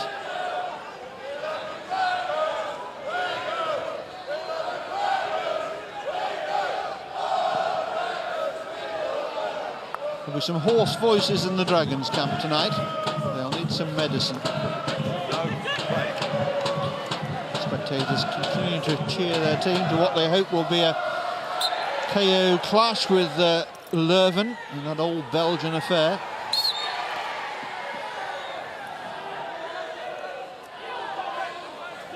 Yeah. Watching. Free hit for Terrassa. Clever ball across. Torrente's picked it up on this near side.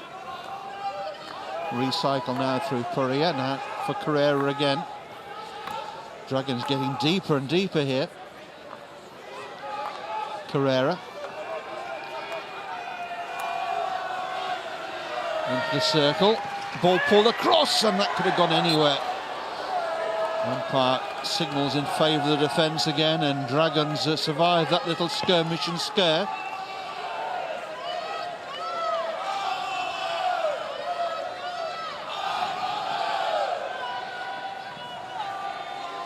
Nervous time to be a defender now. Yeah. With that narrow lead. You've got another one behind you. Yeah, you're good. Play. Well, the crowd would be on the edge of the seats if they were sitting down, but very few are. Most of them are standing up and enjoying every moment of this very well contested game. Different to the 2 earlier games, which were awash with goals. This has just been a super contest. Great save there by the goalkeeper. Ooh, and that's gone in favour of the defence as well. Everything going against Terrassa at the moment. Very good. No, they need a big finish, do the men in yellow. Can they find one here? Here's the latest attempt. Penalised there by the Polish umpire. Dragons are back to full strength. I'll come as high as I can to speed. And there's a little more than 2 minutes remaining. Time enough if they can find a goal. They won't be passing like that though.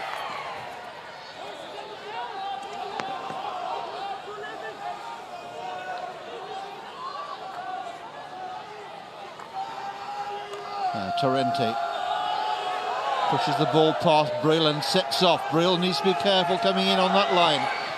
Lovely run this by Torrente. Ball pulled back. Shot comes in. Brilliant save by the goalkeeper.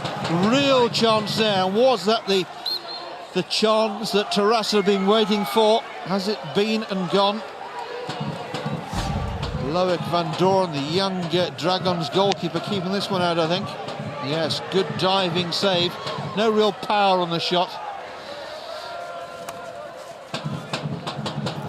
Ball drilled away.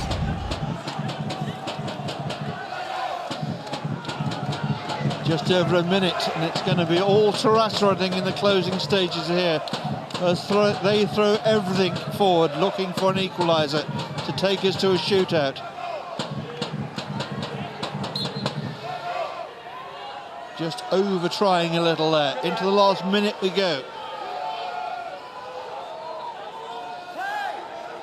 Dragons so close to setting up that KO8 game against Leuven.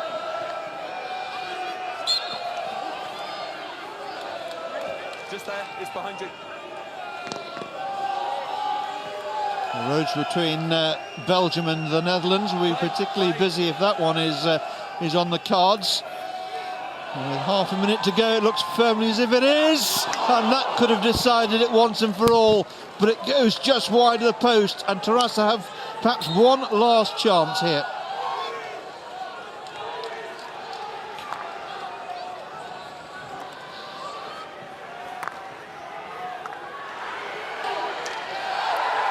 Is there something here? There is! It's a penalty corner for Terrassa. The last chance saloon here.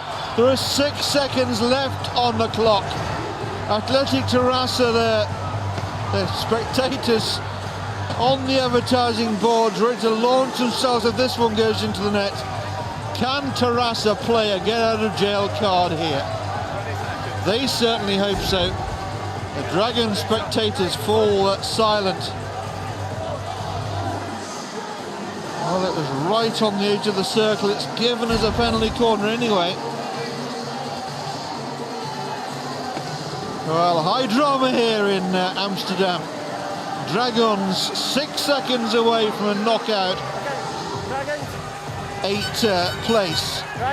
But Terrassa have a penalty corner. They have all their players around the top of the circle. It's now or never.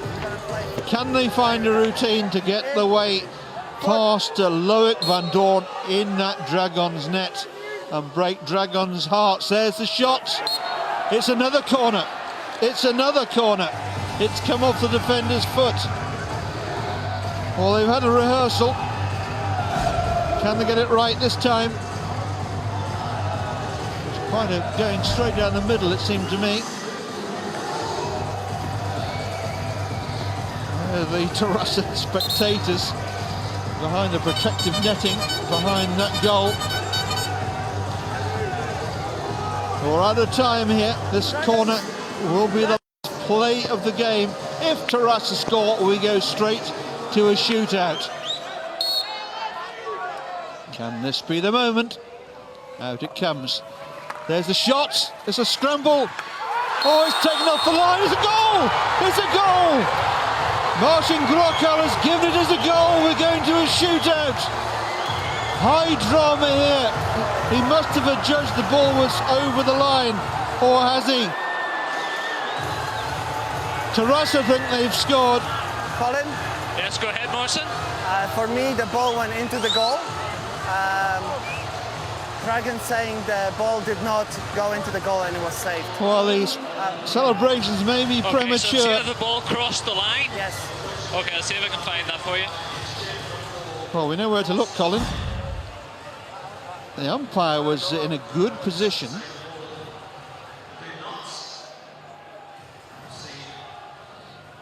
And here's Can the we shot. get the manager off? Sorry? The manager. Van Obel, it is on the goal line, and he's certainly got his feet behind the line. We need a camera angle, which, yeah, that's very difficult to tell from that angle, isn't it? You need something looking right across. For me, it was in. My gut feeling is on viewing it from the earlier angles, that was indeed over the line. I think we're going to get anything better than that.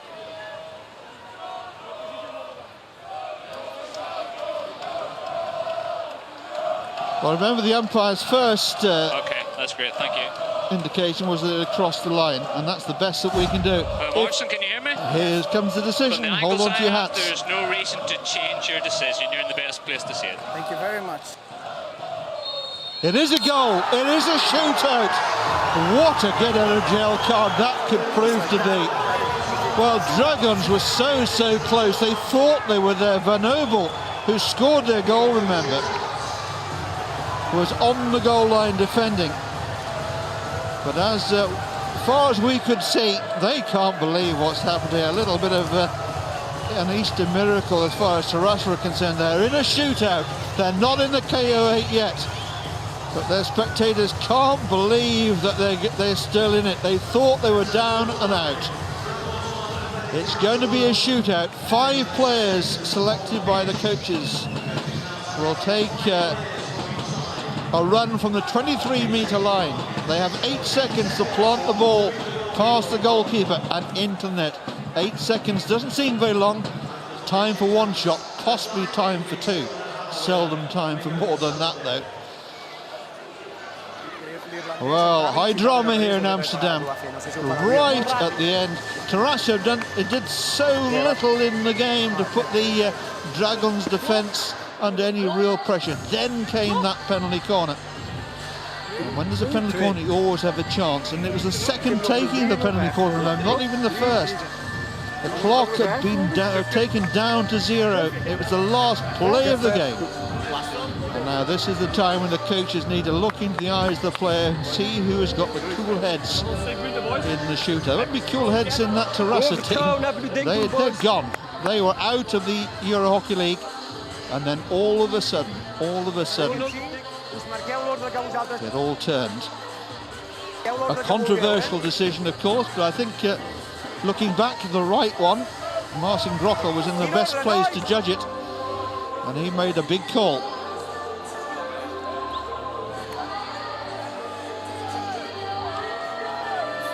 So the captains have tossed a coin again. We'll keep an eye on the Terrassa team, because they have a habit of changing their goalkeeper at when we least expect it. And looking back down there on the pitch, it's Mark Calzada who started the game but didn't play in the final quarter. He was doing the warm-up. Right. What's the plan? You want to do it, or you want me to do it? Garcia Gascon there, Paul Garcia Gascon, the number 21. He doesn't look like he's going to be involved.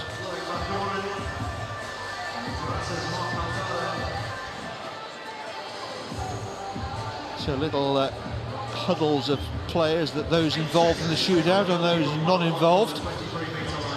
We're going to be using the goal away to our left-hand side. There's Mark Calzada. He's gone to his limbering up exercises, and he's going to be Terrassa's choice of goalkeeper. Well, I'll tell you what would have been interesting if the umpire had not adjudged that had gone over the line. I wonder whether Terrassa would have appealed it. In fact, they wouldn't have been allowed to. They'd lost it a bit, hadn't they, a couple of minutes earlier. So it looks as if Dragons will be taking the first of the shootout runs here. 8 seconds, remember, from the 23-metre line.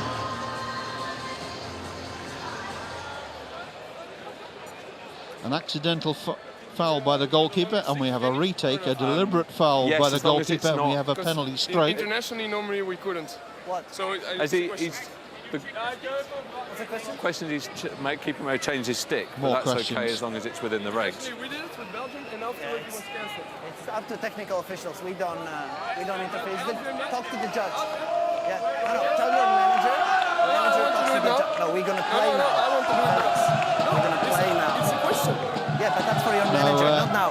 We're on TV. What Felix live. is asking here is the goalkeeper, the Spanish goalkeeper, has changed his stick, as you can see, for a much longer one here. And the question was fairly simple. Can he do that? And the umpire said, yep, we think he can, as long as it's within the range allowed. Right, Denea against Calzada. Takes it up to the goalkeeper, gets the goalkeeper moving. Has he done enough? No, he hasn't. Denea gets the shot away, however long the stick was. got video if you want it. You see there, that elongated stick. They did really quite well there because he was in a very difficult position on the ground. And it's Oriol Margotha, the first up now for Terrassa. This to bring it to 1-1.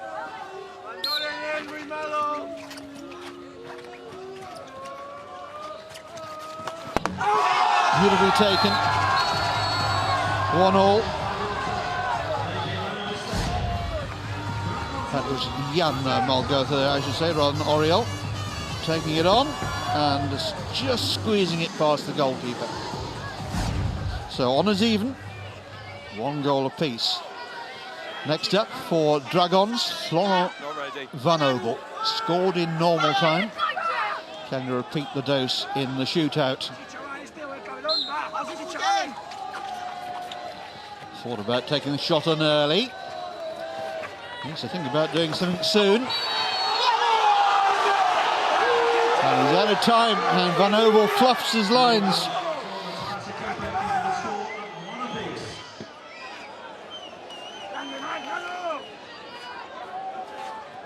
Van Obel walks away, a disappointed man here. Seemed to be in several minds as what to do. Got the goalkeeper moving. Probably did a little bit too much, then the goalkeeper in the end scrambled it away.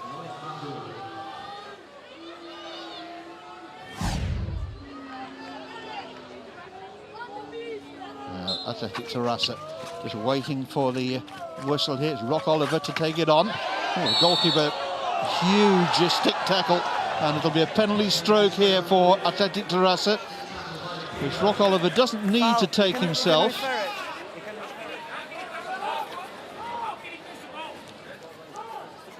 He was turning with the ball. No, it's a stroke. The goalkeeper's going walkabout here, but he's got to face a penalty stroke. Don't think Van Doorn quite knew what the decision was there.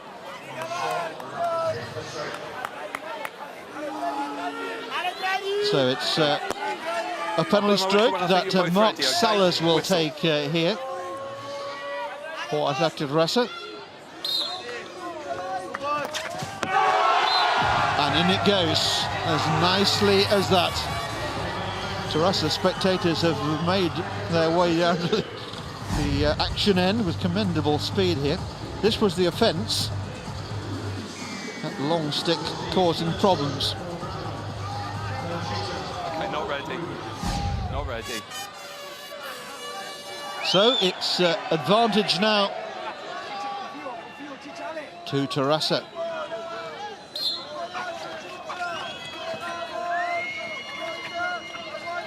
Just to get back to 2-2. Nicely done. Well converted there.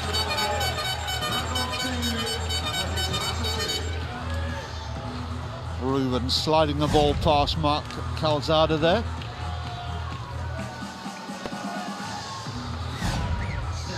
More than one way to skin a rabbit, and nicely taken there. Not ready.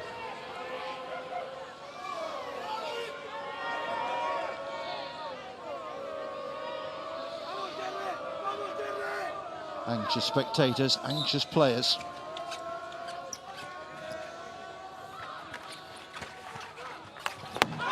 That's very nicely done. Ignacio Guerra there keeping his cool. Just acknowledging the support of the crowd there.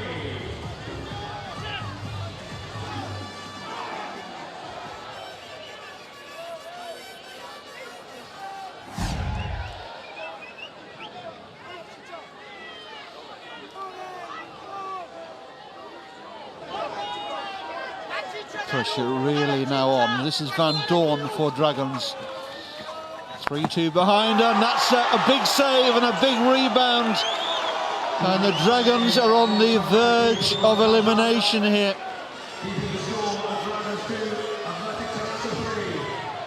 They were so close. They just needed to keep a penalty corner out. They very nearly did, but for a matter of, well, a centimetre or two perhaps.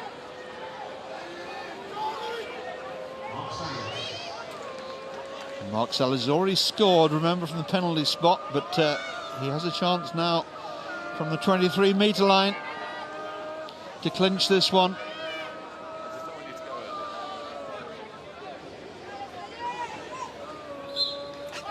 Off he goes. Oh, good save, good save.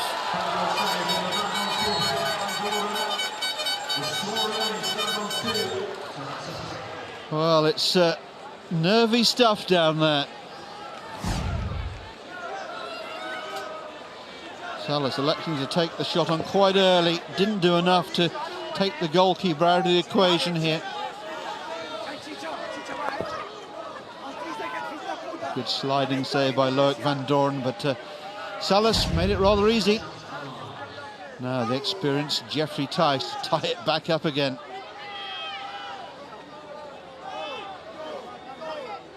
This for 3-all. Pressure on Tice. He's seen most things in his hockey career. Goalkeeper's come a long way. Tice takes a shot on and will regret it. Dragons are out. Atlètic Terrassa are into the KO8. There'll be no all-Belgian affair in the KO8. Leuven against Terrassa it will be, and Dragons absolutely devastated. Terrassa can't believe it down there.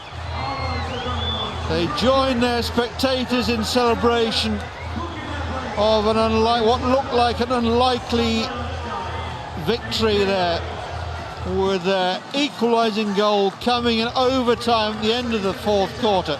It took it to a shootout, and Terrassa were always ahead in the shootout. And Dragons' hearts are broken here. They bow out to Terrassa.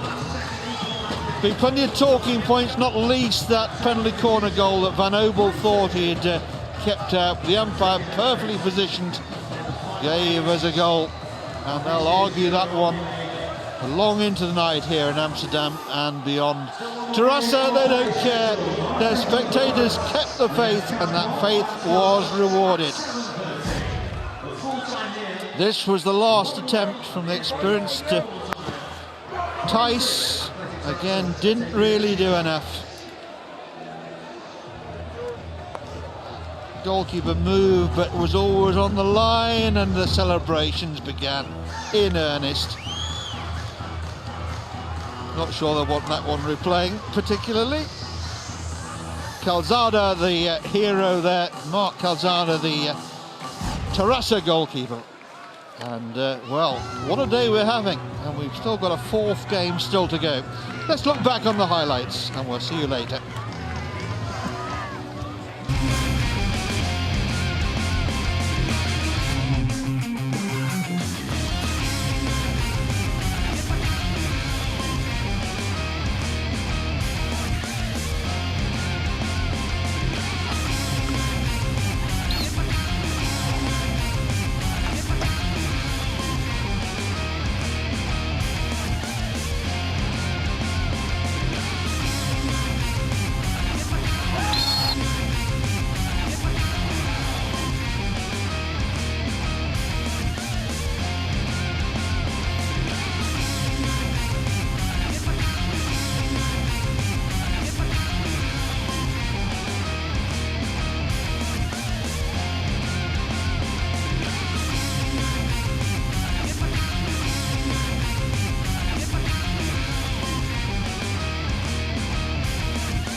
good to turn a bit to the cover. Yeah, like it. Yeah. Only about 2 or 3 questions. Mark, what a game. Yeah, it is unbelievable. I can't believe it, really. Did you think you were dead and buried and out of the contest in those closing minutes? Yeah, I think Terrassa is a team who always believe and we can win. And if you can see, one flag is we come back and then we win. It's what we did. That's crazy. Your spectators played a full part as well. They were with you right till the end. Yeah, of course. We need them. They need us. We are one big family, and you can see it's how many people they come from Barcelona. And I really can't believe it. Perhaps over the years we've not seen the best of Atlètic Terrassa in the Euro Hockey League. Could this be your year? I hope so. I don't know.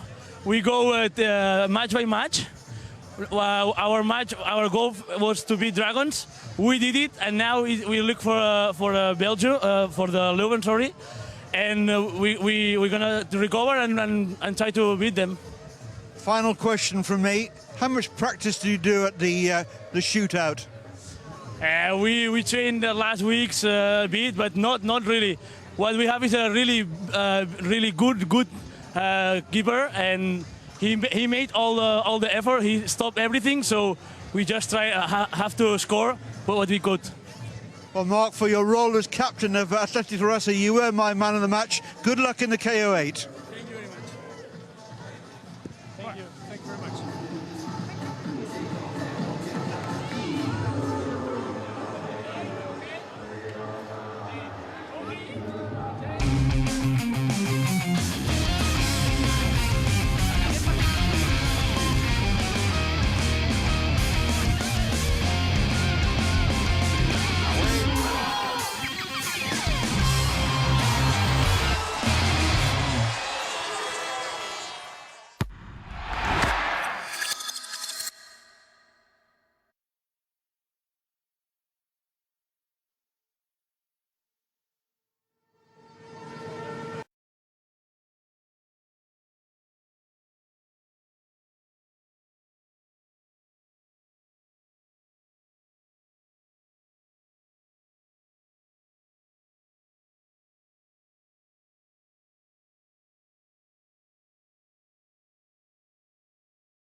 Hello and welcome for a final time today to Amsterdam, where we are covering the ever-popular Euro Hockey League round of 16. The fourth match on this Good Friday sees the French champions of Racing Club de France playing in just their second season in this high-level event up against Kampong from Utrecht here in the Netherlands. Kampong have played in 2 previous seasons of the Euro Hockey League, reaching the knockout 8 stage last year, and they'll be keen to improve upon that this year. Their domestic form has been a little patchy, which is partly explained by a large number of injuries which are now hopefully behind them. They currently lie 5th in the strong Dutch Hoofdklasse League, but their latest results, a 2-1 win over Oranje Zwart and a 4-0 victory over Pinoquet, suggests a return to form just in time for this event. Racing have fared a little better in their own league in France and currently sit at the top of that league. They'll be well aware that this is a significant uplift in standard for them, and to bridge it will be a major surprise if they're to progress further at the expense of Kampong.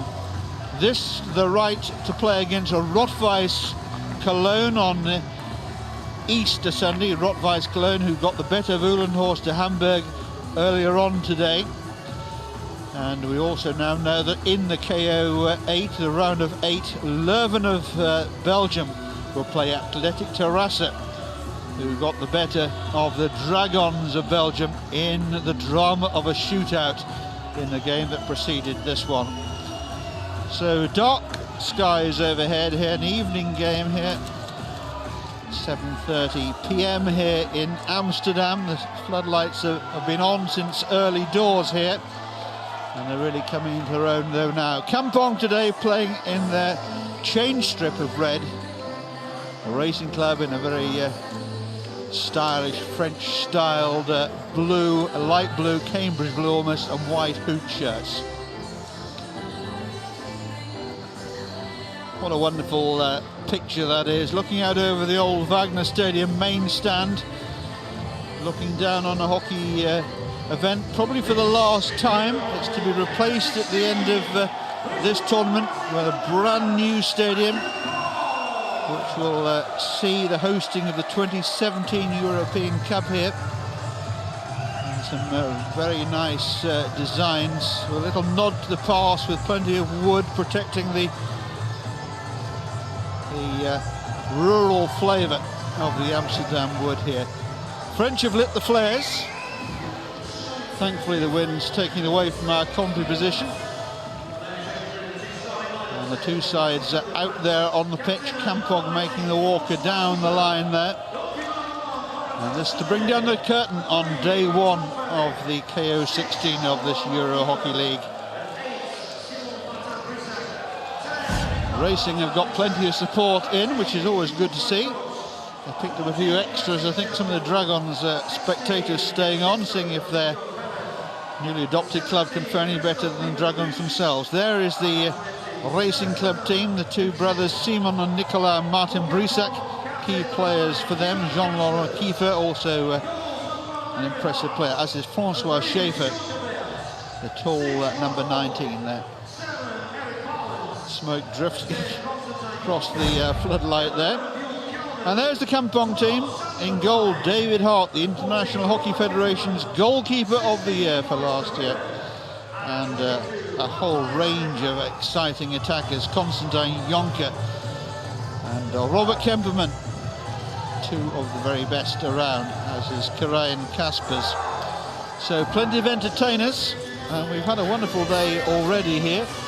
Just want to bring the curtain down. It's Dave Dowdle of England, and he's joined by Ben Gunken, umpiring his 10th Euro Hockey League game here.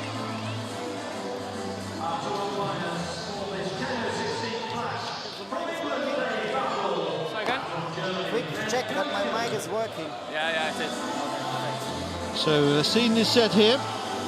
This, as I said, to earn the right to face up to Weiss Cologne on Easter Sunday. Two players there to look out for. Simon Martin Brisek to the left of our shot. And David Hart, the tall Irishman, playing for his adopted club, Kampong. A very popular young man, David Hart, wherever he plays his hockey. And he really is an outstanding goalkeeper.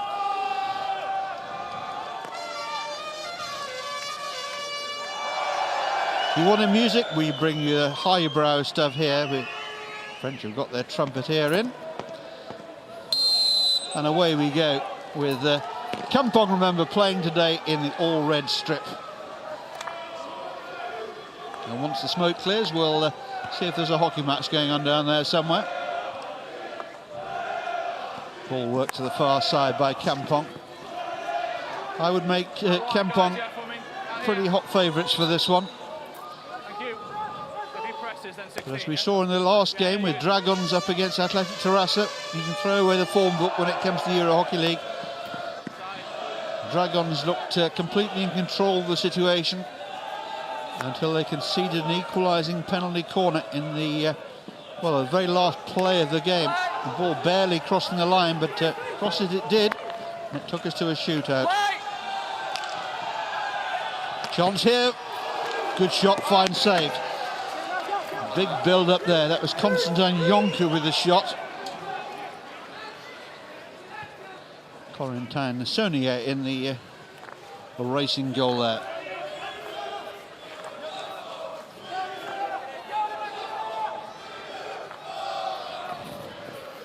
Kimperman wearing the iconic number 14 shirt so poignantly, of course, this week with the loss of Johan Cruyff. In hockey terms, number 14 was made famous, of course, by Teun de Nooijer. Kampong just going through the gears there, putting the French goal under some pressure. They're racing now on the break.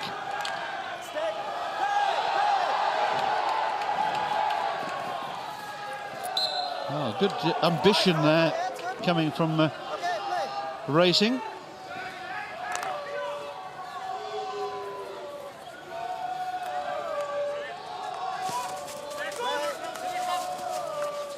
Derrida surrendering the ball back to racing again though.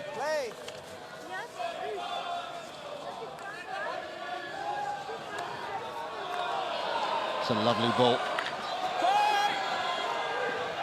Kimperman again. Another searching ball, looking for Jonker again. Great understanding between those two. Kimperman with the ball for Kampong. Saunier meets that with a strong left foot.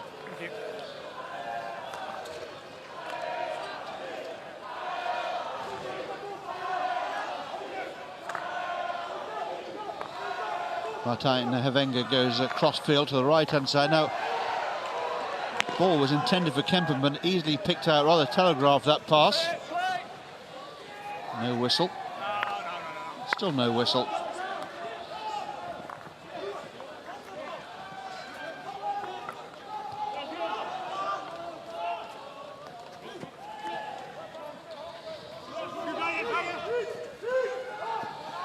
This is Kaspers.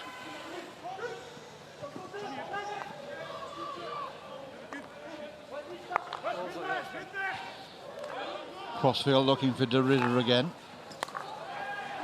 Good width provided by Bowens. And no way through there.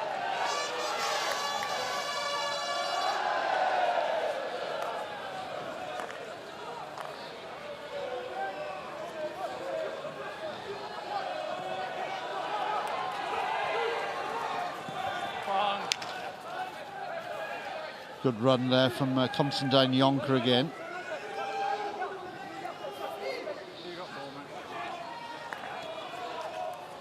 Eric Bowens into the circle.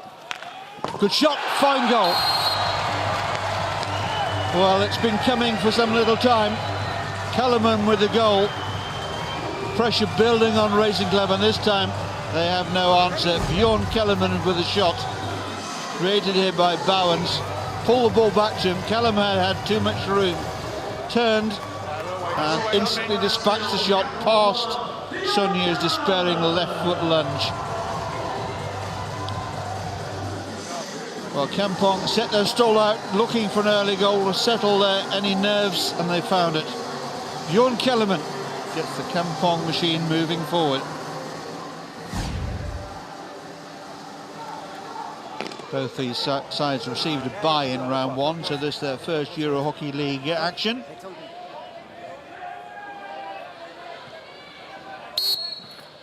Racing currently 7 points ahead in that French league, by the way, which restarts next weekend.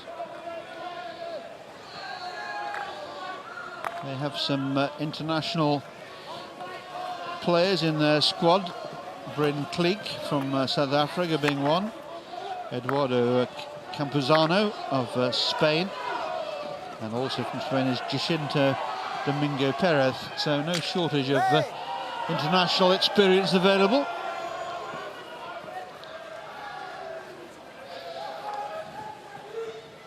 I mentioned David Hart, obviously an Irishman playing with Club Kampong, but they also have overseas influence in vastly experienced Ramon Alegre, very talented Spanish international.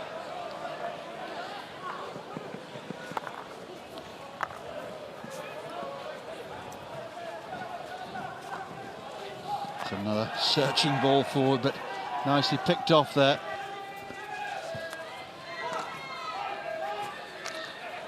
Jonker seems to have got the bit between the teeth in this game. It's in the net, the whistle's already gone. Umpire pulling Kampong up short there.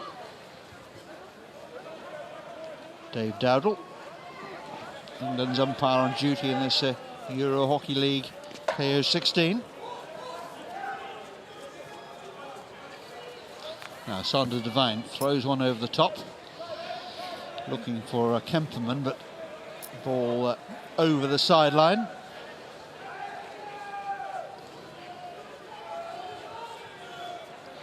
Ferrick to put the ball back into play for Racing Club.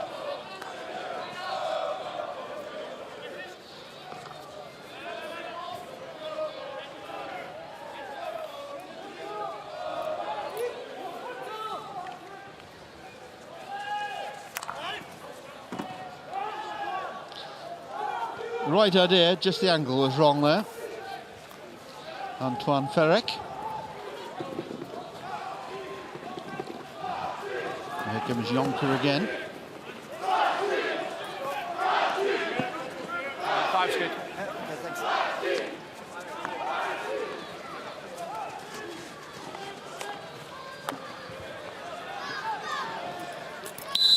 Sorry.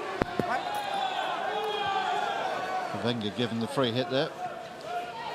Made it dangerous by piling into the back of the defender, proving to the umpire that it's coming down in a group of players.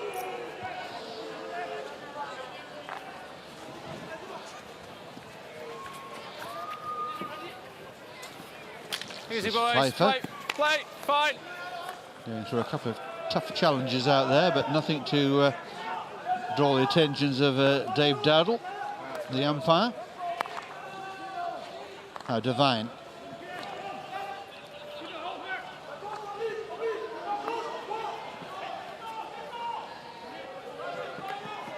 It's a great error, beautifully taken down as well. Kick clear by Saunier. Taken down by Jonker at the top of the circle, but he couldn't bring it down quickly enough to help his way past the last line of defence. The French had the free hit, but the French rather frustrated there, didn't want the whistle. No pleasing some people.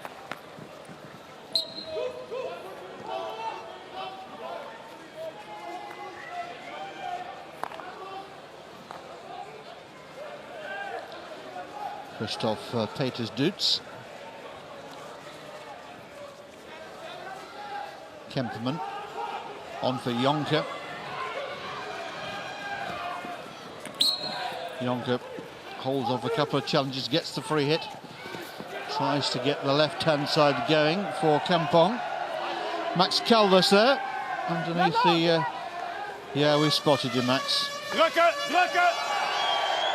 Dutch head coach. Looking at some of his players here playing in club colours. Here's one perhaps he wishes he'd had over the years, Ramon Alegre, but been one of Spain's finest.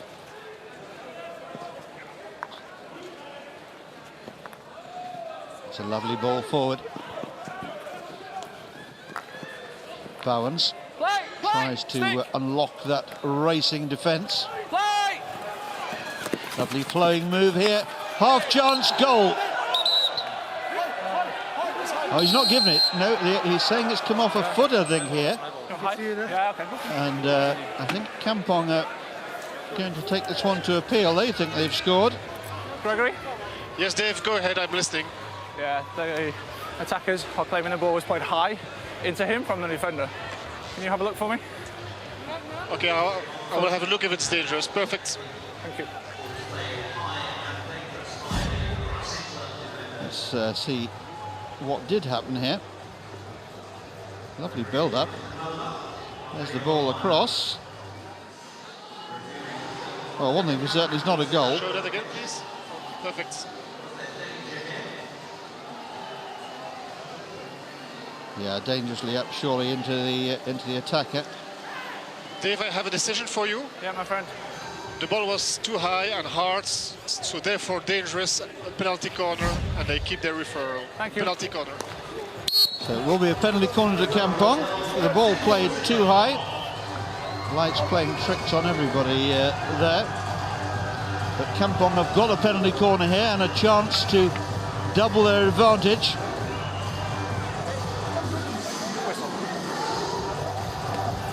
Nicolas and Martin Brissac disappearing behind a fluorescent green face mask. And a large hand defender as well. Okay, we're good.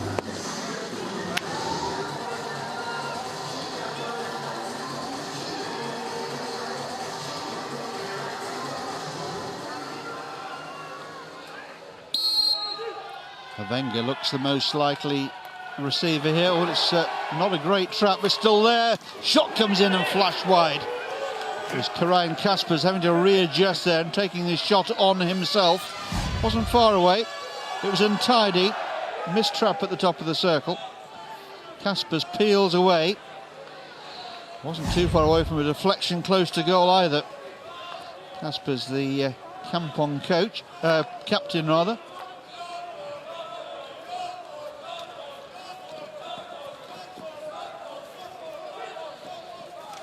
Correct.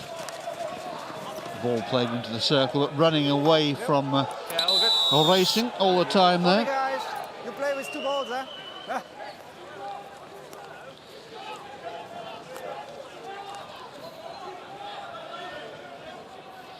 Kaspers wanting to take it quickly, but the ball wasn't there for him to use. Now Devine.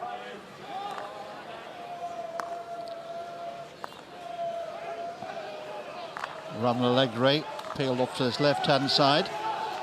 Has a look, plays it down the touchline. Picks out his captain. So Kaspers plays the ball short. Ball powered into the racing circle and well defended there.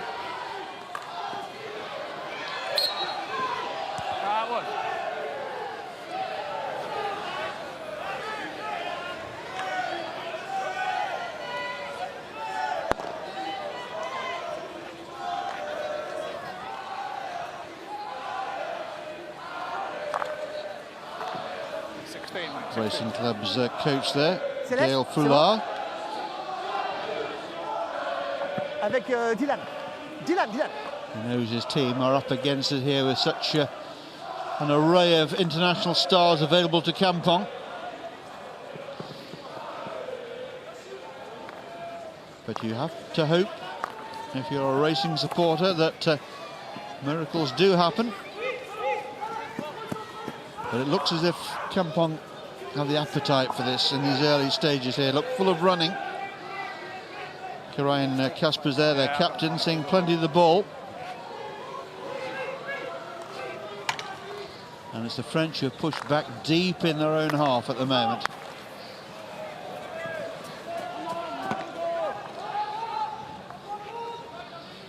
Not the best plan there by Simon Martin Brisek, handing possession straight back to Kampong. Now Bowens looks for support.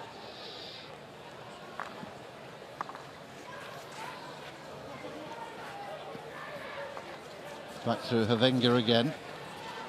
Rommel Allegro is available on this left-hand side if they need him. Kampong preferring to keep it right.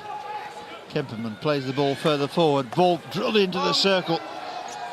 Kaspers was in and around the goal, just looking for any half chances. Yeah, all good, thank you.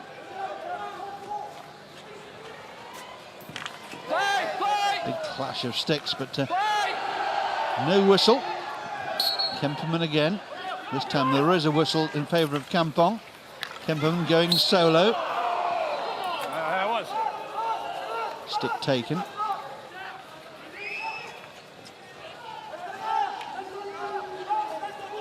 Havenga.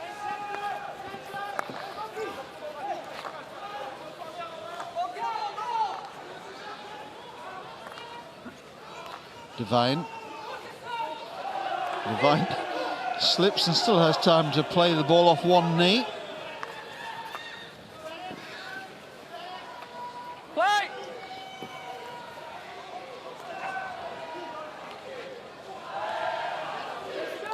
Sandy Devine again.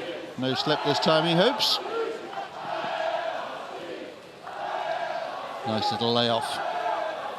Devine joins in the attack now. Back through Kemperman. Patient stuff this coming from Kampong. Devine looks forward. Nothing too promising, so he just keeps possession. Oh, it's gone through the goalkeeper, and there's the second. It's the Kampong skipper this time, Karine Kaspers there, playing it through the legs of Saunier. The goalkeeper will be very disappointed to let that one in. Goal coming at the end of some very, very patient stuff from Kampong. There's the shot, beating the goalkeeper rather at his near post, and that'll always disappointing for a goalkeeper. He should have done better there. See, he's come away from his right-hand post and couldn't get back across in time. Karine Kaspers, all smiles.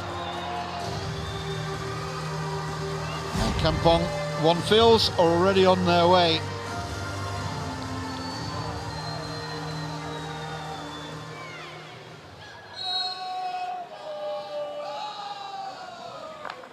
So just under a minute left in this first quarter.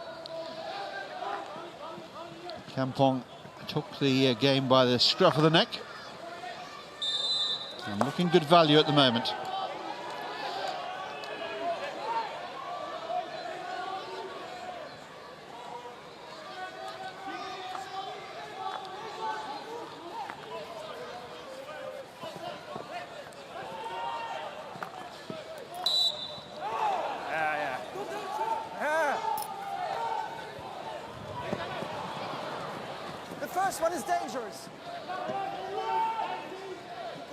Sideline ball for Racing.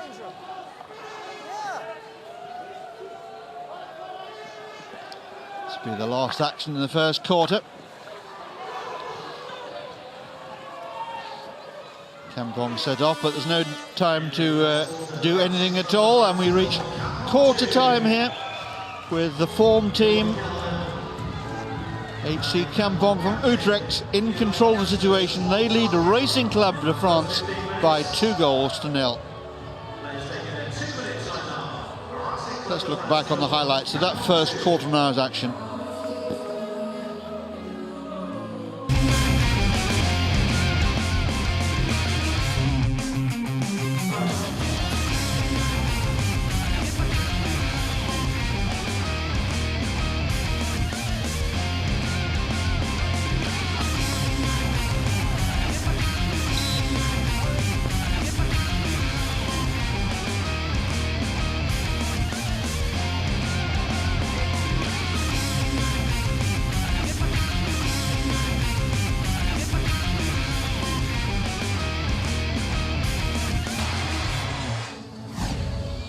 So there you have the first quarter now, all wrapped up in about a minute of highlights. 2-0, Kampong lead and look to be firmly in control of the situation here, and the French have a real problem on their hands, because the one thing they're particularly short of, apart from possession, I think at the moment, is belief. And the first thing is you have to think it's possible. Alex Cox there, the highly regarded Kampong coach, in the centre of that little group. There he goes, AC on his jacket.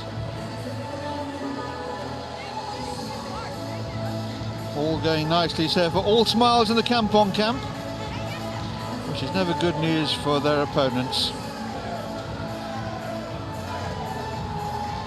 Jonker there in the centre of our picture set the scene early on with some dazzling runs and infectious enthusiasm for the game. Kellerman scored the first goal, joined now on the goal scorer sheet by his captain Kirain Kaspers. So away we go. This could be a very tiring three-quarters of the game coming up for Racing, who are living off scraps of possession at the moment and already conceded 2.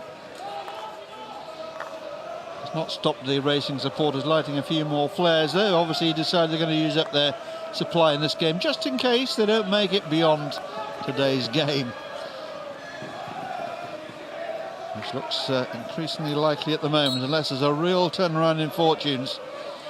Kemperman with a free hit, uses the self-pass. Self-pass could have been inventive of players like Kemperman.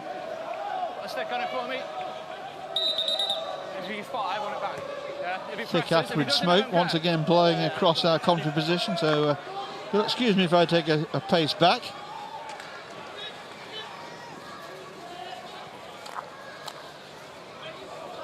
Racing trying to find a way through, but Kampong are not going to take their foot off the gas here. They're going to keep driving forward and try and rack up a few goals along the way. Jonker is still trying to get his name in the goal scorer's sheet. Kaspers has already done that.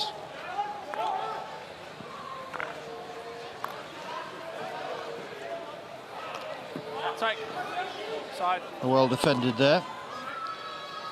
It's Christoph Petersdutz. Let's hit the attacker on the foot, so it'll be a hit out here to the defence. A little bit of respite perhaps here for Racing. Yeah, thank you. High aerial ball thrown. Now Devine sets off at pace down the left-hand side, gets his feet round it, plays the ball outside his left foot again, just changing the angle. Long corner, the decision.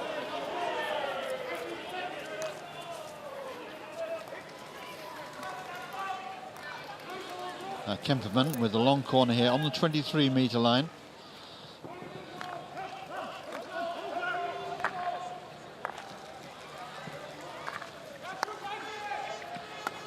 Racing struggling to live with the pace and movement of this Kampong outfit.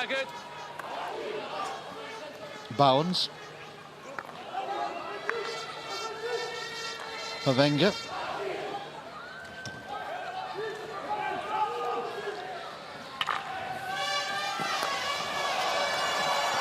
Chance here for a third. It's a soft one, but they all count.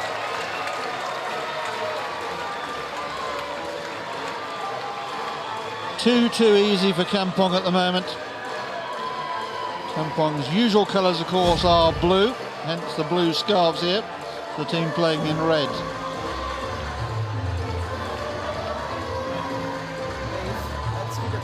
Now, who got the final touch here? Was it Kaspers or was it Jonker? It's Kaspers. It's that timing, isn't it? Just make sure we get that timing right, we're all good. Quick to acknowledge the service there. Kaspers' second goal of the game, set up there on a plate for him from the very impressive Jonker. All going to plan so far for Kampong and their coach Alex Cox. 3 goals to good. Game already probably beyond Racing, and it's going to be a question, I think, of how many here.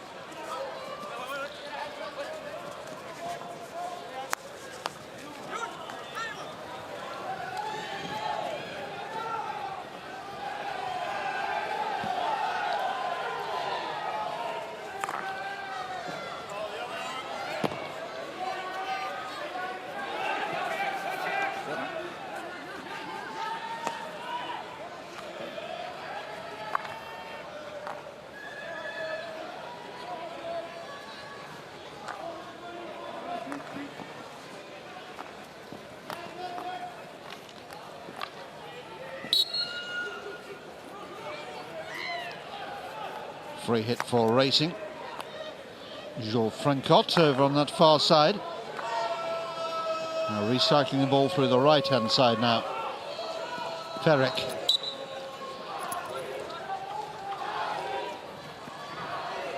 Play. There goes Jonker again. Plays the ball clattering into the foot there of the French defender. No, I'll let you try and play it and then have to pull it, yeah?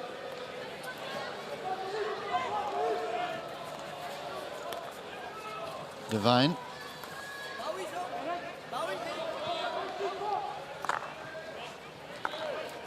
Really accurate pass out to that far side. And here come Kampong again. Pull back. Just tried to chip it over the goalkeeper there, but not this time. Yeah, that's fine.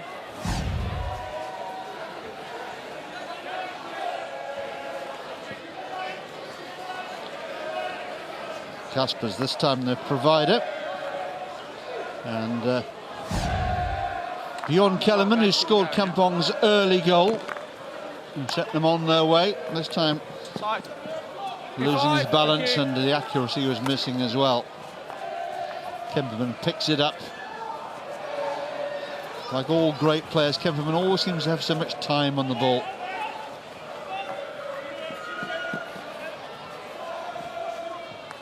Kemperman again plays the ball back, this time to his right defender. Thank you. Make the game look so easy, do Kampong.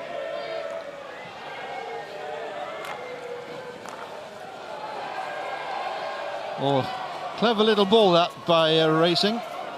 Didn't work out for them, but better. For all that, better. Good tackle, play. No way through for Jonker this time.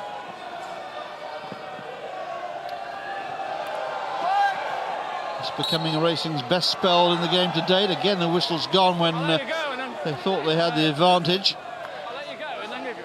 Yeah, it's inside. Free hit's been given inside the 23, which means they can't play it directly into the circle.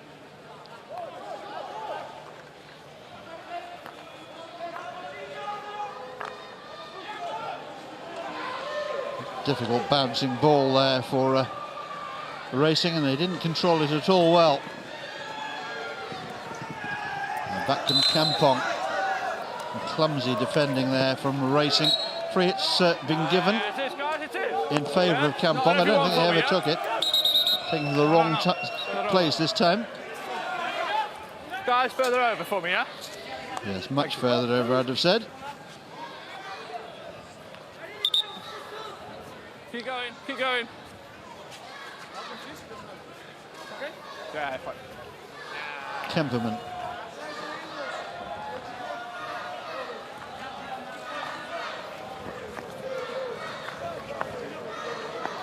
Balk plays the ball to the right-hand side. Kampong able to pick their passes with ease.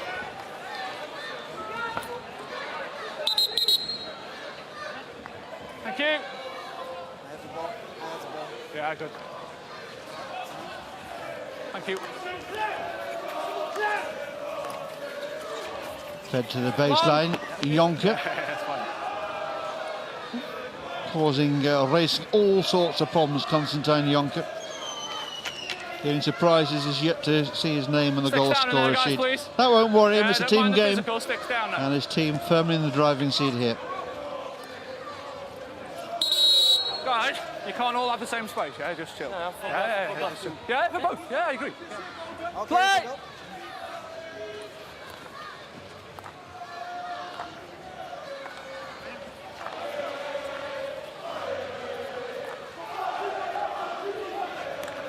Devine. To their everlasting credit, the Racing support still giving it their very best attempts on this near side to lift their team. What looks like a forlorn cause here. Really are distinctly second best in pretty much every aspect of the game at the moment. And they're coming across a Kampong team in form and clearly in the mood to inflict further damage. Just over 6 minutes left in this first half then here. Kampong from Utrecht, just down the road from here. 3 goals to the good.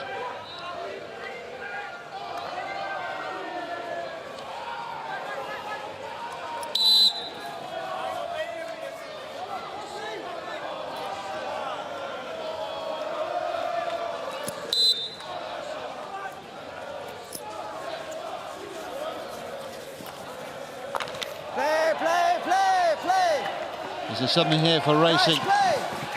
Not with David Hart in goal, there isn't.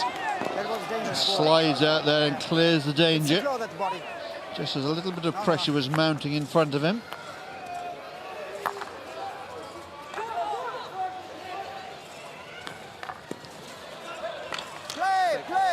Racing playing with a little more enthusiasm for the battle at the moment. Exactly what they need. They need to find the quality as well, though. The difficulty is Kampong play with such intensity, they never really get a chance to dwell on the ball, to enjoy any possession. Now they've got some space to cover across on that defensive left-hand side for Racing, and to throw players across.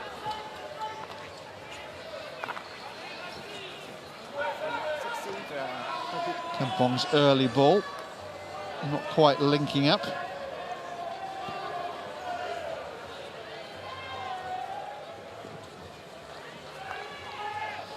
Racing almost playing themselves into trouble there.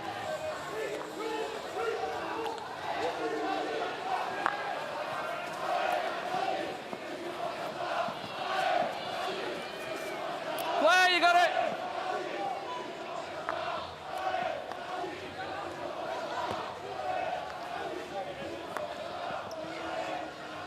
Kampong in no great hurry to go forwards, holding on to the ball here, just giving their defenders a chance to feel ball on stick.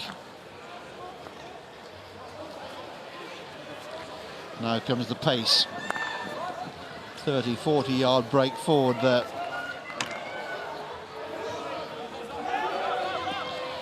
Devine looking frustrated.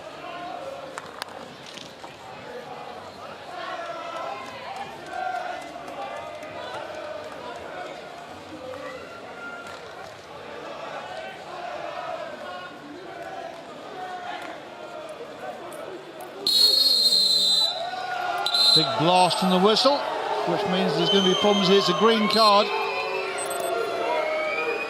for Racing's number 8. That's Simon Martin Brisak showing the green card there, just adding to Racing's difficulties and problems. Play!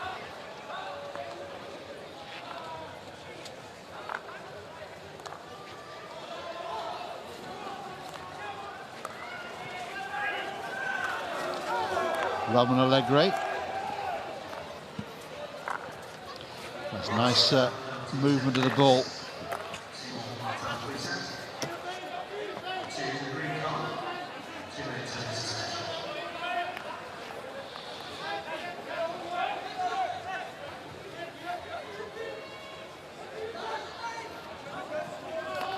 Now there's the suspended Simon Martin Brisak. Still making a point animatedly down there to anyone who'll listen. I'd save your breath if I was you. Not going to change anything.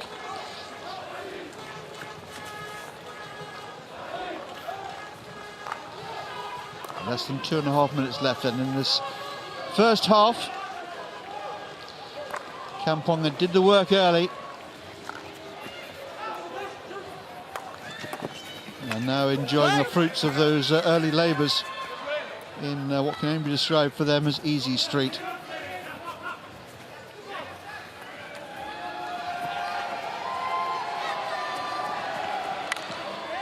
Play!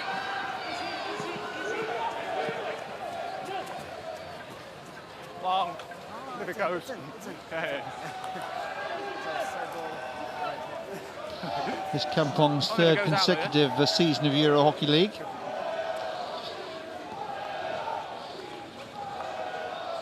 They'll be hoping that this season might bring them a medal. You wouldn't bend against it on the sort of form we're seeing at the moment, and with the talent they have at their disposal. Here they come powering forward from the back this time. Kaspers plays it back through Allegre.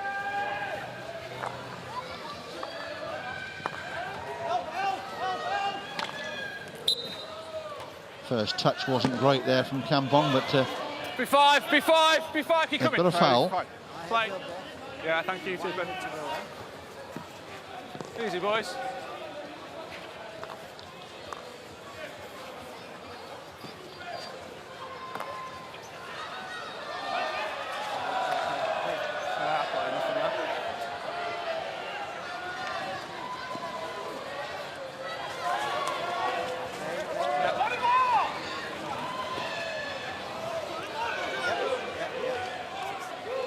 Kampong's number 23, that's Petrus Lukes going to ground there, but no whistle, just lost his footing, I think. Good. Long slide at the end of that run. Got the 2 in. Play, advantage, come on. Easily picked off there by Devine. Forward for Caspers again.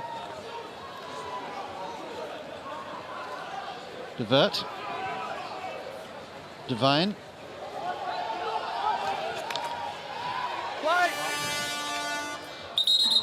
And that's the hooter sounding in the distance there, and we've reached half-time with Kampong firmly in control. Goals from Kellerman and a couple from captain Kirain Caspers puts Kampong in what looks like an invincible position. Half-time then here in Amsterdam. Racing Club de France 0, Kampong from Utrecht 3. Highlights coming your way.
Welcome back then to a rather smoky Amsterdam, where our cameraman just trying to clear the smog from the camera positions. Good luck with that then.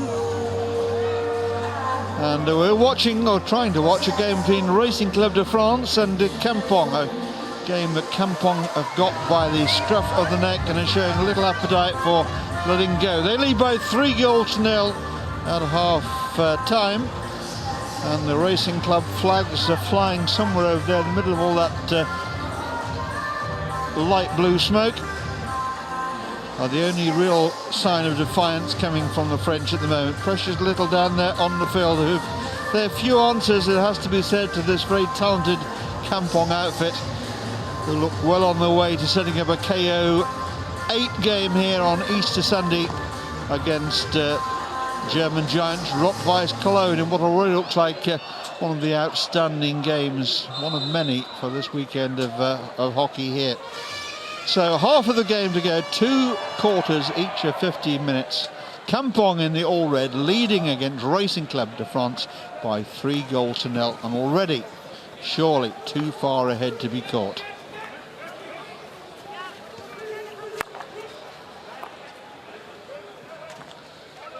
Kampong playing well within themselves, one feels.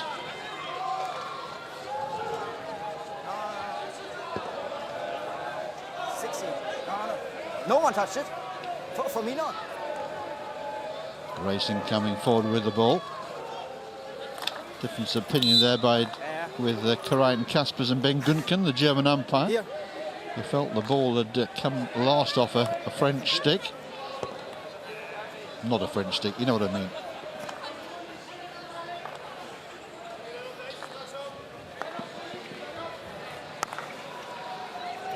Ball fired down the touchline.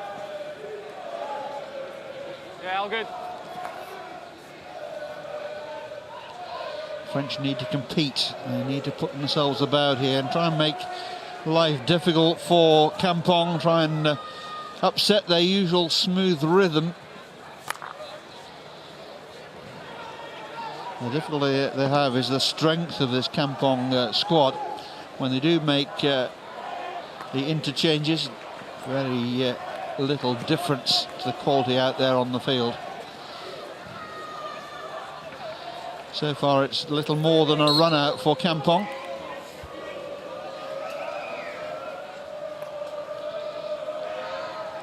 Yeah, that's good, yeah? Stop, thank you. Free hit for Kampong, wide out on that far touchline.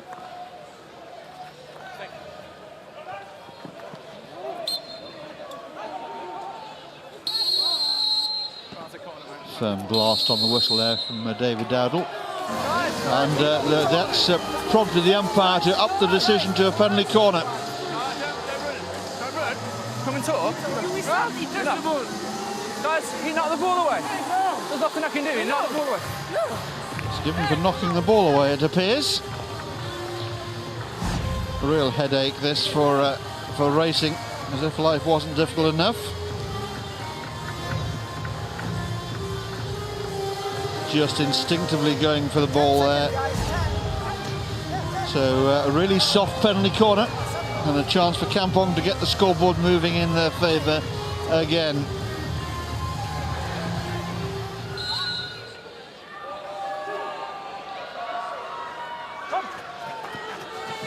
Wenger shot, and well saved there in the end.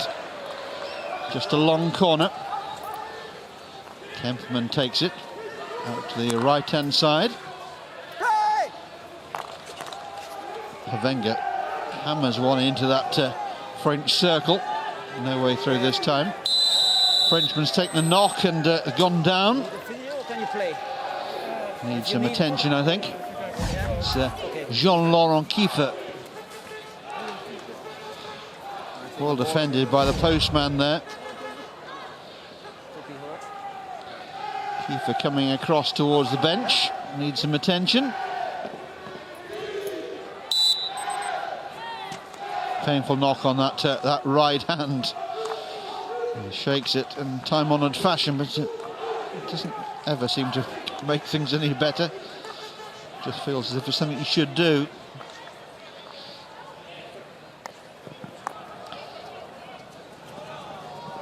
Kemperman.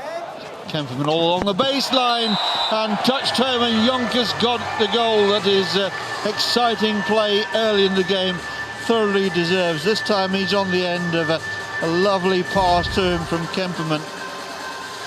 Here's Robert Kemperman picking the ball up, going to the baseline, just opening himself up and picking Jonker just in front of the goalkeeper. Inch perfect pass, and Jonker sliding it home for goal number 4. Can't defend against that sort of incisive play from Kemperman. Jonker the first to acknowledge the role played in that goal by the supply chain of Robert Kemperman. So 4-0. And we're now in the realms, I think, of damage limitation as far as racing are concerned.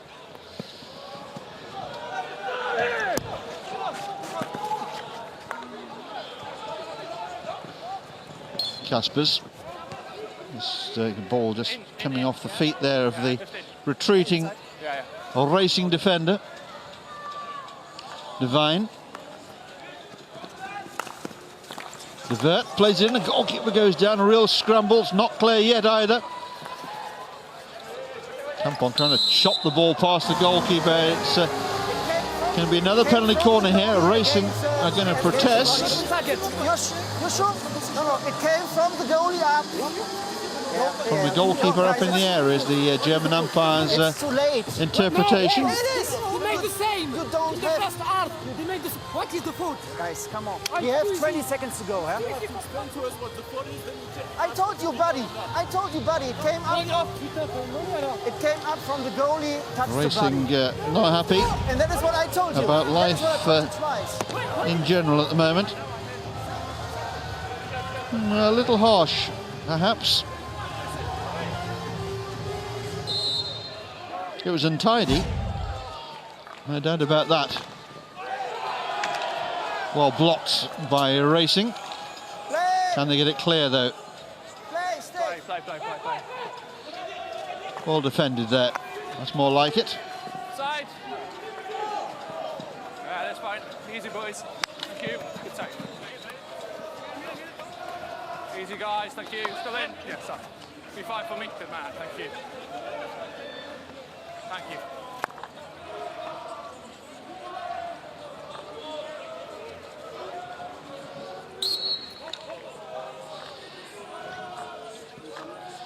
Kemperman has just drifted out on this right-hand side. He has the freedom of the park. It seems he can just pop up where he thinks he can create the most havoc and do the most danger. Allegri forward to him, off he goes again.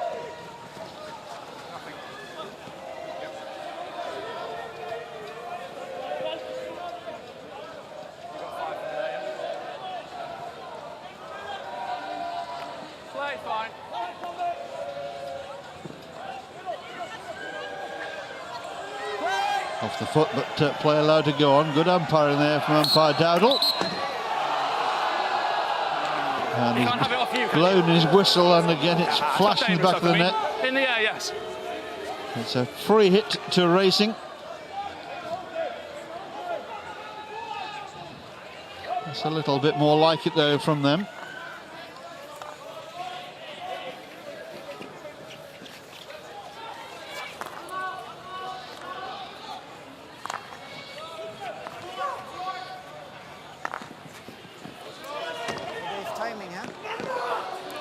Final pass rather rushed there. Huge aerial out of defence by Kampong, pushing Racing all the way back to level with their own circle.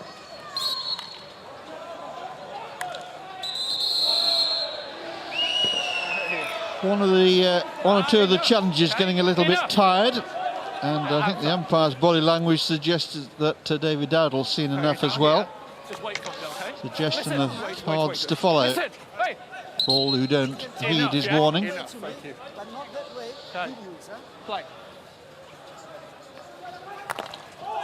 Oh, it's a nasty one. Kemperman winding up there, and the racing player was only a metre or so away from him. Guys, it's not, guys, it's a shin pad, trust me. One can talk. It hurts, I get that, but it's a shin pad. Felt that. I hope he's got some good shin pads. Yeah, come back here for me, Always a sensible investment for any young hockey players watching. Wait.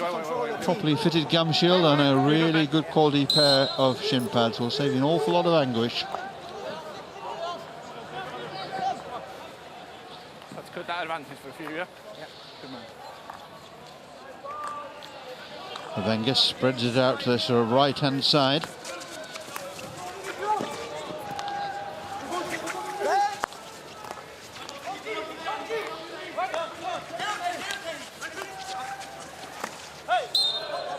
Here.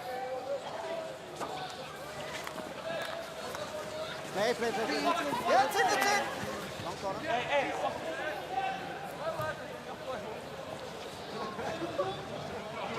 Long corner. Yeah, it's fine. Kemperman to take it.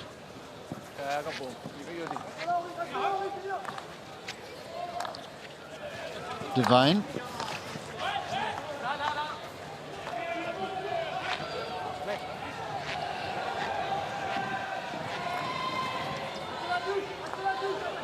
Oh, it's a lovely ball. Kemperman picks it up. Sets off. Ball played back into the mix. Desperate defending there, but effective defending in the end from the French.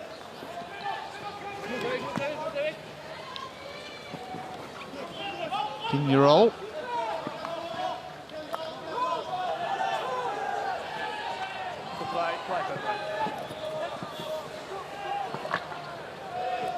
Nothing.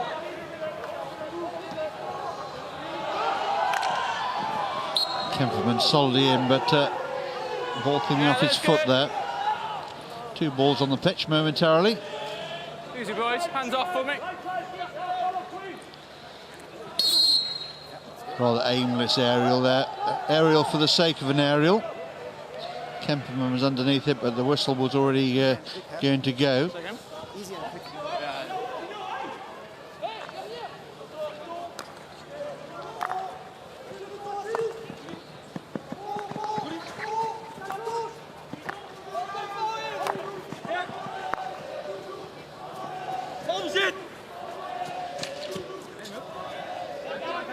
No foul there, guys.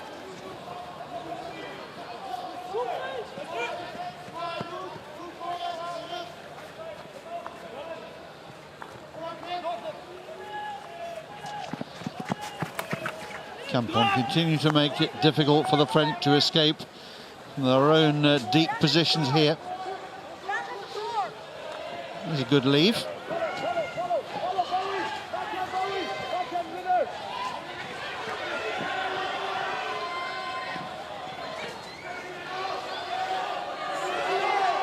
Nice work there by Allegre. Now Pfeiffer. No, play.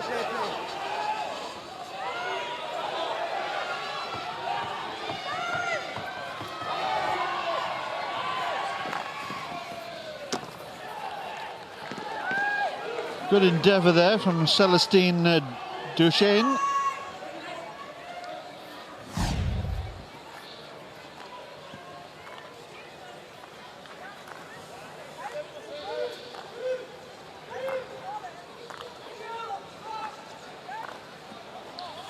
Not the best pass to finish all the endeavour. And here come Kampong again, attacking that racing circle. Hand play. It's good. Play. Philippe Merlenbroek there, just trying to throw the ball over the defender's stick. Didn't quite come off for him.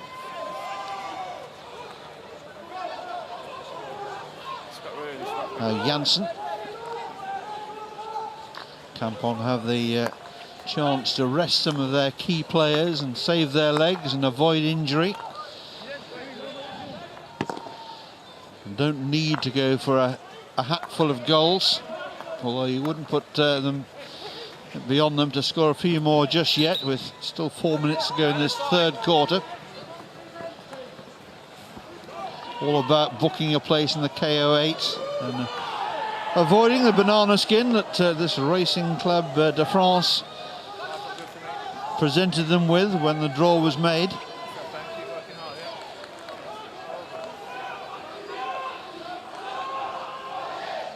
I'm sure Weiss Cologne will be watching this game with great interest as they analyse their opponents for Sunday.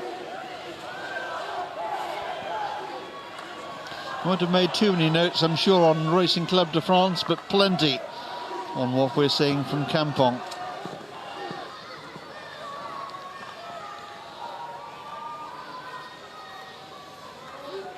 Kampong just taking some of the intensity out of the game now. Something of an exhibition match. Devine into the racing half of the field.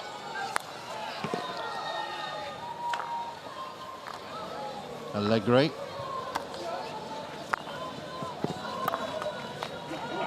Nice work.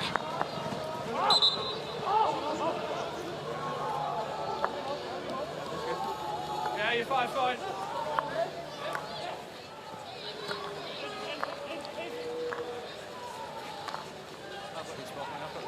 Devine hammers it in. Oh, it's a lovely little touch. And that was enough to send it high into the back of the net. And another goal there for Kampong.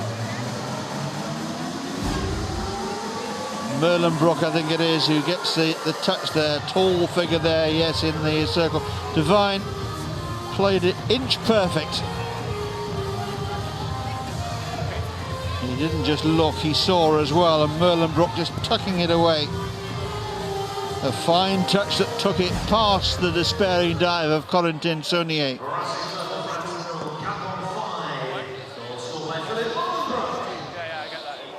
Quality goal.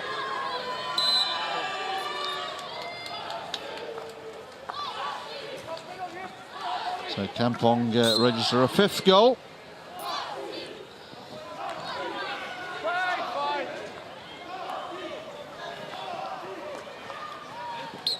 Well, there have been plenty of goals around here in Amsterdam today, as is normally the case with the Euro Hockey League, and the one game of the day that wasn't full of goals. We had the excitement of a shootout at the end of it, for good measure. Kemperman.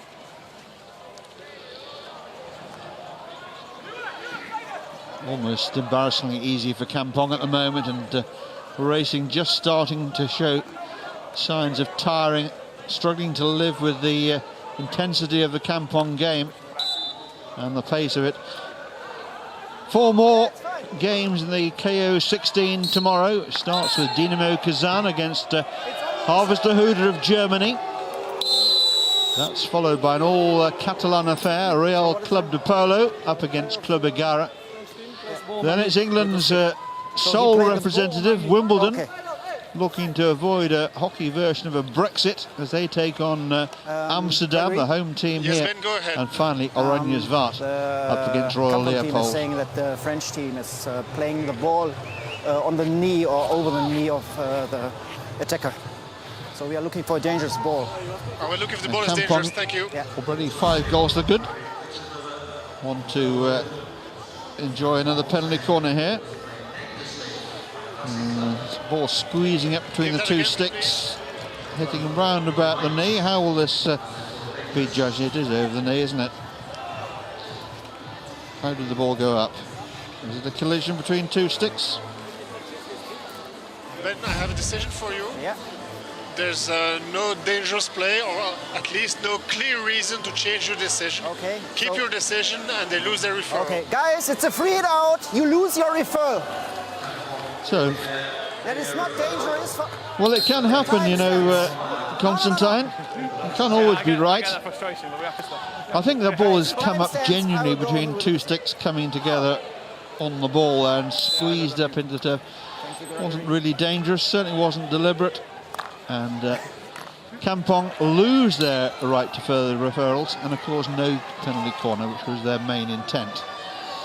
So an irritation, no more. to Kampong and to Konstantin Jonker, who goes scampering away again. I've enjoyed his game today. Yeah, perfect.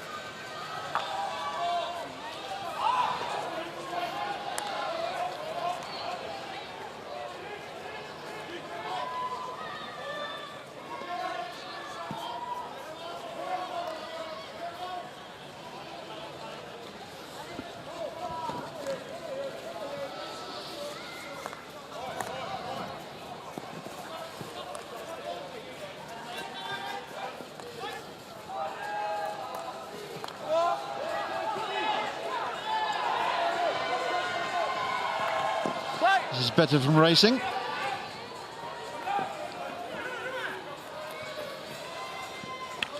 It's important for the quality of their learning experience. They don't capitulate here and allow Kampong too many late goals. It's an unfair reflection on the scoreline. Enough damage done already. And we've just got a quarter of the game remaining here. Kampong have long been assured of a place in the KO8. It's a question of how many though now. They lead a Racing Club de France with quarter of the game to go by 5-0. And we're going to go to the highlights.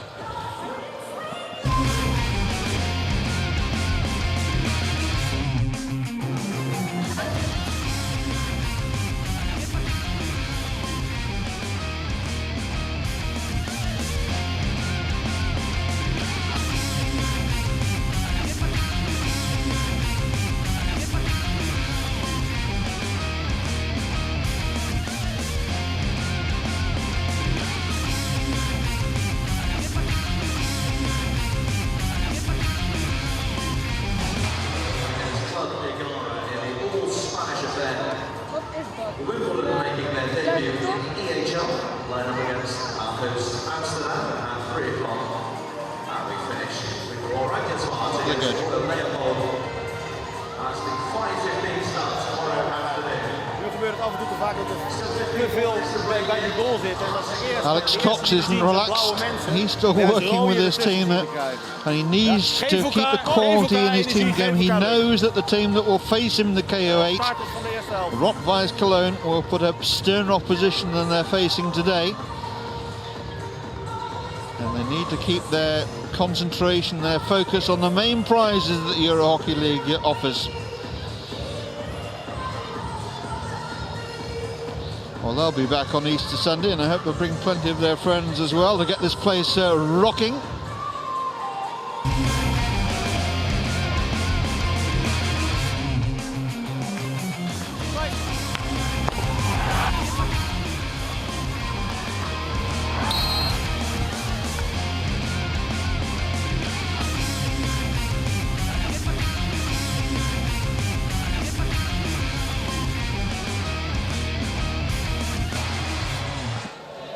Those are the 5 goals that have counted so far.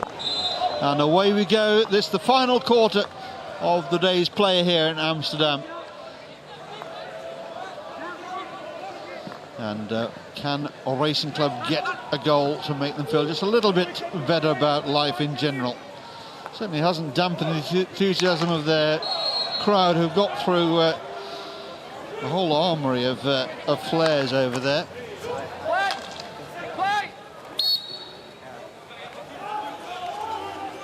Five's good. Not sure quite where I stand on flares.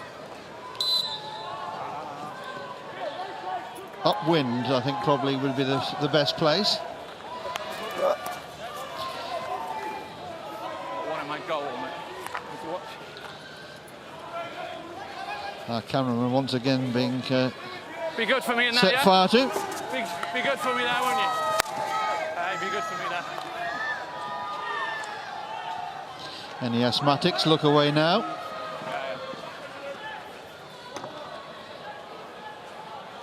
Yeah, be 5. You're good there. Low cloud over Amsterdam. Floodlights at full intensity, struggling to break through the cloud here.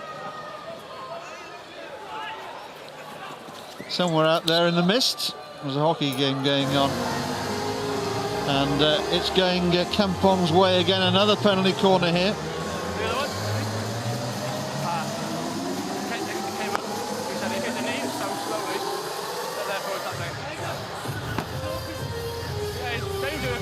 lifted. There's no rule for lifted.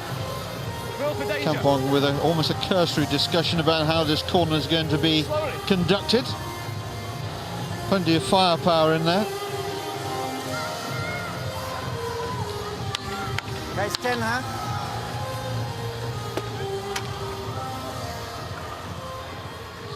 So Racing prepare their defence again.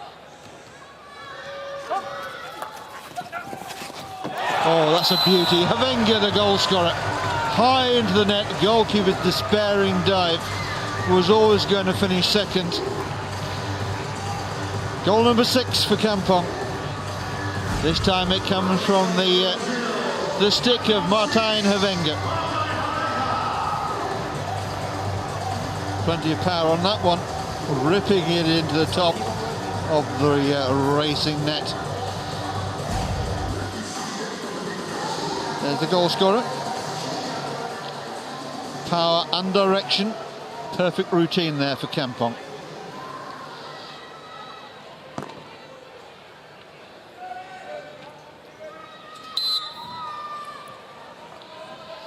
David Hart away to my left, a virtual spectator in this game. He could have come and joined me in the commentary box. He's been here before. Hasn't really been called into action too often.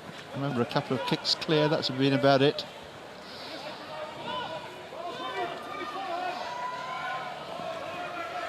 Yeah, play, you got it. Okay, thank you. Painful wrap on the fingers there for Bjorn Kellerman, but he's okay. No, he's not okay. He's just looking across at the bench and saying he needs to come off. He's damaged his right hand there, I think. Hopefully it's just a cut. Here he is on the ball, though. Can't get off at the moment.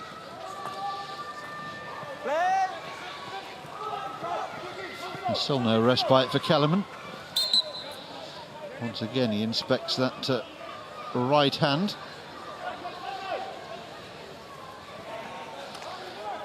Kampong preparing players to get in, and Kellerman's making a long run across.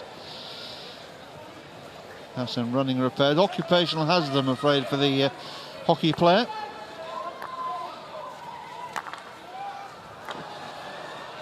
That's good interception from Racing. Can they make anything of it? No, is the immediate answer. And Kemperman running over the top of the ball this time, losing out.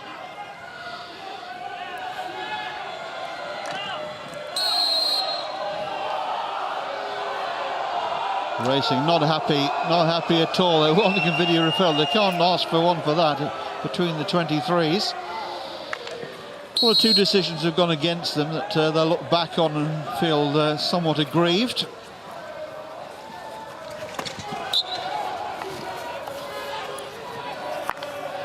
Cleared quickly by Racing.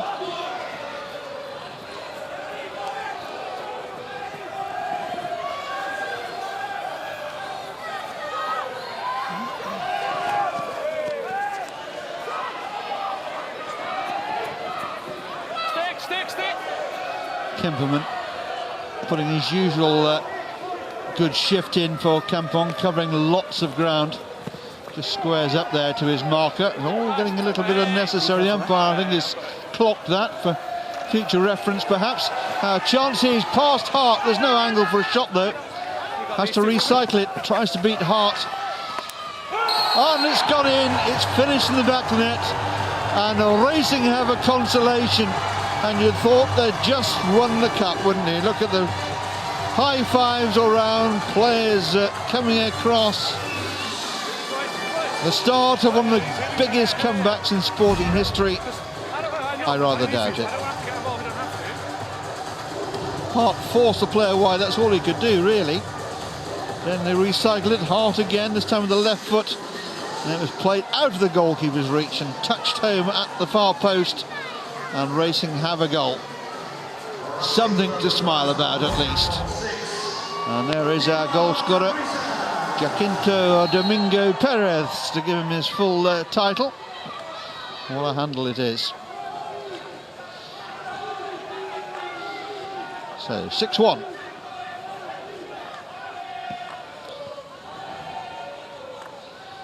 I don't think it is the start of a comeback. but it'll make racing feel a whole lot better about things. They've scored a goal against the mighty Kampong.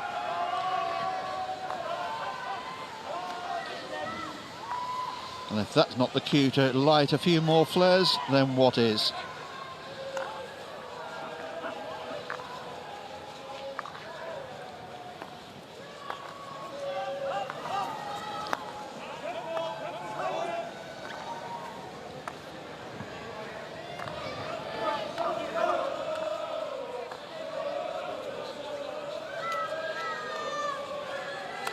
Vet. Oh, it's a lovely, what a ball that was, right the way through there. And young Pfeiffer not able to pick the ball up cleanly.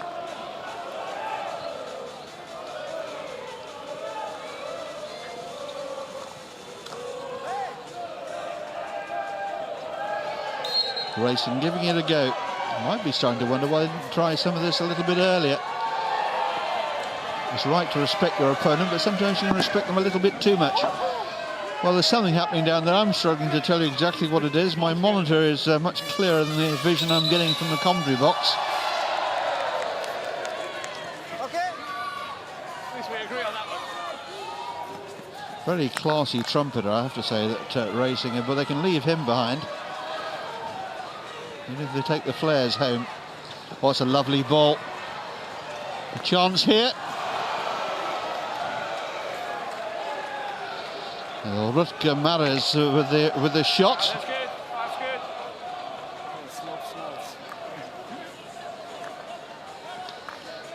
Well, I don't think they've had a game abandoned for too much smoke. I don't think it's reaching as far as the goal over there, and you'd hope not for the sake of the poor goalkeeper. Wait, please, 2 balls. Yeah.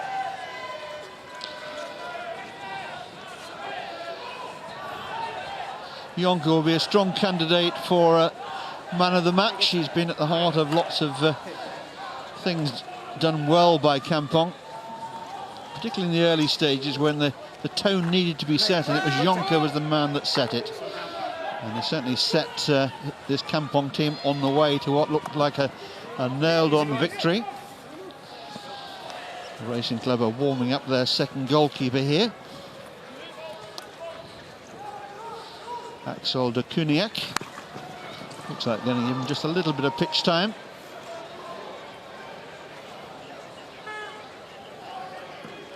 Justify the match fee. Or perhaps he's just getting cold on the bench and needs to go for a jog and a stretch.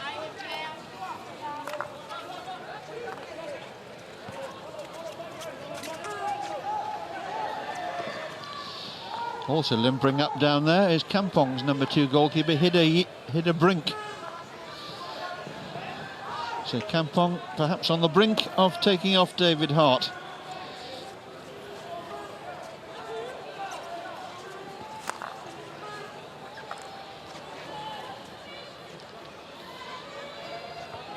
Hart may be suffering from frostbite. Yes, it's Brink running up and down the touchline now.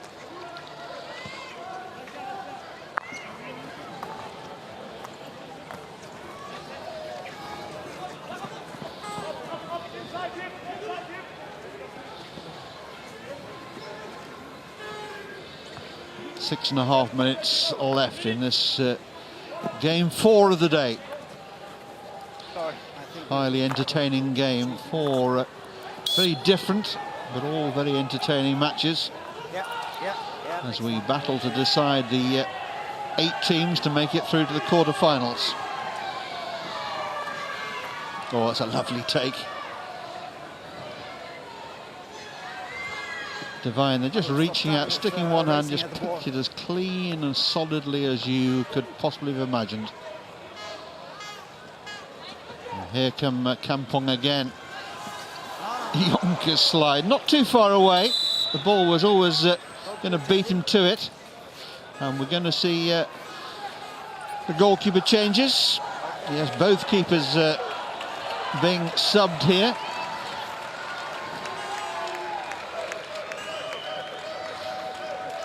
Hart off and Brink on.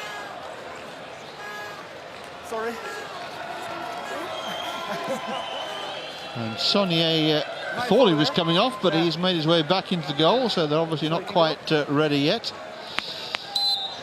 And the Kuniak's moment is yet to come.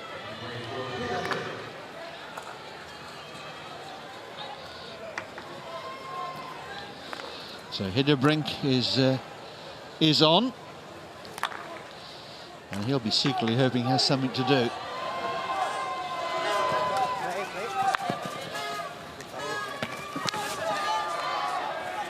Always difficult for the goalkeepers when they're disengaged for long periods and virtual spectators. Now Devine in full flow here. A little bit short of where it needed to be for Kemperman.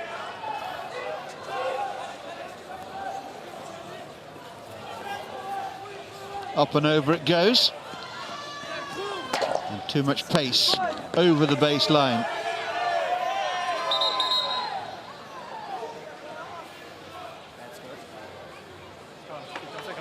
This, of course, is the year of the Olympic Games. A real summer of hockey in prospect. Not just Rio, but men's and now women's champions trophies to be held in London in June. Tickets now on sale for that festival of hockey at the Queen Elizabeth Olympic Park in North London. And judging from the European Cup that London hosted last summer, that could be quite a bun fight. Be there if you can. Kemperman hammers it in. And Brink there guarding that near post. Yeah. Good. I have ball to you.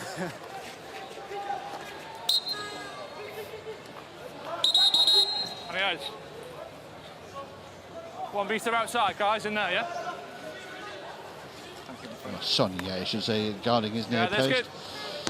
My goalkeeper's mixed up. We've seen 4 in the last couple of minutes.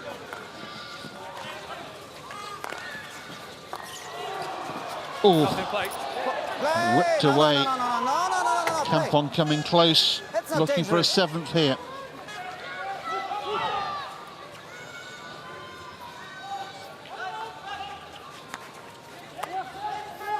Kampong playing well within themselves. Play, it's in.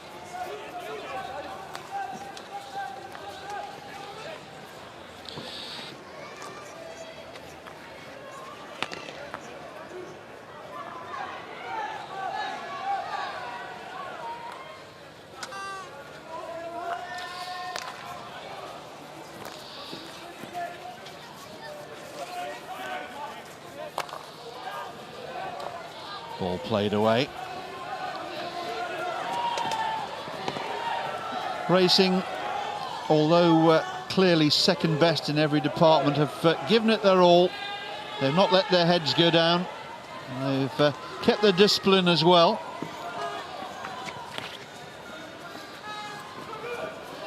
But they will know in their heart of hearts that this was always going to be a difficult game. And Kampong have just had too much in pretty much every compartment of the game.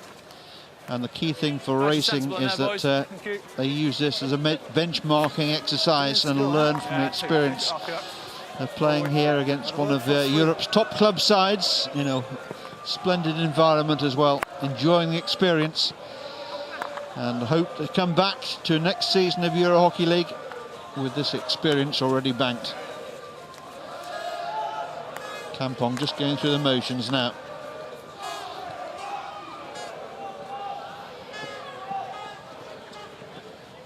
Allegri just tidying things up.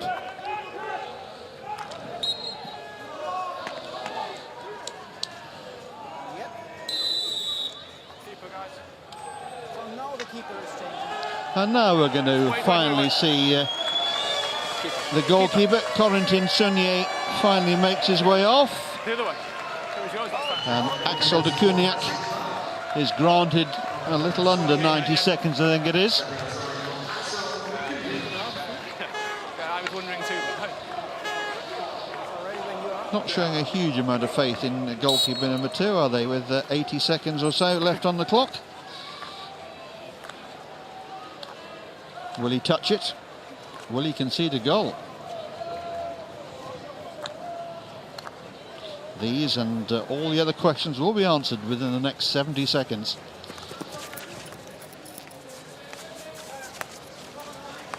Our Kemperman.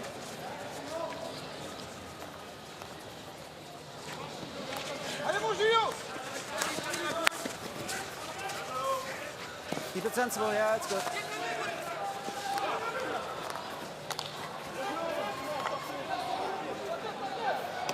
Seconds, eh?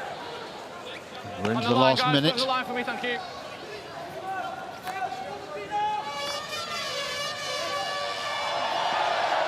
No real time for de Cugnac to assimilate the situation.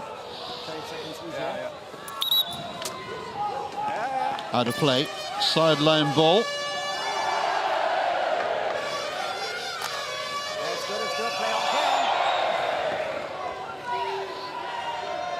Agony almost at an end now for Racing. The Euro Hockey League season comes to a premature end here in Amsterdam, but for Kampong it continues, and they'll be playing in what is sure to be one of the outstanding games of the day on Easter Sunday, when they will come up against Weiss Köln. But for today, Kampong with goals from Kellerman, 2 from Kaspers, Jonker, Merlenbroek and Havenga. Far too strong for Racing Club de France, who got that late consolation goal. So congratulations to Kampong and Kelly Jonker there. I hope to catch a word with in a couple of minutes' time. And I'll leave you with the highlights.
Well, Constantine, job done as far as today is concerned.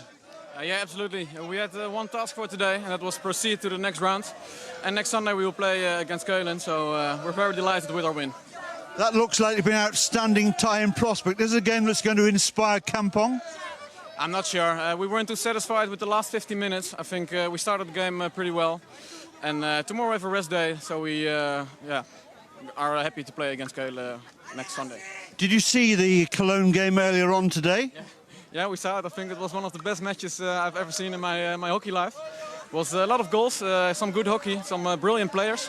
And also today we saw some very gifted individual skilled players. So it's a nice tournament. Well, Kampong got off to an electric start and you were at the thick of things early on. How important was that start to you? Yeah, very important. Before the match, we obviously wanted to win. And it's very important to start the first 50 minutes with 1 or 2 goals. So we did that very well. Now, we know that Kampong's a team full of international stars, and could this be their season, do you think? Yeah, possibly, but there are a lot of other teams who have very gifted international players, so it will be a tough call, and next Sunday will be a terrific match, I guess. Well, Constantine, for your goals and your general play today, you were my man of the match. Congratulations. Thank you very much. Good. Very much.